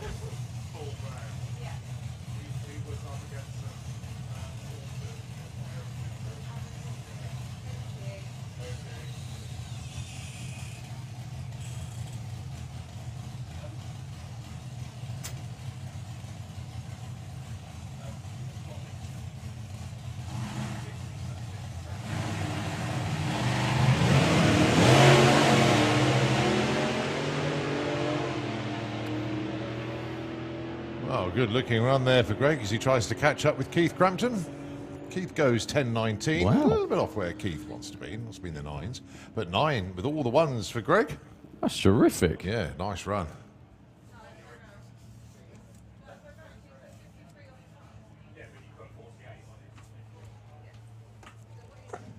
Yeah, the van with no name obviously heading back to the pits. Right, call out into the pairing lanes, please, for the Willis Wars, please. Call out into the pairing lanes, please, for the Willis Wars. Can we have you down, please? Yeah, we're still going. What we missed during the day, we're going to try and get in this evening. Commiserations to the Supercharged Blancmange team. Yeah, that's you.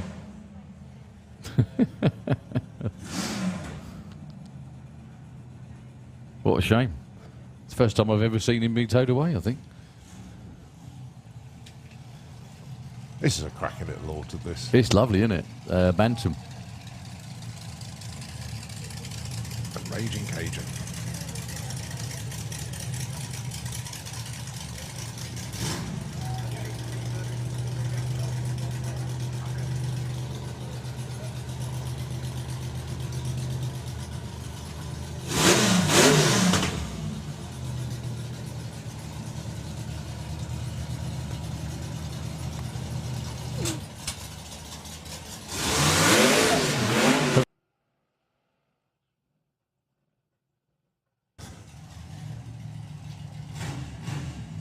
Yeah, beautiful looking car down there. The Elliott and Jones machine. Looking like he's on a buy run, actually. Rory Hart, 2 days in a row, unfortunately. Nice looking outfits, apart from the legs, chaps, for Rory Hart.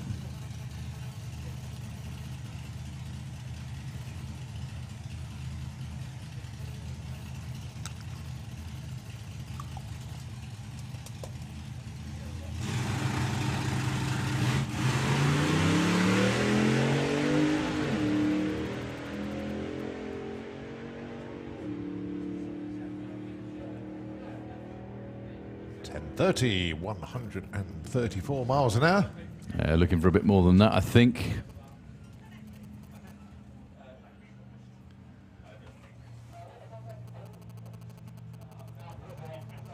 So we've got Wild Bunch. Lots of them in the lanes at the moment. And obviously we've just called the Willis Wars as well. Yeah, about 34 cars, I think. Yeah.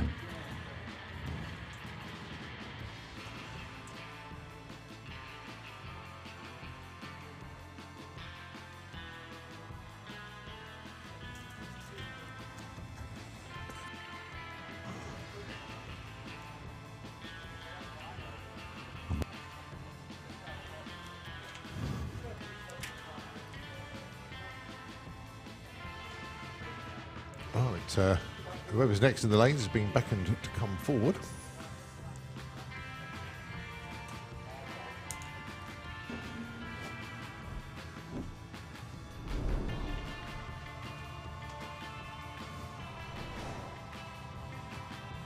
Yes, unfortunately Rory's going to be towed back to the pits.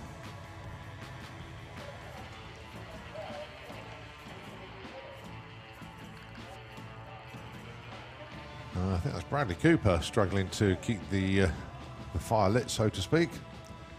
The legend himself, Ken Cooper. There we go. Bradley comes around the corner.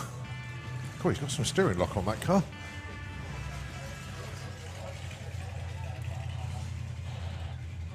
No burnout, straight up to the line. So it's the back from the past slingshot.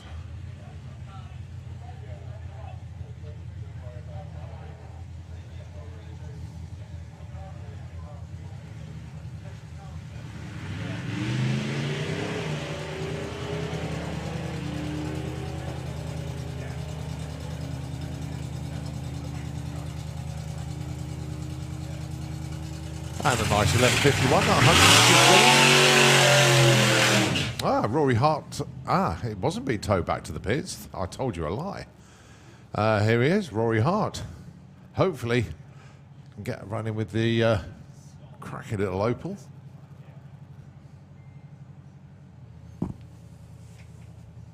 The car, basically, he predominantly built himself. And when he's not driving this car, cruising top fuel with the Runefield stable. Yeah, and Dad Ian helps a lot of people out. He does, yeah. Most notable, that man right there, for a start. Andy Harrison. They all help each other anyway.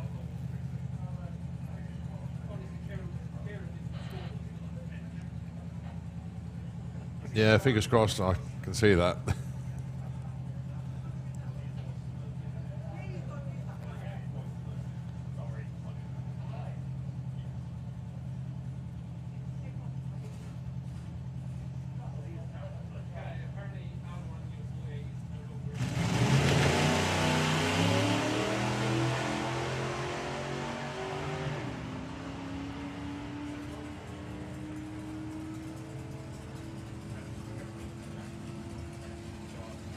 That'll do, 12.75 at 100 mile an hour.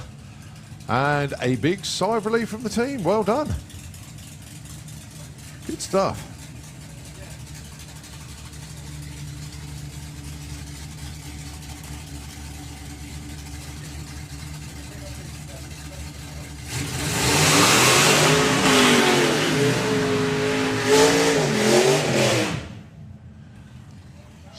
Sonic Attack number 2 with Steve Garland now behind the wheel, going alongside Robert Wright. Bobby, as we've always known him on the screen previously, with the Altered. Interestingly, both of these cars could take bigger drivers than they're actually in them, because there's a huge amount of roll cage space in these cars.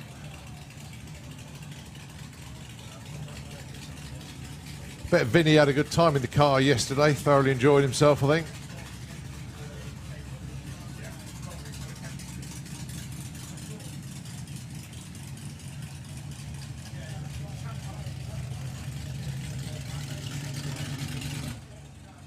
Both going on the long way back. Just waiting for news from the top end, I think. The reason being is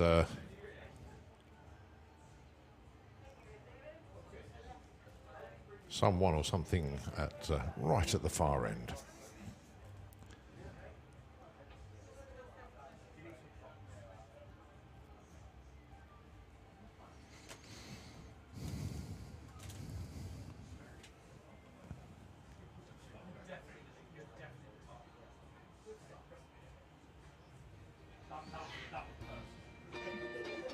Yeah, just our track crew at the top end. Just checking everything out down there, so just on pause for a moment. And the signal's been given to fire them up, so we're good to go once again.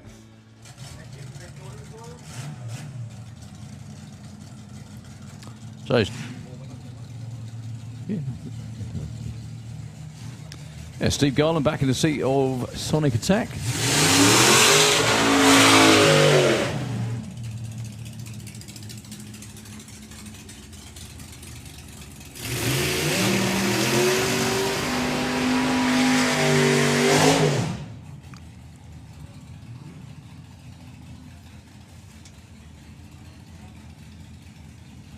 And Robert Wright with the Altered.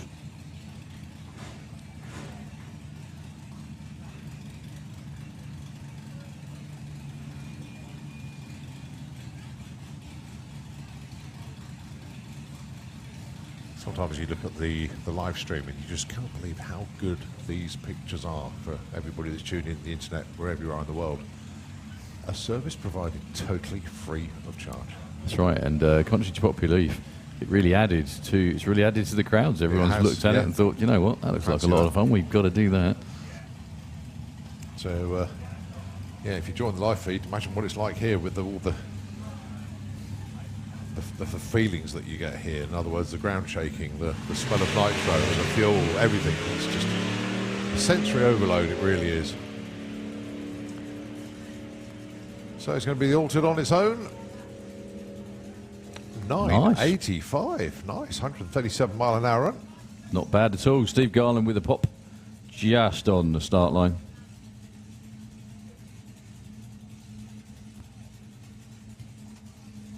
Well, I can refire it and go again if he wants to. James Ord right behind.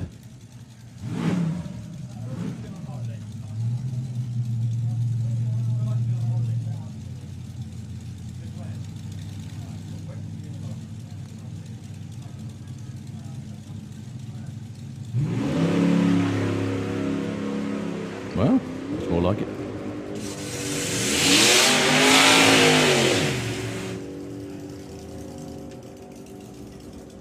That won't be the usual 10-second run. Oh, maybe. No, 12.61. 95 odd miles an hour for Steve Garland. So it's James Ord. And the rather immaculately turned out slingshot in the Kestrel lane. The Shaw Crank Redemption. Yeah, we like that. Really perfectly period correct car with the single hoop at the back there.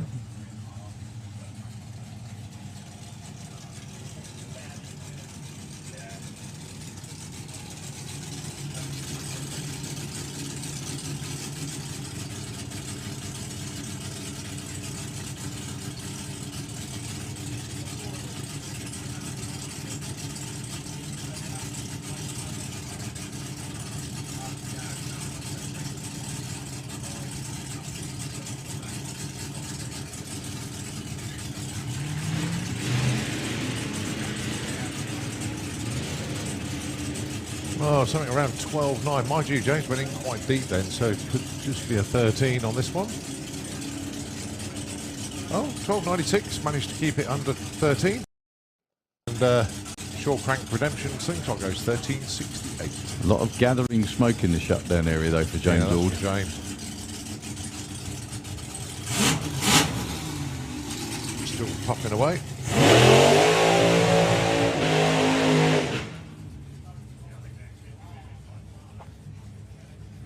Turns the corner, okay though?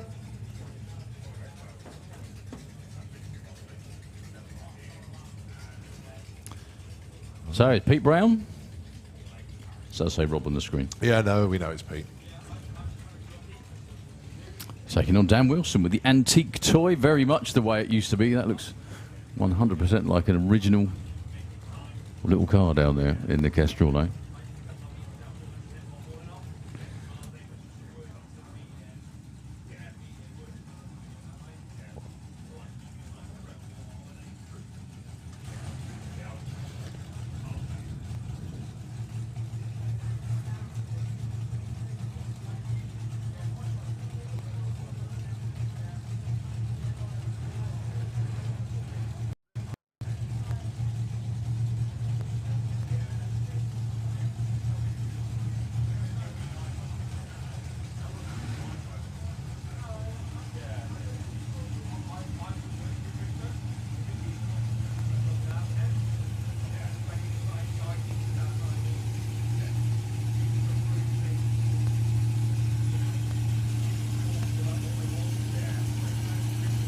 We can get 8.6-ish for Pete Brown with Rebel. Around about 158 mile an hour, they'll be very happy. That looks boring for him, and that was straight. Well, it was. Look at the ET, 837.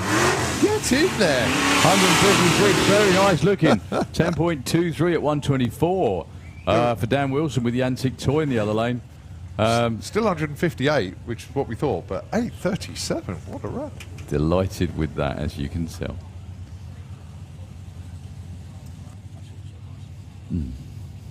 Yeah.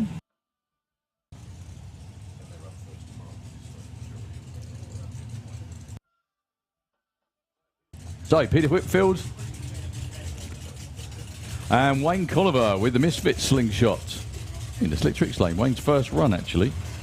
Not quite sure why you got a red light there. Did the car quit?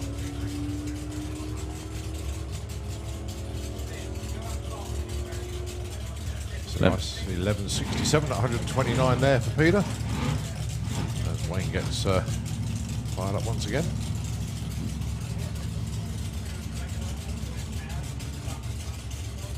Yeah, car just died on the line, I think, when he was trying to bring it into stage.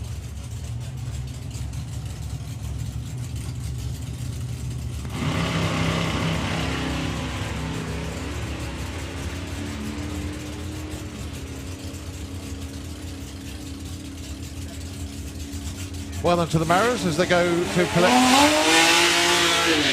their car from the top end. 12:46, that time for Wayne Colliver. Absolutely sure that's not what he was looking for, but yeah, well done to the whole of the Rebel team. Well done.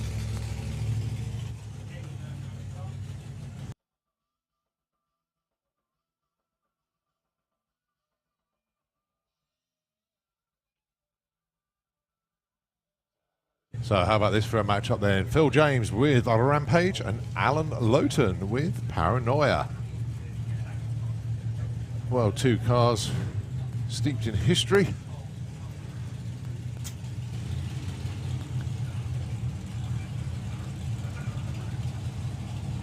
I mean, I remember watching Paranoia as a kid. I remember watching Rampage in its form incarnation. That's it. When it was Panic. Paranoia. Have you seen the T-shirt I did for when Brian Thomas Yes, had you it? did. Yeah. It's an absolute pig drawing those injector stacks. Did not enjoy that one bit. Turned out all right then.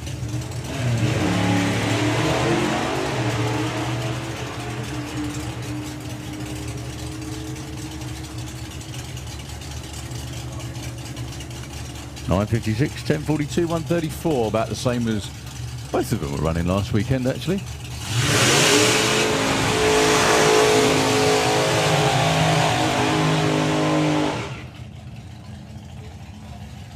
Well, Callum Swinchak with the King's Topolino, and it's Ford Skip with Chasing Time. Do you remember? No, I actually do, but events like the Hot Rod Drags and Vintage Nationals, there's always this little top rod that came round, little black top rod with a hook roll. That was Ford Skip. Really? Yeah, he's now driving this. Now old enough to be in it. Yeah. The Chasing Time front end of Dragster.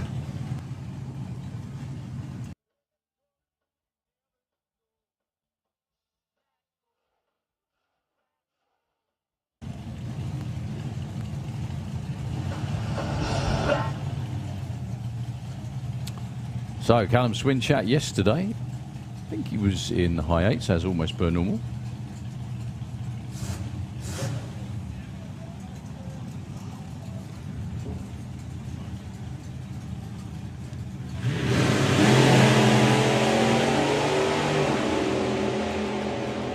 Good looking runs in both lanes, actually.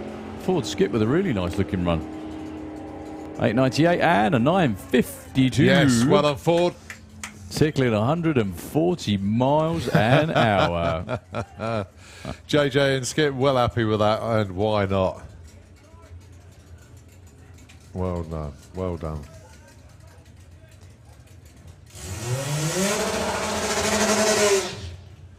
Liz Malcolm with the Just for Fun Dragster. I think this is the last car, apart from the other one, in the Wild Bunch, actually, because we've got Willis Wars, we've got the old school stockers.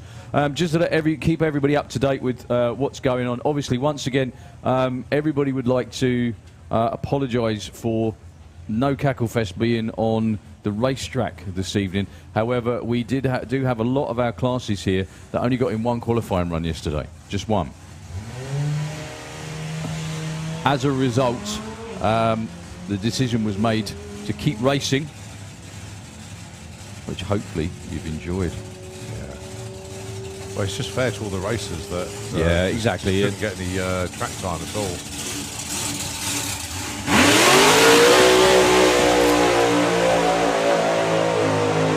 Well, slightly out of kilter, if you like. Jim Usher with the Hemi Hunter.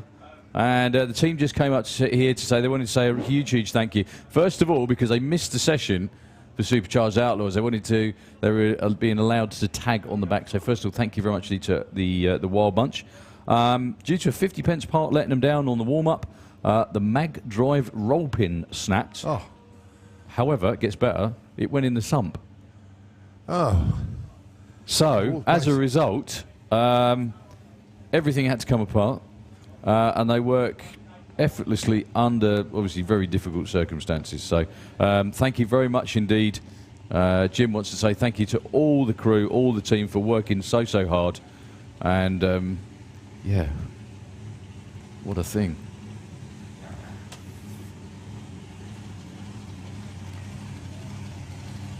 So it normally runs with the Supercharged Outlaws. Yesterday, well into,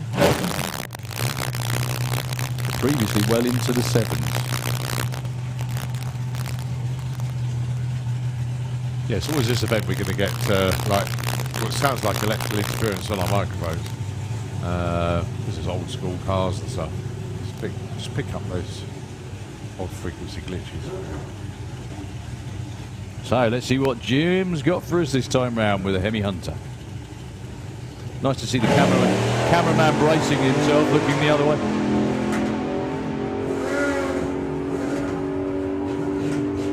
Oh wow, 7:45, 181. I think that's one of the quickest runs in Supercharged Outlaws.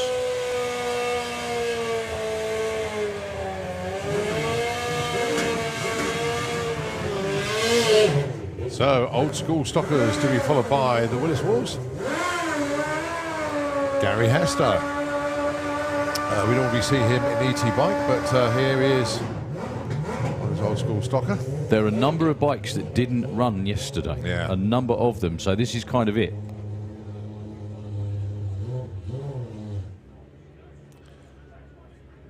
So just Yep. Control Alt Delete. Watching in around the world again. Very good evening to Lawrence, who I'm sure is tuned in from up there in Sweden. He wants to say hi to Stefan Breck. I hope I said that right, sir. I really did. I probably didn't. The Swedish name.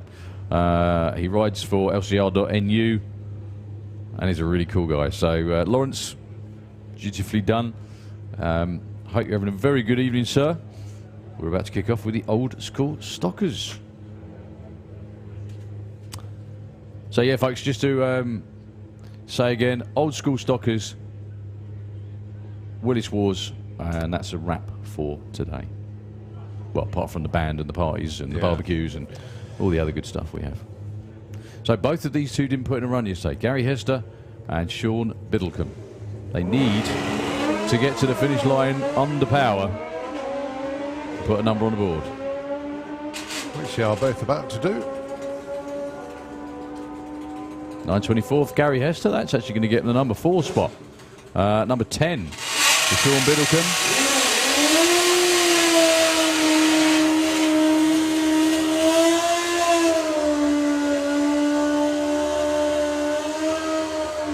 So, Dean Stevens in the Slick Tricks lane with the H2, taking on Len Padgett, riding Time Blight's bike. Had a really good chat with Len. I never realised he did so much stuff. He also he does these mad beach races that are like 30 miles long. Yeah. Just incredible. Anyway, Len hasn't got a number on the board yet either. Whoa. He's going to keep going, but any lesser rider, that would have come out for a lot worse. 986 for Dean 140 and 1181 without any dents in it at 140 for Len Padgett. Goodness me.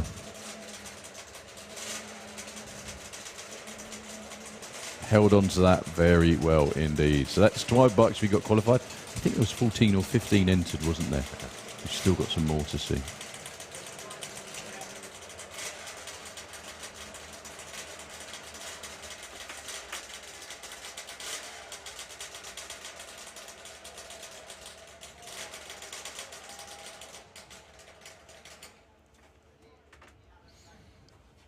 Just doing a quick check in the Kestrel lane. There is still the odd spot of weather around that we've mercifully avoided. If any of your relatives live to the west of here, like over towards, let's just say where another roundy racetrack is. Yeah, in other words, where I live. Yeah, your garden's getting watered, mate, right now. Looking at the radar, there's some really, like what we had earlier today is over that side of the, well, it's not that far away, is it really? It's only about, what, 40 miles away, something like that. Over in that direction, sort of Banbury, Oxford and stuff like that, getting absolutely pelted at the moment. I've seen a brody or two go up. Is it wet stuff? It is, yeah, it's sprinkling. No. That's what I was just saying. Unfortunately, there is a little bit of it around. We nearly did it. We nearly did it. Well, we're just waiting for official word as to whether that will be that, or we're going to see if we can wait out the sprinkles. But we are running out of time. We've run past our normal curfew, which is normally 8 p.m. It's now just gone 20 past 8. We were going to try and get everything done for today. Come on, let us do it, please.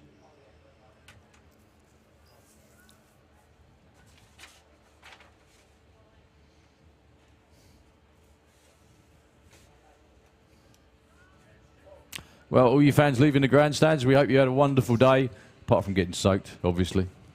I'm not, you lot are great. You're still sitting there. They're all moving. All you guys waving up there.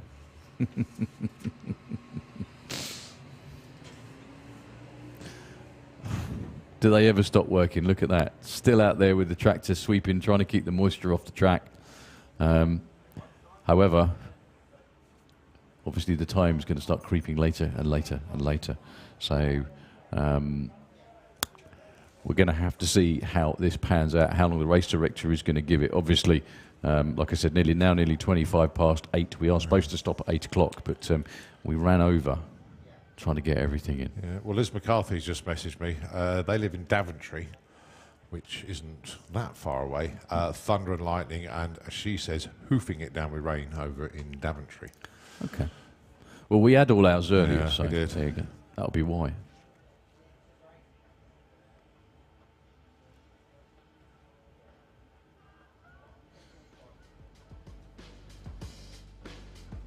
It's also got to be unbelievably frustrating as well, especially for the last few bikes and the last cars. Yeah, the last class of cars.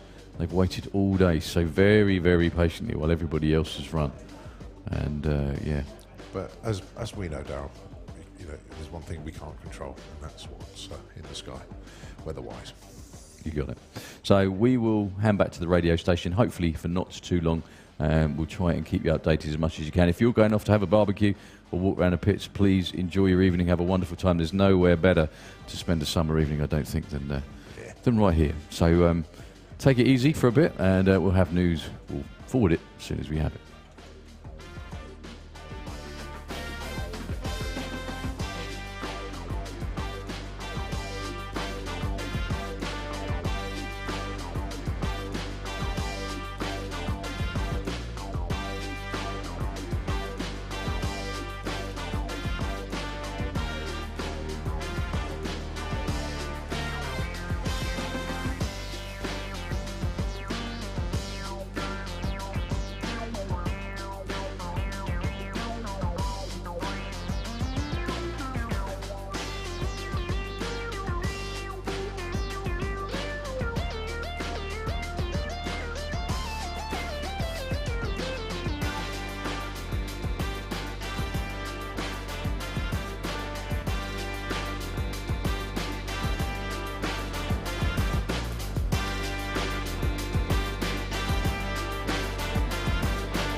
Okay, we are back on once again. As I said before, do that lot out there, ever stop. I think what it is, I think Ian just likes driving the tractor. I think that's what it is, isn't it? Should make a song about that, shouldn't they? Well, there has been, yeah. So we've got the rest of the old school stockers to go, and the Willis Wars, and we will be on. Chris Spry over there in the Slick Tricks lane, and Peter McGinnis. As Colin said, though, we aren't copying it nearly as badly as some other places that aren't that far away at the moment, thank goodness. It's very what they call localised, I think, isn't it? Yeah.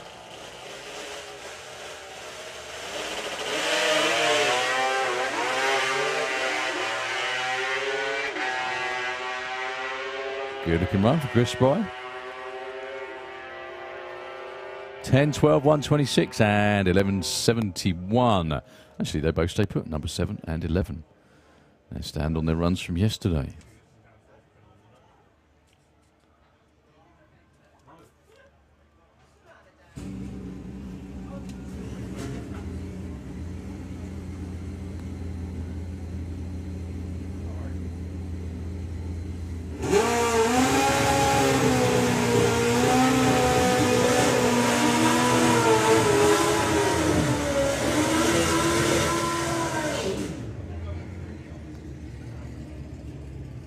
Okay, Alan Ward and Rod Spry this time round. Alan Ward in the Slick Tricks lane. Rod on the Kestrel side of the place. Both qualified yesterday. Rod Spry number 5 with a 954. Basically what this class is the way they used to run pro stock bikes back in, I think it's pretty much based on the 1980s there or thereabouts. Yeah. They very much looked like production bikes at the time with wheelie bars.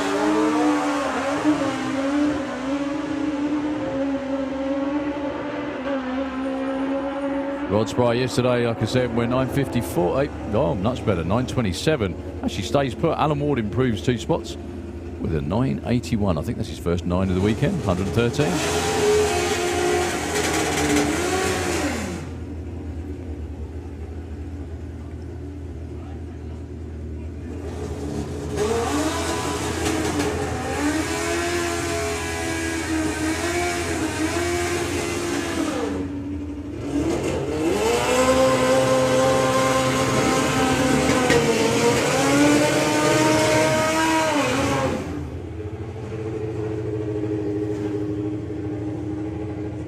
Okay, down there on the bike wearing the number 1. That's not Claire Rule. Claire's standing out in front.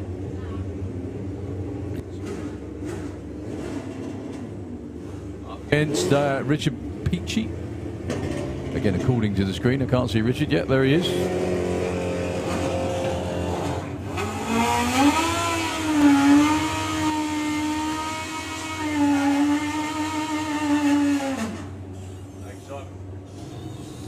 It's Steve Howell down there on the number 1 machine from last year.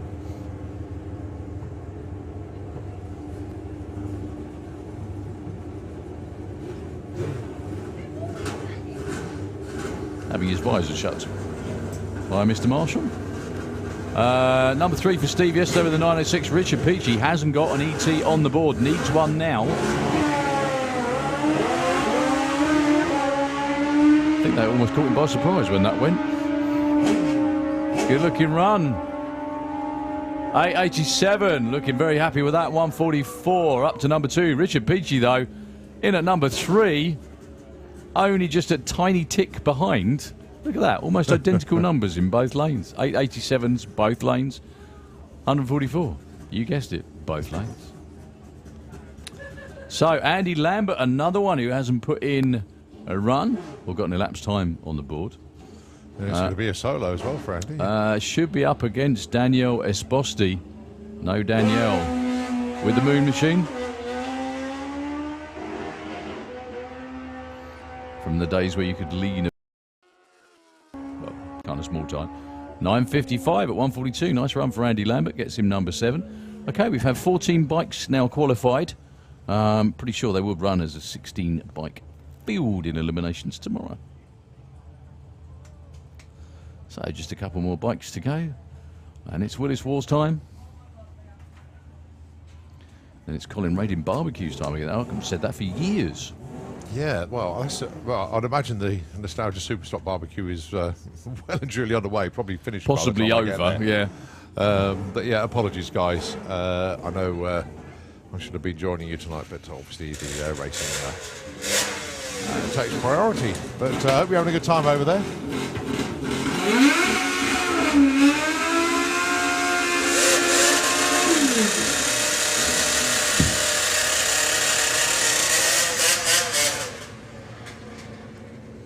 Yeah, two more pairs. Freddie Smith and Daniel Berglin. Am I reading that right? Neither of those two have got an ET on the board for me. Yeah.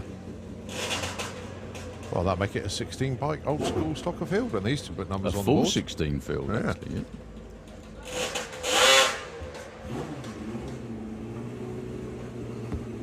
It would have been. Yeah, we got some more sprinkly stuff going on up there. Just to put another maddening hold on things.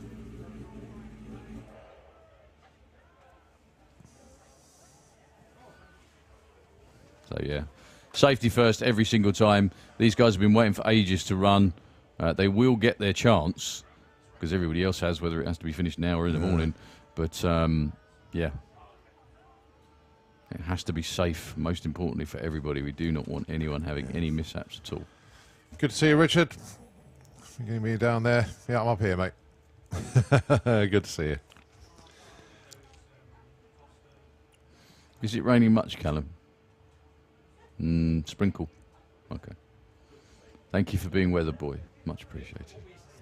Oh, and Callum, thank you very much for the photos, by the way, mate. Callum has... Actually, I remember way back when Callum wasn't even old enough to get a press pass here, and he used to go at the top end of the banking and take his pictures up there, and he caught some amazing stuff. And look where it's got him now. Works at the pod.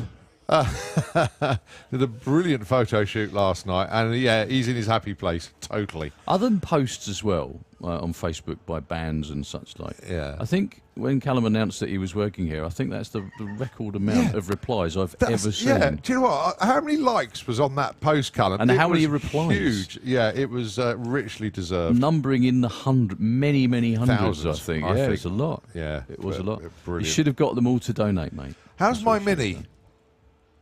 have done. You should have said that. Oh, is that where you're... yeah. Callum's Where mum Brucette got my went. Mini. Yeah, that's where Brucette went. I do actually miss that car. Great little car, that. Oh, dear. Yeah, you have to console yourself with a massive Audi. Yeah. Yeah, exactly. Yeah, but I lost my van as well. Ash has Did got you that flog now. it? Yeah, Yeah, Ash yeah. has got it. Ash, who does the some of the stunt bike riding in the live action arena, does Okay. that. He begged me for it. I'd have to give him. I said, go on then. So Ash is, and he came over on when he I said yes, you can have it. He was on my doorstep at 8 o'clock in the morning the following day. Oh dear! It was a Lovely particularly guy. good Lovely guy. example. Yeah, really it was. Yeah, it still is, exceptionally hopefully. good. Yeah. So yeah, that was quite funny. God, blimey, you don't want to be in Derby at the moment. Or Birmingham. Check that out. Sorry, I'm showing Colin the radar. Oh, dear, yeah. Deary me, that's more purple and green and all sorts than I've ever seen for a long while, that is. Yeah, we've definitely, okay, we didn't do well at the start of the day and the middle of it, but my goodness me, we've done really well for the end of the day. Really well, by comparison. We have virtually finished one session of every class that we have here to round out the day. Obviously, we were supposed to have a couple of them, but and some other stuff too. It's going to be a busy day tomorrow, that's for sure. Goodness me, is it?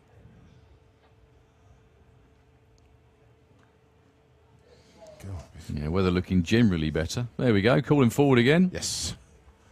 It's a good thing about racing in the summer proper is that the ambient temperature is a bit warmer, so if there are any spits and spots that fall, they don't stick around for long.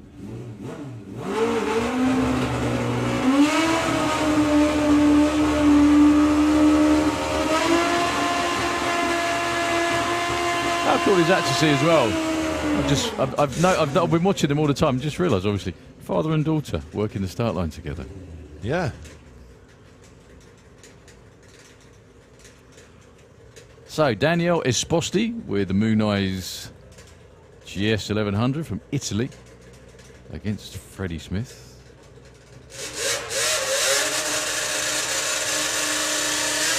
Daniel been given some last-minute instructions. Basically, wang it wide open, I think, was the upshot of that. Yeah, Freddie Smith will be in the other lane, side by side.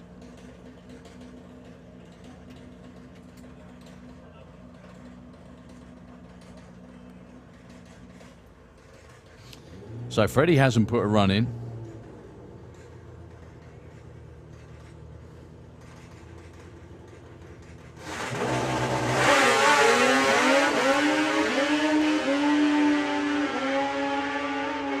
Right up the centre line, almost for both of them. Well, considering he ain't putting a run, 9.25 won't hurt. Daniel goes 9.65. We have 15 bikes qualified in the old school stock. And we've got our number one man back on the start line, Kev Melling. The only way he can be not me number one is if the man in the other lane, Daniel Berglund, takes it away from him. These are great conditions as well. Yeah. Nice cool air. Yeah, definitely. Still plenty of heat in the racetrack, obviously. Kev Melling, I think, is one of the world's, if not the world's quickest stage 2. Down in the 8.4s.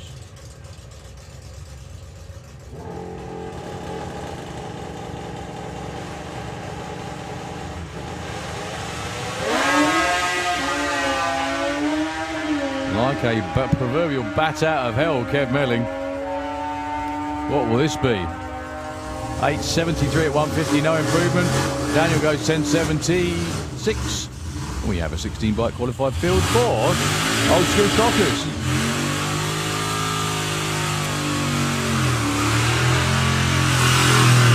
Our last class of the day. Was that heads up grudge race Fords versus Chevy? On the back of the Bacon Boys wagon.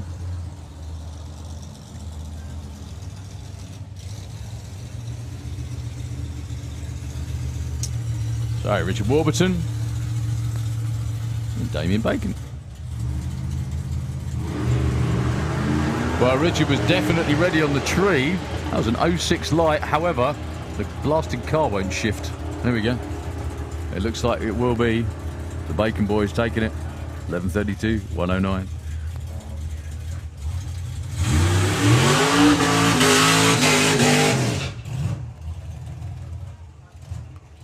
Okay, two very different year of Willis. I think John Dalrymple's going for the quickest, isn't he? I think he is the quickest at the moment, isn't he? Yep. Turning the Nitrous on with the full tilt 33. Yeah, Chris Coburn on the other side of the racetrack.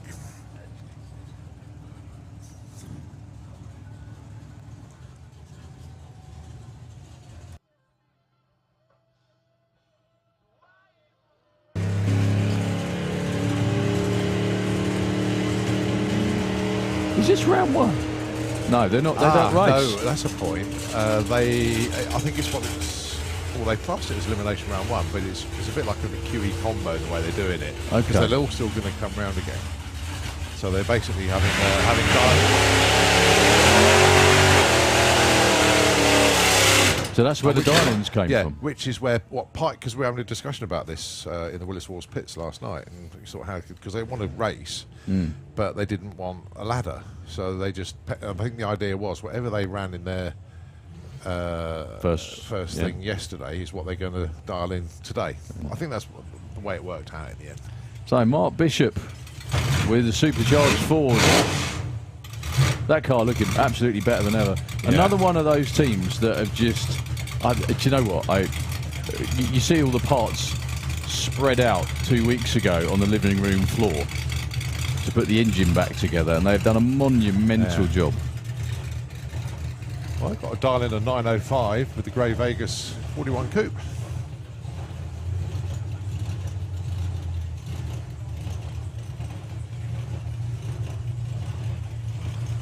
Yeah, it's Mark Bishop in there.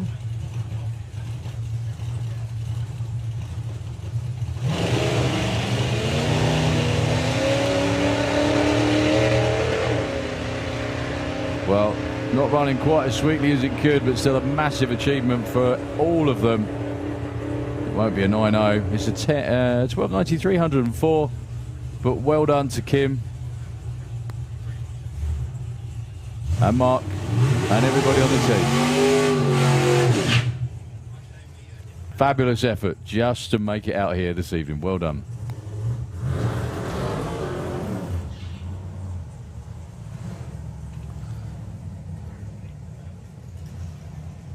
Right, Ian Challoner.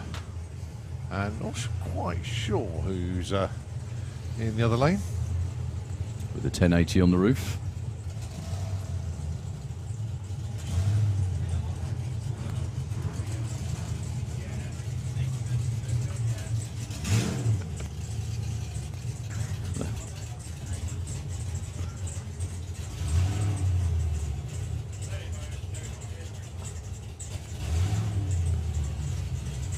Being pushed back, unfortunately, so going to be Ian Challoner going solo here.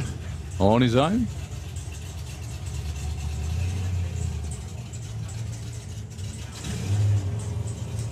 Target number 1002.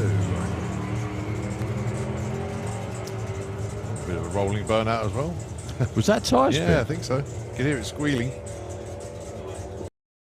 1070, 125.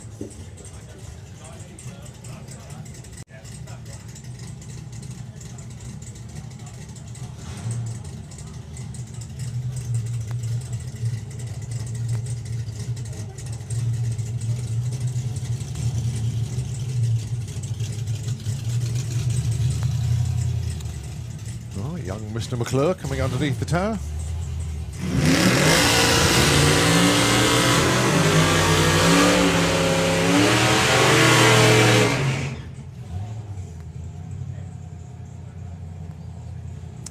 So yeah, Johnny McClure with the retirement package 33 Willis. There is Mick out front. Do you know something? I'm just looking at those. It's two very different interpretations of exactly the same car, Yes, isn't it? It is, yeah. Graham Harrison with a 33 Willis.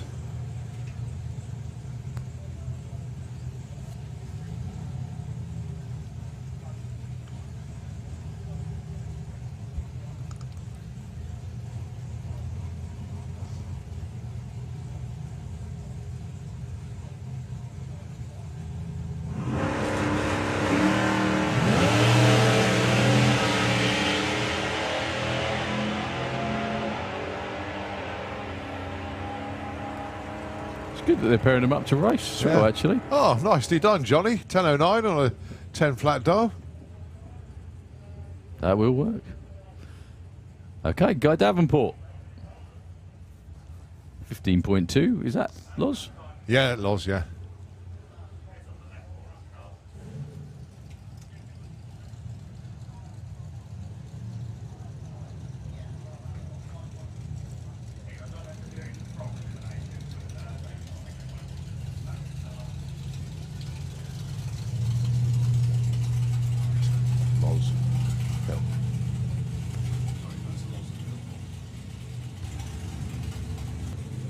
Well, Loz goes red.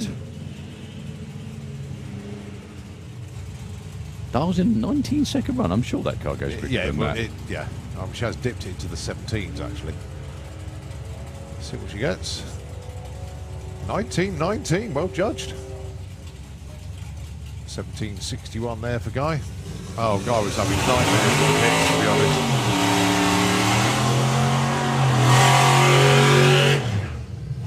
Well, we've just seen Daughter go down the Kestrel Beer lane. Now Dad's going to go down the Slick Tricks lane with the Triggers Broom Willis. Going alongside Bubba Gump's 41 Coupe of James Griffin. I thought of a new sport for everybody since what you said earlier. Finding new challenges for Colin. Thanks. Well, it seems like everyone's on the case before I even said it, what you mentioned earlier. That's going to be a good-looking race, actually. James Griffin with a really nice launch. And a good-looking run as well. Oh, breaks out. They both do. 10.23 and 9.96. Andy Crockett. Drop dead gorgeous 41 coupe. And Pete Rivers with Willie the Kid.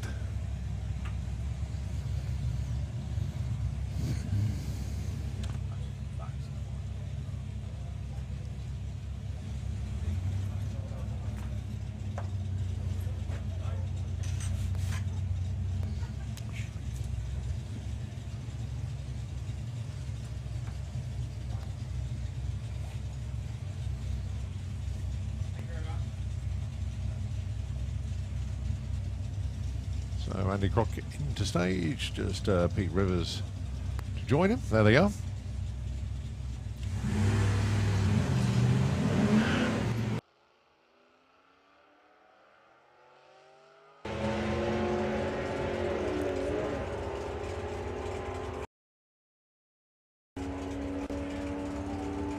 We're not- 14.42 and 13.69. Pete Rivers takes that one.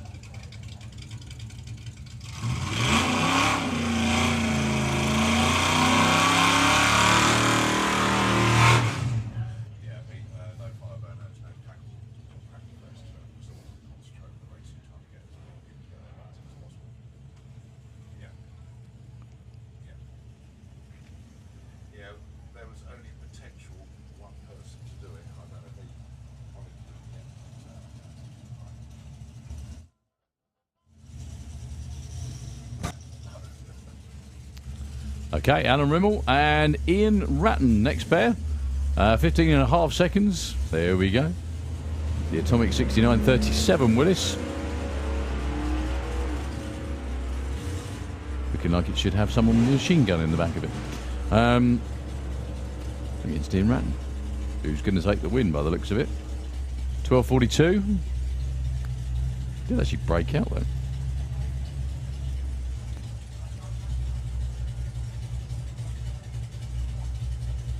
Oh, the rack and ruin of Pike Murray. Pike, who normally he's normally here helping everyone else out too. Georgina's out front. He helps crew for Georgina when she's racing.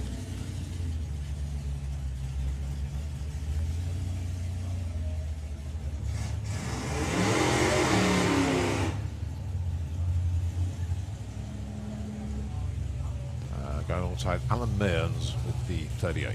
Pretty sure that was up for sale a couple of years ago, that car. Mint as ever. Okay, hardly anything in it on the tree. Only 5 measly hundredths of a second.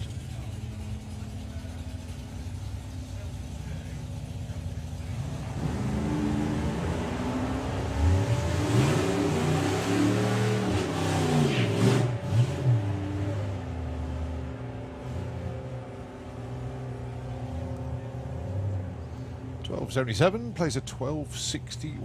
The whole shot win that will be. Okay, I was going to say the last car of the day, competition car, sort of blends into the race from It does, really? yeah. Matte black on a matte black surface. 1080 dial. We have one more run, which is the 2-seater, and that's it for the day.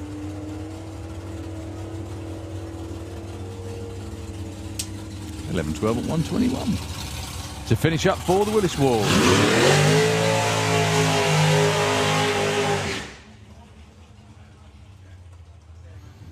Okay, so the last 2-seater ride of the day. I'm not sure which number it is, though. That's the only thing. It's the third run of the day for the 2-seater.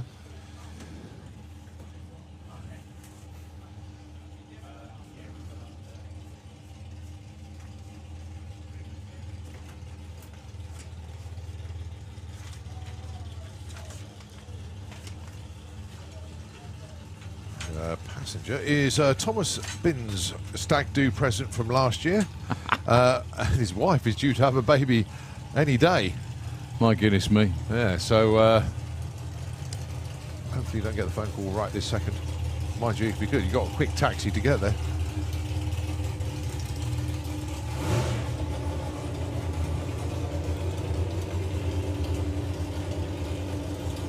So the last car of the day is Paul Brown with the two-seater. I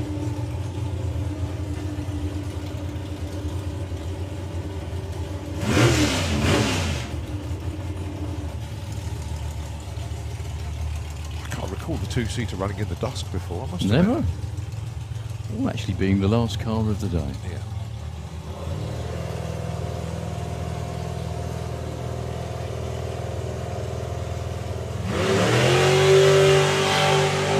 And almost a perfect light. 001 off the line. 80 or a 79. Flag. 80. 166. Okay, ladies and gents, that is a wrap for Dragstlgia Day 2. Not the day we planned. We managed to get a lot done at the end of the day. Thanks everybody for sticking with us. Don't forget, you've still got entertainment over in the Vintage Hub. You've got Fueler's Bar that doesn't close until 1 a.m. Mind you, the Vintage Hub doesn't close till 11, so there's still a couple of hours over there. But whatever you're doing this evening, have a very, very good evening. Thank you for sticking with us. As always, pretty much everybody that's here is probably staying on site anyway. The catering area in the bar is going to get even busier now. And thanks, everybody. Love you all. We'll see you tomorrow. Nitrous FM, we're going to take over the airwaves for a little while, but I'm imagining we're all getting ready for the evenings. Thanks so much indeed. We'll see you tomorrow.